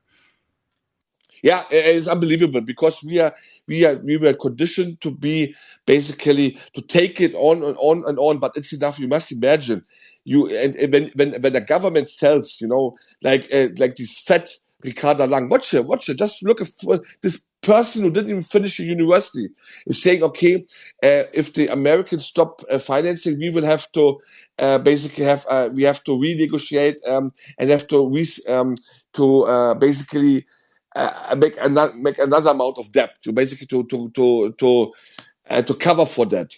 That's ridiculous. Who the fuck are you, fat asshole? You paid no. These people never ever contributed anything to solidarity, and they thought these Berlin urbanites who never saw a real life cow in their lives, they thought they could fuck over the farmers. Because what's actually the reason for this protest is diesel was so far basically tax exempt, because obviously in modern agriculture you need a lot of diesel. It's very cost intensive, and that is basically, if you have the tax on top of that, it would double your price and you will be outcompeted by others. And the first sort of them is to increase to get rid of the tax exemption, to fuck over your own farmers, the fundament of your own society, because you cannot just say, okay, we have to reduce spending for Ukraine. And you want to tell me, for Clownsville, no, you don't, obviously you don't want, but I have to take it me through. You want to tell me that these people are not traitors to their own people? Sellouts? They are. And it's reached a boiling point, and they love it so much that the farmers went to Berlin, because now it's getting hot. And I'm just, maybe it's honestly, Ukraine, they should really speed up whatever they are doing. They should speed up, because things can get very tasty over here. I'm just waiting for it. And I'm obviously on the side of the farmers, man. Honestly, this is really, you can only take so much. And you should have seen the speeches. It's crazy, man. It's like, wow. I'm really looking forward what the liberals are going to do. Wait, If they would, if I'm understanding this right, because it sounds too retarded to be real. So I want you to let me know if I'm getting this right. Germany has cut funding to its agriculture sector in order to be able to send more aid to Ukraine? Yes. The fuck? That's basically That's crazy. Yeah, it's crazy, but this is when you have a government which are sellouts and traitors. They're all traitors. Good little vassals. And it's yeah. But look, guys, yeah, go ahead. Sorry, I mean, Czech Republic, right next to Germany. Czech Republic has a national castle, right, which has like a lot of lights. But they started to turn off the lights at 10 p.m. just to save money on energy, and still they are supporting Ukraine. So how bizarre is that you like have to turn off lights on your national castle to support Ukraine? I mean, my brother-in-law is Czech, so from what his father has, my conversations with his father has been, don't underestimate how much the Czechs hate Russia. Actually, I think it depends. I am now in the Czech Republic, and many people speak Russian. I speak Russian, and they love Russia. Like at least half of them. It's divided. Depends where you go. If you go to Prague, right, it's different. But if you go to smaller villages, then it's also different. Yeah, that's fair. Karel was from Prague. Yeah, they are all like that. But for Claudius, to your question earlier on, that was the case from the get-go. When Nord Stream was being blown up, I mean, who will it hurt the most? It will hurt the most the German economy, the German industry. But it was always played down. The media was playing it down. It's like this topic was kept totally the carpet. And we are supposed to take it on the chin for whatever reason. This is unbelievable. Honestly, it's unbelievable. This government, the Greens, completely co-opted by the Americans, by the deep state, by the State Department, whatever. And Anne Applebaum even told so, if you want to have influence over Germany, you must go for the smaller parties, because you have a huge leverage. And Applebaum was saying that in the podcast. And this is how the Green Party changed from an anti-NATO, anti-imperialist party in the 80s to these complete cocksuckers of NATO. Complete cocksuckers. And you know why? Because, and now you know how it's being sold to them? Because LGBTQ. So basically, and this is always, it comes always when they're getting angry on Twitter, it always comes out. Yeah, but all these countries, they persecute LGBTQ. And they are LGBTQ Nazis. They are fucking rainbow Nazis. I'm not joking when I'm saying about the Rainbow Crusade. They are what they are. And they're selling out their own country, which they don't like anyway. I mean, Robert Habeck, a vice chancellor, said 2010 in his memoirs or in his biography, whatever you want to call it, he said verbatim, I never knew what to do with Germany. I always, let's say, patriotism always made me puke. And this dude then goes into politics. Why? Okay, fair enough, have that opinion. I don't care. But why then do you want to go into politics? Why then do you want to become vice chancellor or even chancellor of this country? If you think that Germany is for you useless, if you think that patriotism makes you puke, why then do you make these decisions? And you know what? So far, they keep the people silent. They were basically, if you with the racism bullshit, with the anti-Semitism bullshit, and xenophobia bullshit. This is how they try to keep people silent. But that will not work. And they did it with the farmers as well, because you know what? Cem Özdemir is obviously he's of Turkish Kurdish descent, and maybe some fucking dude said something about this ain't no Turkish bazaar. And now you know what the media is now running. Instead of focusing on the key issue here, some of the media here, it raises attacks against the minister. Are you stupid? What the fuck? Over. It's over. I'm ready, man. The thing is, the Germans, we are used to be obedient to a certain degree. But when the moment comes, when the rubber is elongated too much, it just, poof, kaput. And we are reaching that point. And I do think it will get bloody in Berlin. The government will fight them back. The farmers will not give up. They said that we will be back in 8th of January if you don't change your politics. And they cannot change the politics. The government will not be able to change that. And they will be back and it will get bloody. And I hope then that things might...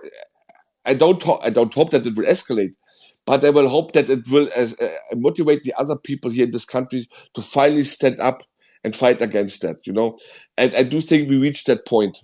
We reached that breaking point, And it's really, wow, 24, man. This will be a crazy year from Clausewitz. Crazy year. I could imagine the Dutch farmers in solidarity will rise again. And the French farmers, and then you have all the other groups. And you have crazy allies times amongst the Hungarian, the Hungarian, Bulgarian, who also was a Slovakian and Polish farmers who, I mean, the Ukrainians are trying to undercut their both their agriculture and shipping sectors, well, freight rather than shipping sectors, and it's going to be a sight to behold. Absolutely. And for Clausewitz, what I find so interesting, let's say, it's always the same, isn't it? We are living in the year 2023 and all the, let's say, bourgeois talkers, the academic talkers, talking about revolution, yada, yada, yada. It's either the farmers or it's either the workers who actually get shit done, And all the others, the wannabe, the revolutionary LARPers, they just talk, never get anything done. And they don't even build alliances with, and it's again the peasants, it's like 500 years ago for Claudius. I find it so hilarious in a certain way that the basic nature of the human being that never changes, like you see all this when you look at now the liberals, they like to talk tough and big, but they never it's all just talk, or just a narcissistic talk who is smarter, who is more ideologically pure, whatsoever. It's bullshit. Pragmatic, getting things done, you need workers, you need peasants. And the workers that keep silent in Germany so far, with a lot of subsidies, it's incremental. There are no mass job cuts. It's basically what happens. For example, at Audi, I can tell you that the older workers, they are being basically they get a very good retirement package. So basically, they're bought out to keep it silent, And this is how they try to reduce the workforce without having to fall back on mass firings. So this is how they try to keep the working class, the workers in check. But with the farmers, they fucked up. Unbelievable. But you see the arrogance that they really. I mean, why would you do that? Why are you not smarter? That's what's bothering me. Because like, don't get me wrong, I totally get why the farmers are rising up. As you know, my mother's side of the family is from agrarian Syria, and country people don't take shit. So that makes sense. What has me bewildered is, with Germany in a process of deindustrializing, because the gas is too expensive, the industry isn't electrified. Why isn't the industrial sector, or like normal people that aren't agrarian, rising up? That's what I don't understand. That's exactly the thing, Klaus. It's an incremental process. So what they're trying to do is, basically, they're buying time. The big corporations, Bosch, Siemens, Audi, they do not fire people. What they're trying to do is, they try to get rid. Let's say everyone who's older than 55. They want to get rid of those people by buying them out with very, very, very generous retirement packages. Very generous money, and then they are hoping that then the bridge years towards pension. Okay, they just say, okay, you can apply 2 years of unemployment, then you get the full money anyway, so that you get rid of the workforce without having to fire people. That goes, but I understand where you're coming from. That only works to a certain degree. They did that in 23 in particular, and Audi already in 22. But they reached the end of the line here. So the next step, and it depends how severe it gets. The next step is to just mass fire people. Unfortunately, in the power dynamics, it already happens in the smaller companies. But here's the thing: these smaller companies don't have a big media cloud. People are relatively isolated, and so the big companies, they are relatively still. They will be bought if shit hits the fan. The state wants to buy them off. But even that is not possible anymore now because the money is gone. The cash register is empty. And this is why I'm saying 24 is getting really, really exciting in that regard.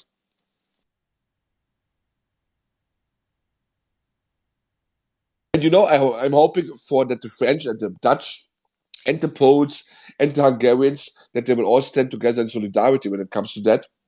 And yeah, for Klaus, as you said, never, never, ever fuck over farmers. Those are people, salt of the earth. They are basically ingrained in the soil of that country. You cannot fuck over these people.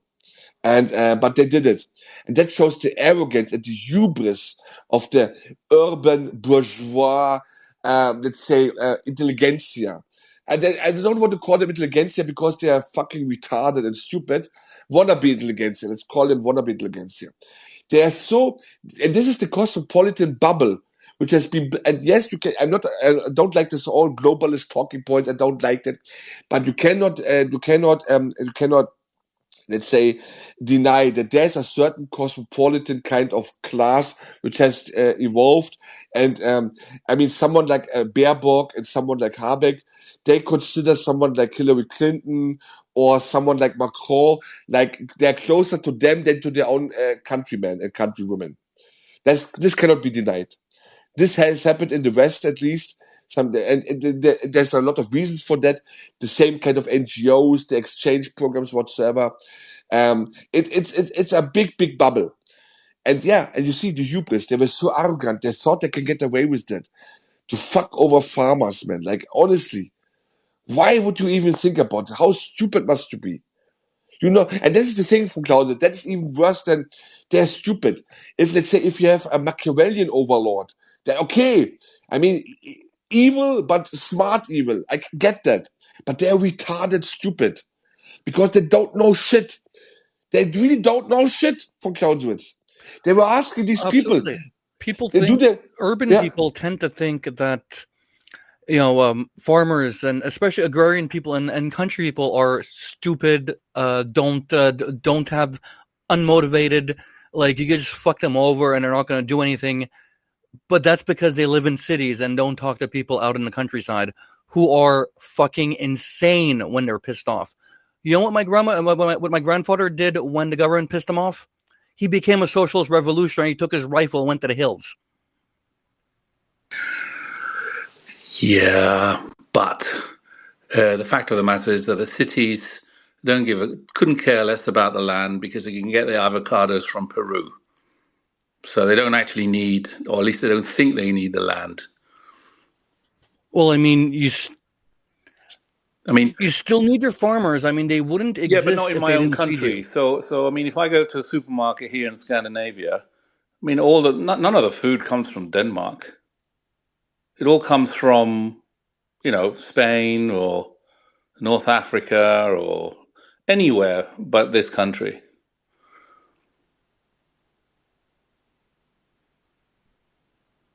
Fair enough. But here's the difference, Lofi. Most of the food actually still comes from Germany. What you eat here, but they can get it from somewhere else. So they can. But I don't. No, Lofi. I don't want. Lofi. The only way they have leverage is what they do, which is basically to block the Nine, road. Lofi, I have to disagree. On the one, no. This is the thing where you're wrong. You cannot say on the one hand, like the liberals, green liberals, you have to keep the supply chain short, CO2, and then source your food from around the world. Doesn't work. They would be called out immediately, and their own base would call them out. No, they can't. Actually, they won't, because what they'll then do is they'll Lofi, use people buy locally here. Yeah, but they use a CO2 offsetting market, right, which is massive. So it wouldn't fly. Wouldn't fly with the base. Wouldn't fly with the base. I'm talking about the Green Party here.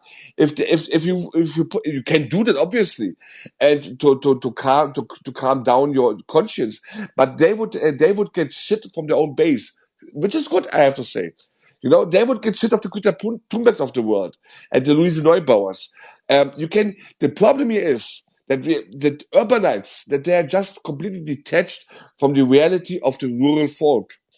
Especially, let's say, in cities like London, Paris, or Berlin. They think everything outside of the city limits is basically a limbo country. Yeah, who and gives a look at shit? London. I mean, how many people in London are actually English? I mean, most of them are foreigners anyway. But the thing is, Lofi. Another thing to consider, if you don't mind, Kaiser, is Germany's agriculture sector might be small in terms of like share of GDP and all that, but it is the third largest agricultural producer in the European Union. It is like tanking German agriculture leaves a huge supply gap that you need to figure out how to source from elsewhere because prices will skyrocket. Yeah, and then I can come up with the politically correct thing and say, well, let us help African farmers by buying their stuff from there. And Lofi, yes, I know it's really bad for CO2, but we are progressive and helping the third world clean itself up. But you're blah, taking blah, blah. a huge chunk of supply off the market. That makes the African prices go up too. Doesn't matter how politically correct you are. Commodities are commodities. Commodity pricing follows commodity pricing rules. You remove supply, you're paying. We might understand that, but they don't see that from from a mechanical standpoint. They see it all from an ideological standpoint. They don't care about that. I think, Lofi, you're a little bit too. The thing is simpler. They are just too detached from the reality of the rural people. Look, the connection. I don't disagree with you. Even 50 years ago, if you were, let's say, living in a big, let's say, metropolis, you still had families somewhere, let's say, presumably on the countryside. Those people now, they are basically. It's like it's like the South Park episode where Ray, was it Ray? Oh, fuck me, I'm getting old. Where Kyle's parents are moving to San Francisco, and they're smelling all their own farts, completely detached of reality. And Cartman has to then save Kyle out of that, because San Francisco is collapsing. That's the problem. These people, I think it's a very new kind of brand. That's the same problem in every single. But Luffy, the thing is. Luffy, the thing is, you don't understand. People will have none of that. I will side with the farmers. Everyone will side with the farmers because if you live in the city. Not if you're liberal shit. But the thing is, Luffy, Berlin is just like not even 4% of our all population. That's the thing. Yeah, exactly. We are not London. We are not Paris. The thing is, they think they are London or Paris, but they are not. The average German lives on the countryside. Maybe he doesn't have a farm more, but let's say he still has connections to that. And that's a no-go. You fuck over the farmers, you will have 80% of the country will be against you. And the 80% who are active. Kaiser, Daniel, go ahead. Yeah, go ahead. A perfect example of this is when Germany started facing energy issues. They went and started importing coal from South Africa. 80%, close to 80% of South Africa still faces power outages because a good chunk of the electricity there is still generated from coal. Now, the South African government willingly exported the coal to Germany because, quote unquote, like Luffy said, it's good progressive values. We're supporting the African market. But the local South Africans specifically, they put pressure on the government to where you don't even hear much about the coal from South Africa that was being exported to Germany because the German Greens were concerned about the brown coal, which is in abundance in Germany. Because you can correct me if I'm wrong, but brown coal is environmentally more harming than black coal, which they were importing in from South Africa. So though you can try and replace it, there's a ripple effect on what it can cost to the market which you're extracting that resource from. And in the case of South Africa, they put way too much pressure locally to where the government quietly pushed the deal to the side, and they didn't export the coal to the same degree that they initially agreed to, partially because of the outages. And then secondly, your first responsibility as a leader is to your people here, not your people that are based, no offense, Kaiser, in Germany. So in this case, I do agree with you, what you're saying, that there is a ripple effect that the Greens aren't necessarily seeing enhanced yet. And even if you do try to replace it, you're just going to offset the market by causing instability in prices to be inflated in one part or another. And lastly, the carbon footprint from transporting goods, let's say from Peru, versus what's locally grown, it goes in complete hypocrisy of their narrative of trying to, quote unquote, be conscientious of the environment, because you're forcing goods to take a longer period, and no one wants to talk about the carbon offset that occurs in transportation, in maritime, or in some cases even by rail. Daniel, fully agree with you here. I just put something in the Jumbotron. It's funny, some dude, Super Bloom TM Creative, don't listen to the headbanger Klaus Brown shirt, Eagle Eye. That's me. So I'm now, and the only person who follows this person is Stealth. So whoever you are, Super Bloom, fuck off, you motherfucking asshole. I'm not a Nazi. And no matter what you want to call me, fuck you, man. Fuck you. I saw your profile. All I'm seeing is anti-Muslim propaganda and chilling for Israel. Fuck you, fuck you, fuck you. Fuck you. Okay? Super Bloom, whatever. Go to Stealth, and honestly, Stealth, if those are the people who honestly, man, Zach, we have to do something about that. I'm sick of her sycophants who are calling all kinds of names, people all kinds of names. This is Kaiser. I just want to hear. I just want you to hear you say 999 in that German accent. Calling. There's a 999. Wow, man! Now I'm a brown shirt, I'm a Klaus brown shirt. Wow, man, it's unbelievable, hey. I actually made a post on this theme earlier tonight. I argued that I encountered a lot of white nationalists when I was devoted to debunking Holocaust denial. Still have a lot of content on my YouTube channel for that.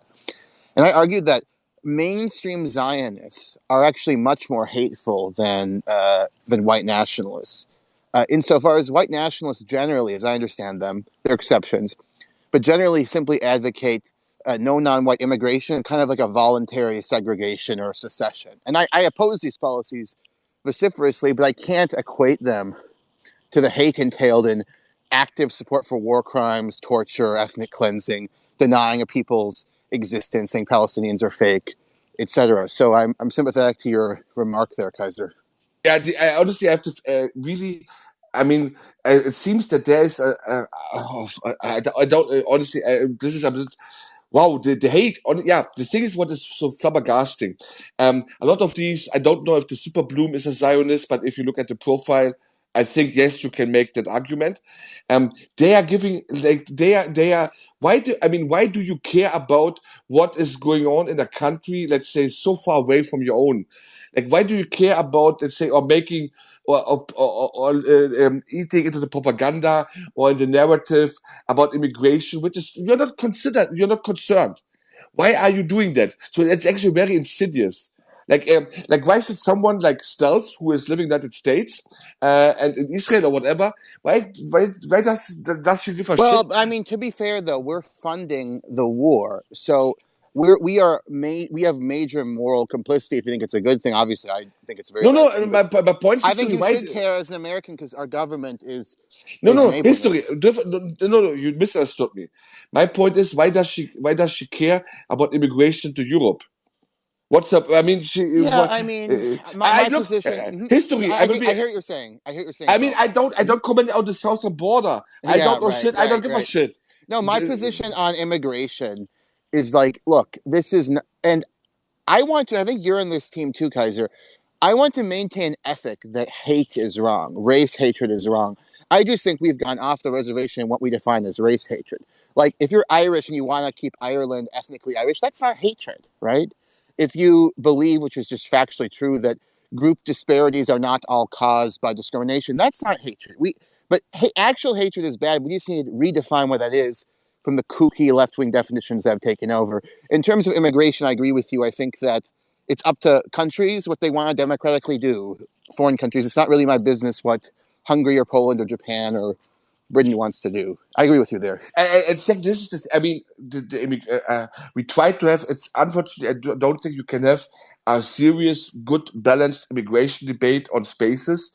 Unfortunately, because it's just a matter of time before one or two people will completely hijack the topic. It's a very nuanced topic, a balanced topic. You need to have the whole background. You need to take everything into consideration to have a good, honest debate about that. But that will never happen on spaces, not even on Zach spaces. Because it's just a matter of time before some user will come up and then will completely derail the whole topic. It just will happen. These discussions can only happen in nuance bro spaces because he's the bro of nuance. He brings us nuance. Okay, that was actually good, but yeah, it's unfortunately it's such a poison chalice, and basically what people like Stealth are doing nonstop, and she's sending me all that stuff every day. She is trying, but Stealth, who the fuck are you talking to, man? I'm not some retard who can manipulate or tell things. I know what's going on. Okay, I agree with some things, I disagree with other things, but I also know where it's coming from. But they're doing that. Visegrad, for example, Visegrad and Radio Genoa, they're eating into this hate narrative all the time. And it's being fueled by Zionists. And I think that's very insidious. Like, care about your country, Israel, whatsoever. But what they're doing, they're poisoning other countries to get them on their side. So, and anti-Muslim hate is basically the thing. You see those Muslims. You see, we always told you so. This is how Stealth of these people operate. It's insidious, But I'm the brown shirt here, for fuck's sake. It's unbelievable, honestly, man. And look at the profile of the Super Bloom. Look at this profile. What has he? Okay, profile picture, this propaganda picture of these Israeli soldier chicks, like Charlie's Angels or whatever. Anti-Muslim hate, check. Obviously. Anti-immigration hate, check. And I'm the brown shirt, motherfucker, Superbloom. I wish these people would stand in front of me. I will not be violent, not at all. But I just want to look at the eyes. I will look at the eyes of these pathetic human beings. You dare call me a brown shirt? Look at your own profile, you motherfucker. No, but they have a socially acceptable form of hatred. So again, like a so-called liberal Zionist today was tweeting, haha, effectively, he didn't say this outright, but it was the dog was the haha, Palestinians haven't accomplished anything. They're just subhuman. And that's okay. Whereas we have this princess and the pea standard for anti-Semitism. Like, this space has been deemed anti-Semitic, even though I haven't heard anyone express hatred for Jews of people, simply criticism of the Israel lobby and Israel policy. Yeah, can I just ask? Just want to make a comment about that, because the thing is. No, hold on. Let the girl go because she hasn't spoken. Thank you. I'm sorry, I just jumped in. I was just, you can answer it later, just not to change the topic too much. Maybe Luffy has something to it. But I was curious to ask Kaiser, like, what Germans think about all these immigrants you are having there right now. But again, you can answer later or not at all. Yeah, it's complicated. It's really complicated. I mean, in general, Germans are actually, contrary to popular Hollywood belief, they're actually relatively friendly and open, not open-minded. But okay, the thing is, this discussion is completely poisoned because there was never a real immigration discussion or debate, and it's a very complicated matter, very complicated. And obviously, I mean, you don't even know the figures, and this is also crazy. If you want to know, okay, how many people are actually immigrating, it's very hard to get actual figures. You have to make a deep dive into the statistics, and the thing is, we must. This is a very, let's say, insincere debate. Like you have to acknowledge. I mean, first of all, you don't blame the immigrants for them emigrating to other countries. You would do the same. I mean, that's the first point here, from a human level, from a human perspective.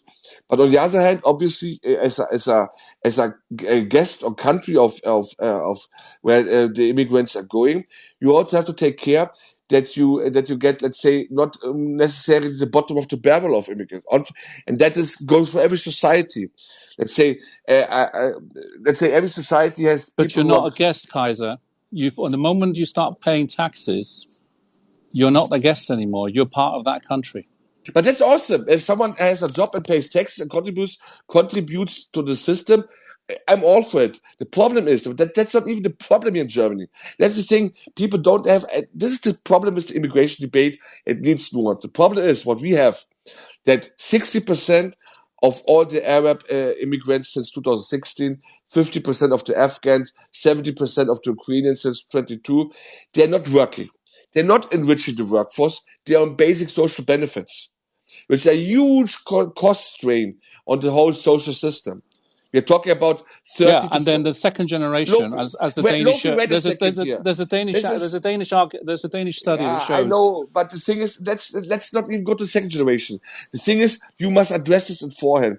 You cannot have, and this is obviously, you cannot have immigration into social security systems, because then the problem is those systems will collapse. It's very easy. Yeah, it's a learned apathy, and then it happens in the next generation. Is like, first generation is like half the people are unemployed, and the second generation, that half they have produced lots of kids, and they learn that actually you can live like this, so they don't get a job either. So then it doubles up the next generation. I mean, it's a vicious cycle, obviously, and the problem is, this is the lie which are being told by liberals, like, but we need immigration because we need workforce, qualified workers, which is actually correct. It's correct, but that is not happening. That's because we don't hold people up to standards.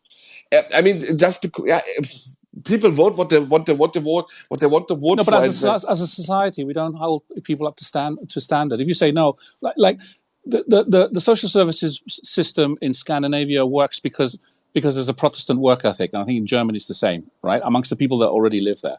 So being on welfare, it's like, oh my God, I'm on welfare. I need to get off welfare as soon as possible because my own people are paying into this, and I'm taking stuff out, and it's I'm looking bad. I need to do something about that. But the immigrant doesn't have that same mentality. But you see, don't, Luffy, man. My problem is, again, don't generalize, man. I hate generalizations. This is the problem. I mean, nuanced debate. We need to have a nuanced debate. Yeah, I don't care. It is nuanced in the sense that your income in the country you came from is like the same as your welfare. So you think, oh, I'm doing well. I don't need to work. Luffy, a second, man. No, you make it wrong. You put let's say the emphasis always on the immigrant. I don't care. I'm my country. I'm Germany. Okay? I don't care what the mentality is in Romania, what is this in Ukraine, in the Arab country. I don't care. You want to come here, you have the right attitude, okay? I don't care if you're the exception in the home country, you want to do that, come here, be my guest, boom, you work here. The problem is, Luffy, with your approach, you will solve nothing. This is like, okay, it's you put, oh, but these immigrants, they come from this country, they don't have the right culture, the setup, blah blah blah. I don't give a shit about that. I would take, and because there will always be people. If you were, I will judge the people on an individual basis, and I don't care if they're from where they are. But I have to be honest about it. When there is an immigration into social systems, that must be stopped. But I don't. The other stuff doesn't interest me, man. I'm not interested in the ideological culture war, West, East, South, North, whatever. I don't give a shit about that. That leads to nowhere. That is just empty, useless energy spent. Doesn't matter. I want the best of the best. And Luffy, the thing is, man, you're basically playing into the hand of people who will never offer a real solution because they just want to win elections themselves. Basically, it doesn't solve anything. I want pragmatic solutions for this topic. In the past, it worked. There were problems then in the integration of, let's say, large minority groups whatsoever. That's a different issue, but the people worked. The Turks which came in the 60s, 70s, the Greeks whatsoever, they came here to work. They contributed to the system, and that's fair and square. Yeah, that's because the standards are still maintained at that time, and the standards are no longer maintained. And if I have a work ethic, and I demand a work ethic from you, I'm marginalizing you because maybe you can't actually, maybe you can't actually fulfill to the same standard as me, and then we have a problem. But Luffy, the thing is, I mean, might be. I don't care. This is you're always. But you have to care because what you just stated, right, is a bunch of standards. You said people must work and da da da da. You are making. Yes. You are forcing a standard. Absolutely. That not everybody can be like that. But this, who cannot be like that? Not everybody can be like that. What do you mean? Not everybody be like that? No, not everybody. Not everybody can have the same work ethic. But about what? Like this is so generalizing. What are you talking about exactly? Yeah, nothing. Kaiser is stating. Kaiser is stating. I just want to say one thing, Luffy, please. Hang on. Kaiser is stating that he's making a demand that if you come to Germany, you need to have a work ethic. You need to contribute to the system, etc. As we have done, and implicitly, as we have done as Germans. No, Luffy, don't put Luffy, man. Don't make it. Don't make it more complicated than this, man. This is not quantum mechanics. Because Luffy, you want to make out of that an ideological topic, and I will have none of that. I will say denounce that. No, get rid of that shit. I want people, and the thing is, man, this notion that there's certain culture, because what you are saying, Luffy, is, at the end of the day, there are certain cultures who are just lazy. No. Now you're putting words in my mouth. No. I'm not saying that. No. I'm not saying that at all. I have not said that. You were mentioning the old, the Protestant work ethic, and the other. You already did that, man. Come on. And other people. But you're saying the same thing. You're saying the Germans have a very strong work ethic. I couldn't work in Germany. Luffy, you could. The standards are too high. You mean to be a manager, you have to have a doctorate in most cases, right? No. The example that he was highlighting was about the Greeks and the Turk that immigrated into Germany, and they immigrated, but they understood that if they were going to be, you can correct me if I'm wrong, Kaiser, but if they were going to be a part of German society or just a part of Germany, you can't just be a net recipient from taxpayers. You have to contribute into the system so that you can be equally receive from those social benefits. And I think that's the part that Kaiser was saying, that and I'm saying the same thing. There's nothing wrong with immigration. Most Germans are actually friendly and accepting of immigration. But when there's mass immigration, where then these individuals are receiving more from the state that they're actually contributing from a labor standpoint, that's where it becomes a difference of an issue. And I think as immigrants, when they do move to certain countries, take aside from war, conflicts, and refugees and other situations, but there's still an understanding that you still have to work, because there's only so much from the state, from the institution, that you can be a recipient from. You have to contribute. And I think that's something that most citizens, most individuals are accepting an idea and even requesting, asking them to pay, or not to pay, but to contribute. I don't think that's a negative. That's actually a net positive, because if anything, it helps you assimilate and helps you have a better understanding of your cultures, but then also the culture of the country that you're necessarily in. Zach with the emoji, those kill me every time. Daniel, you were so fucking spot on. Thank you very much. And I gave you a follow. Exactly, that's that. Lofi, I'm not interested in any kind of ideological debate here. I don't care. I don't care. I'm not bringing No, up an Lofi, ideological I'm just debate. saying. Okay, whatever. As Daniel was saying, if people have a stake, if you are coming to society which is not a welfare state, this is what many Americans misunderstand. Most European countries, Germany is not a welfare state. It's a solidarity state where everyone helps each other. So if you want to, the problem is if you want. So if, what happens if when you're I have taking, a sense of the other? What happens when I arrive here and I'm a foreigner living in a foreign country? You have right? to obviously. I mean, would you just go there to no?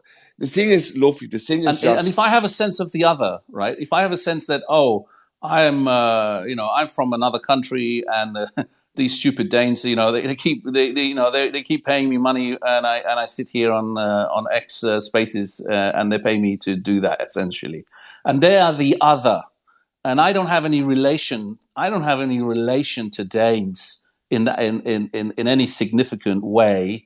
I don't relate to them. I don't relate to their cultural structures. I have my own cultural structure with my own people. I mean, if you go to a school, it's quite interesting. If you go to a school, you'll find that all the kids of the area, so to speak, are hanging out together. Even now, even after 3 generations, still hanging around together.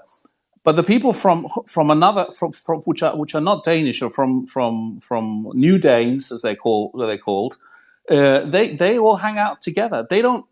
Very few of them actually intermingle with the Danes. They hang around with themselves, even after 3 generations. Yeah, okay, Luffy. I mean, I cannot speak for Denmark. This is, I have no clue. And I'm sure you'll find the same. Go to any German school, you'll find the same. Luffy, let me just finish a fucking sentence, man. You always interrupt. Luffy, this is a complicated matter. And Luffy, actually, I have to disagree with you here. When we are making immigration the right way, that means people are moving into the workforce of a country, contributing. What you will see in the second and third generation, you will have this intermixture. People will be friends. If that were true, if that were true. Stop interrupting me, Lofi, man. Honestly, next time I can just kick you. Honestly, I like you, man, but you're always doing that. It is true. One of my best friends from work is actually the son of a Turkish immigrant. He came here, he studied here. He has now 2 children who are basically, one is called Leon, and the daughter, I don't know what.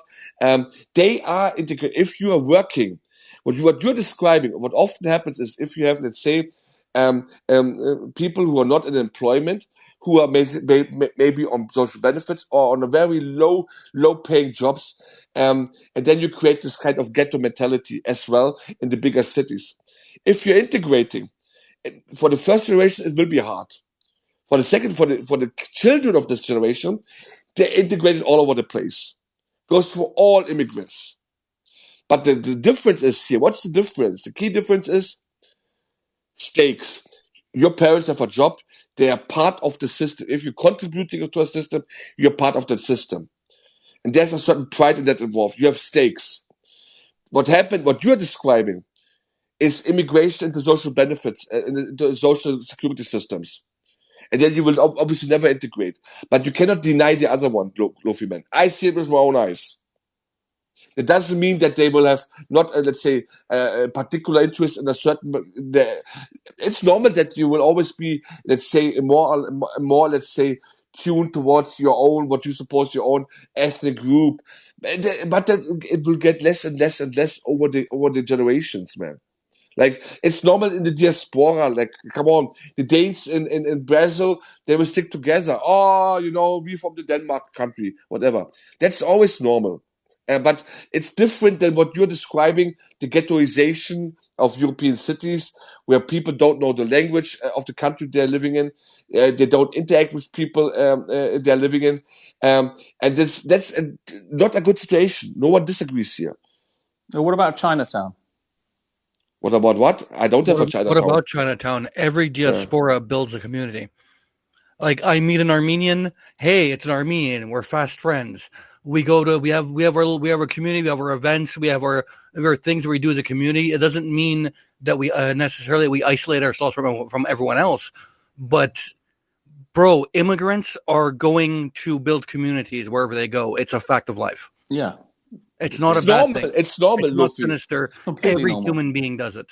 But the difference is, Lofi, if let's say, that was the thing of the past, if you, let's say, emigrated to another country into the workforce, you're working your ass off, you're contributing, taxes, solidarity, yada, yada, yada, you will see there's a completely different family setups, mindset for their, let's compare towards their children, than if you're not doing that. Their children will be, and their grandchildren, they're part of the country then, for all things considered. But this is not what you are describing. Yes, and I agree with you. Immigration into a social security system is really, really bad, because you're not contributing nothing. You are taking out of the system will collapse, and that's not good for anyone. But that's a different story here. But Daniel, go ahead. Yeah, I actually have a question to you on the immigration side regarding Germany, because one of the leaders of the AfD, Alice Vito, she seems remarkably brilliant. I mean, speaks Mandarin, lived in China, Goldman Sachs, all that stuff. But some of the immigration stances that she and others from the AfD have put out, I'm just curious of how the Germans are receiving that. And do you think if it's going to be much of a hindrance in of their chances or of her chances of being chancellors or even leading Germany into the next decade or so? Because take the immigration stance aside, I actually do think she makes some very pro-German arguments that should be beneficial to Germany. So I'm just curious for your thoughts on the problem, Daniel, is when it comes to the AfD, I mean, they are a big bunch of a lot of people. The problem is they are being stigmatized as a Nazi party. And I will not sugarcoat it. There are people in the party which you have to say they are Nazis. And but this is what the AfD. But the thing is, can you then judge the whole party after these people? I mean, you will find what I would find these kind of people, I suppose, in every party around the globe. But the thing is, they are stigmatized so far as like the dirty children. You don't play with them. Like, say, this is like what Pete was describing, what happened in Belgium, the cordon sanitaire. Everyone is trying to ignore them, but it will. Let's see how long that will work. Because honestly, I mean, look at Alice Weidel is a good example. Like, she is not a Nazi, whatever. I mean, first of all, she is actually lesbian, but she never makes a big deal out of that. It's not, let's say, Sri Lankan, exactly. How can she then be? You see, but this is stupidity. The low IQ of a lot of liberals. They try to smear everyone what they don't like as Nazis. What they don't realize, if you do that, if you denounce everyone of your political enemies as something, you are actually becoming the fascist, because you're denying, or you are reclining to even interact with someone politically. You are getting more fanatic, and you want to ban them, and then you are the fascist. I mean, then you are becoming the fascist you are supposedly trying to fight. And I see a lot of liberal fascism actually going around these days, when I'm being honest here. It's a term better, liberal totalitarianism rather than fascism. Not totalitarianism in that Fascism regard. is very specific. I know. It's not the right word. I would say dogma. The thing is, totalitarian. You can say totalitarian, but totalitarian approaches the dogma. The liberals are very dogmatic. They have a belief system, and they do not allow any, changes from, or let's say abbreviations. Not abbreviation. I'm missing the right English word now. Let's say no left or right turn from these belief systems. You see, it's a very quasi. Kaiser, I don't like being called authoritarian. I'm a theonomist, okay? Okay, sorry, Andy. Okay, man. No, the thing is, they're very. So you're a sorry, Professor. I'm just asking Andy. You're a Reconstructionist. Is that what that is? Like Christian Reconstructionism? So basically, I believe. So I believe people should have freedom as long as it does not violate the moral and judicial law of the Bible. Okay, so do you believe? There's an interesting point. Do you believe that Jesus did not? Because there's a common belief, and I'm very theologically unsophisticated, not believing in God, but there's a common belief among Christians that Jesus abrogated the more draconian Old Testament law, like killing people who are, disrespectful to their parents, killing homosexual men. Do you reject this? Do you think this law is still applicable, like Rushdoony and Gary North and these people? So I believe that Christ abrogated the ceremonial law. So things like getting rid of, or having tattoos, or performing sacrifices of animals, stuff like that. I think that Christ abrogated those laws. I do not believe that he abrogated the judicial and moral law. And that's, he said, like, not one iota, or I think it was Paul that said not one iota of the law will be abolished throughout history. So yeah, like I'll admit, like, I think that the biblical punishment for homosexuality ranges from exile to the death penalty, and I get a lot of heat for saying that. But yeah, some of those That's the Old harsh Testament. That's penalties. the Old Testament law. I mean, if you look at Israel, if you look at the most conservative Jews, the Haredim, a lot of them advocate this as well. Right. So for that specific law, the reason why I say exile up to and including death penalty is because I believe I'll have to look up the passage. I don't remember it offhand, but Christ said somewhere in the New Testament that exile was an appropriate penalty for that. So in that instance, he didn't totally abrogate the law, but he modified it. Yeah, but Andy, I think you would do the death penalty in a symbolic way, like not real rocks. You would take the plastic rocks, so to speak. You won't do it in the real way, isn't it, Andy? Oh, I'm very much for the death penalty. So Andy, the reason I'm not mad at Andy for this is I think there's no chance like I would consider you like my enemy or political enemy, Andy, if I thought there's any chance of your program being implemented, because I think there's zero. It's kind of interesting and you're an intelligent person. It's kind of interesting and hypothetical to query you on this stuff from my point of view, at least.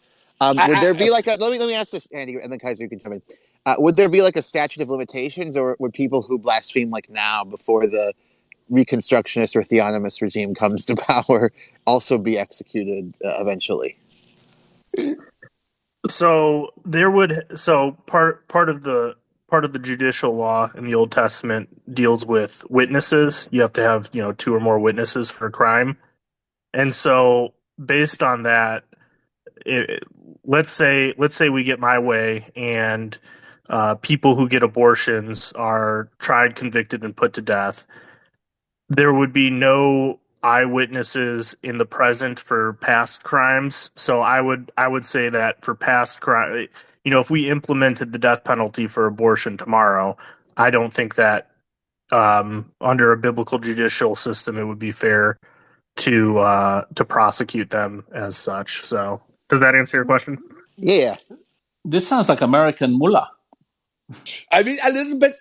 Let's say gay is okay as long as there are no witnesses. Yeah, so that means now I have to watch two gays in order to, and with a friend. No, this is the same. Let me make a point about this. It's really interesting. This is the same in Islam. So, like, Islam has these extreme draconian punishments, like two gay men who have sex, according to 3 of the 4 schools of jurisprudence, not the 4th, but it's death. But you have to have 4 witnesses to see the literal act without putting too fine a point on it. So it's a strange combination of like these draconian punishments, but very hard to satisfy Exactly. evidentiary burdens. So History, and gay that's it. is okay as long as it's not in public or an orgy. Don't ask, don't tell. Basically, it's a Bill Clinton approach. It's kind of to terrify people. Like for example, Islam has the death penalty for adultery, but again, you need 4 witnesses. So it's kind of just. I think the purpose of it historically, it was carried out. I'm not saying it wasn't, But but it was. isn't this an implicit acceptance then? Because if you make it so hard that the rule can't actually be, if you can't actually exercise the law, then it's, like bad laws you should, or people just ignore them. So, like for example, I don't know if you know. If you wanted to be more easily persecutable, you could just go watch gay men fuck. But that's implicitly. I mean, but that's an implicit acceptance. No, Lofi. Are you a Catholic? You're not a Catholic. I think a Catholic would. I'm actually a Catholic. Then you should actually understand. I understand it very well. Exactly, it's like too well. I mean, exactly, because this is how Catholicism also works. Yes, there are severe punishments, but we also know that we are living in the real world and things will happen, and you shouldn't be holier. Don't be holier than the Pope here, so to speak. So as long as you basically keeping it, let's say, under the carpet, and people but then you're living a secret life. So what? People have always lived a secret life. Yeah, I can always go to church to keep the social peace. That's really interesting what you said, Kaiser, because in Islam it's the same deal. Like, you're not actually supposed to. So there's this weird kind of, in America, if a politician gets caught cheating, he goes for the public and says, "I'm so sorry," blah blah blah. You're not supposed to do that in Islam. You're supposed to cover your sin up, essentially, unless you're caught, and then you're fucked. But that's which I think is probably the more civilized norm, and it's interesting that Catholicism had this traditionally too. Totally. Look at the French politicians. I mean, they did it all the time. Like, it's important. That's the thing. You shouldn't be caught, and make it so smart. And then, let's say, as a media, as the opposite, as the media, come on, don't push here. Like, look, there are more important things. And you can say it's hypocritical, whatsoever, but I do think it's very good for social peace. And then the thing is, Americans are coming from this puritanic spirit. Let's say very puritanic. And is this good for social peace and social harmony? I don't know. Sometimes, like, you shall never lie. Let's be honest, guys and girls. If we, as human beings, would be always honest, would that be a good life? Would that be good for your marriage peace? Like, if my wife is asking me, how did you like my dinner today? And was good, I will never tell her, what, it tasted like shit. Maybe it was like really shitty. But she'll never improve if you don't tell her it's crap. No, but Lofi. The thing, here's the beauty about the system. She will know the way I say it's good. She will know, okay, I know that she has maybe some different thoughts, but okay, I take it here. And the thing is, people, that's the fascination, very fascinating about lies, the psychology of lies. You always say, we want to be truthful and all that. And yeah, it's a good, let's say, standard. But if you would have a society completely, everyone is telling the truth all the time, that would create basically war after a couple of weeks. Because sometimes isn't that what we have now because of the internet and soon because of AI? I mean, there is no place where you can hide your thoughts anymore. For example, look at spaces. People behave on spaces because they're more outspoken than they would as if let's say, imagine us sitting around a table in a pub. This space is actually always relatively civilized in sex spaces, but there are other spaces where people are calling out all kind of slurs, and then it gets really, really nasty. None of these people. But you were just very nasty in that just now. You were just telling people to go fuck themselves and fuck you. But this person deserved it. I know this person was very bad to me and deserved it. I'm just saying, I would do that. I would do it in real life as well. But the thing is, there are, let's say, certain norms which you adhere to in real life, which you don't do. Some people don't do on spaces because anonymity. And you can say, but real life is then fake and it's full of lies. Might be, but it's good for social peace. You know, this is this. I hate people who are absolutist in their way. Yes, there are certain ideals. I'd say I'm also holding high, and I'm trying to be a better man. But I also know how the real life works. You know, and pragmatism is important, and social peace is important. Yeah. And I think this is where these laws in Islam, and this is why I mentioned Catholicism, because they operate under the same kind of modus, you know, and it's good. It's good for social peace. I mean, a story like the Lewinsky story, Bill Clinton, which would never have been a story in France, because first of all, it would never have come out. And then even as a journalist, you would have said, okay, or as opposition parties, do I want to risk social upheaval because of that?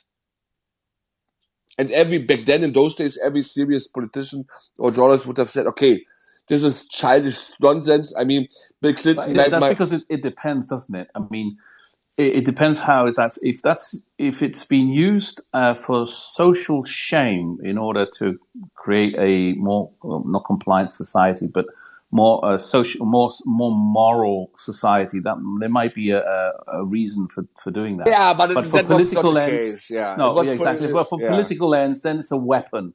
As a weapon, it's not really. There's no. It is immoral to use immorality as a weapon. There is no net. Don't even talk about morality. There was no net benefit for the American society to handle that nonsense. You know, it should. And people back then, you know, adult people, actually were able to make the differentiation. Okay, is this actually really something? This is not a Nixon. That was not a Nixon situation. That was something you can say. Okay, Bill Clinton. You could say and think Bill Clinton is morally reprehensible. He's a bad human being, fair and square. But do you want to risk, let's say, social peace and social harmony for your own selfish gains? For that, come on. Yeah, but it's also grades of immorality, right? I mean, the thing is, that was an individual, personal thing, which was then made into a societal thing. Yeah, but at that time, it was still considered, wrong, for want of another word, to do these kind of things if you're supposed to be an upstanding citizen, etc., etc. And then they, at that time, they thought they could just use that general understanding of the morality as a political weapon. But immorality is a struggle with the self. So if I'm a womanizer and I'm married and I'm a womanizer, then that struggle is with myself, not with it's nobody else's business, actually. Exactly. And this is, I said exactly the same thing, Luffy. This is, you can say, it was morally reprehensible, but this is that's a thing. It is a thing between him, his wife, and this woman who was helping them to cheat. You know, the other woman. Yeah, and his consciousness. Consciousness. They must make it up with themselves. But is it worth it? Is it, let's say, enough to create social upheaval? This is what the Republicans back in the days did, and it was so stupid, honestly. Because what they actually achieved is they lowered the standards. The same as when they were going after Donald Trump about, oh my God, he's so sexist. When this locker room talk about grab them by the pee, you know, like, is that the hill you want to die on? Like, well, and now we're with the this butt sex incident in the Senate. So now this is how far down it's gone now. Exactly. Yeah, you see, it's a problem here. You see what it's. I don't know. So honestly, I do think that a good, let's say, sometimes lies are necessary to keep a social peace and harmony. And yeah, we are not perfect, we are sinful. But Andy would agree with me. Hopefully, all human beings. There's no human being who was never even a little bit sinful. I mean, isn't it true, Andy? Like, we are all a little bit sinful at the end of the day. Oh yeah. I mean, I think my belief is that we're all completely and totally depraved. Like, I think that, like, myself, I am just as evil in the eyes of God as someone like Adolf Hitler. So, Andy, you're not. I think we all infinitely fall short of God's glory. Andy, God has an administrative structure. People like Peter handling all of the judgments. So don't worry, you'll be spared. Yeah, but I would have to say, being in heaven for all eternity, it sounds really boring. I'd much rather be in hell with Al Capone, so he can tell me the stories about, is it true that he murdered? But if you're in hell, but imagine, Luffy, you're in hell and you're tortured all the time. It really hurts. Like torture, which hurt. This is also not a good situation, I would say, isn't it? No, well, but in between the torture, at least I get to talk and ask questions to Al Capone. I just listened to the interview between Lex Friedman and Jeff Bezos, and basically Jeff Bezos quoted someone and said that you don't go to heaven when you die, you go to heaven when you're born. So, I had some ideas about the previous topic of conversation, but the nuances of the religion appear to be very popular conversation, and it's extended into the Gaza crisis, extended to all over the place. But I find it that it doesn't produce any practical solutions. So, just throwing out there, like, will the debate about the religion actually resolve the Israel-Gaza war? What do you think? Nothing will solve the Israel-Gaza war. But listen, guys, I got to go to bed. It's been a nice discussion. I appreciate everyone coming in, and we'll certainly do it again soon. Good night, Zag. Good night, Zag. Bye, Zag. Thank you for hosting, bro. I know that you have to sleep, but maybe you can stay awake maybe 24/7. Would also be cool, Zag.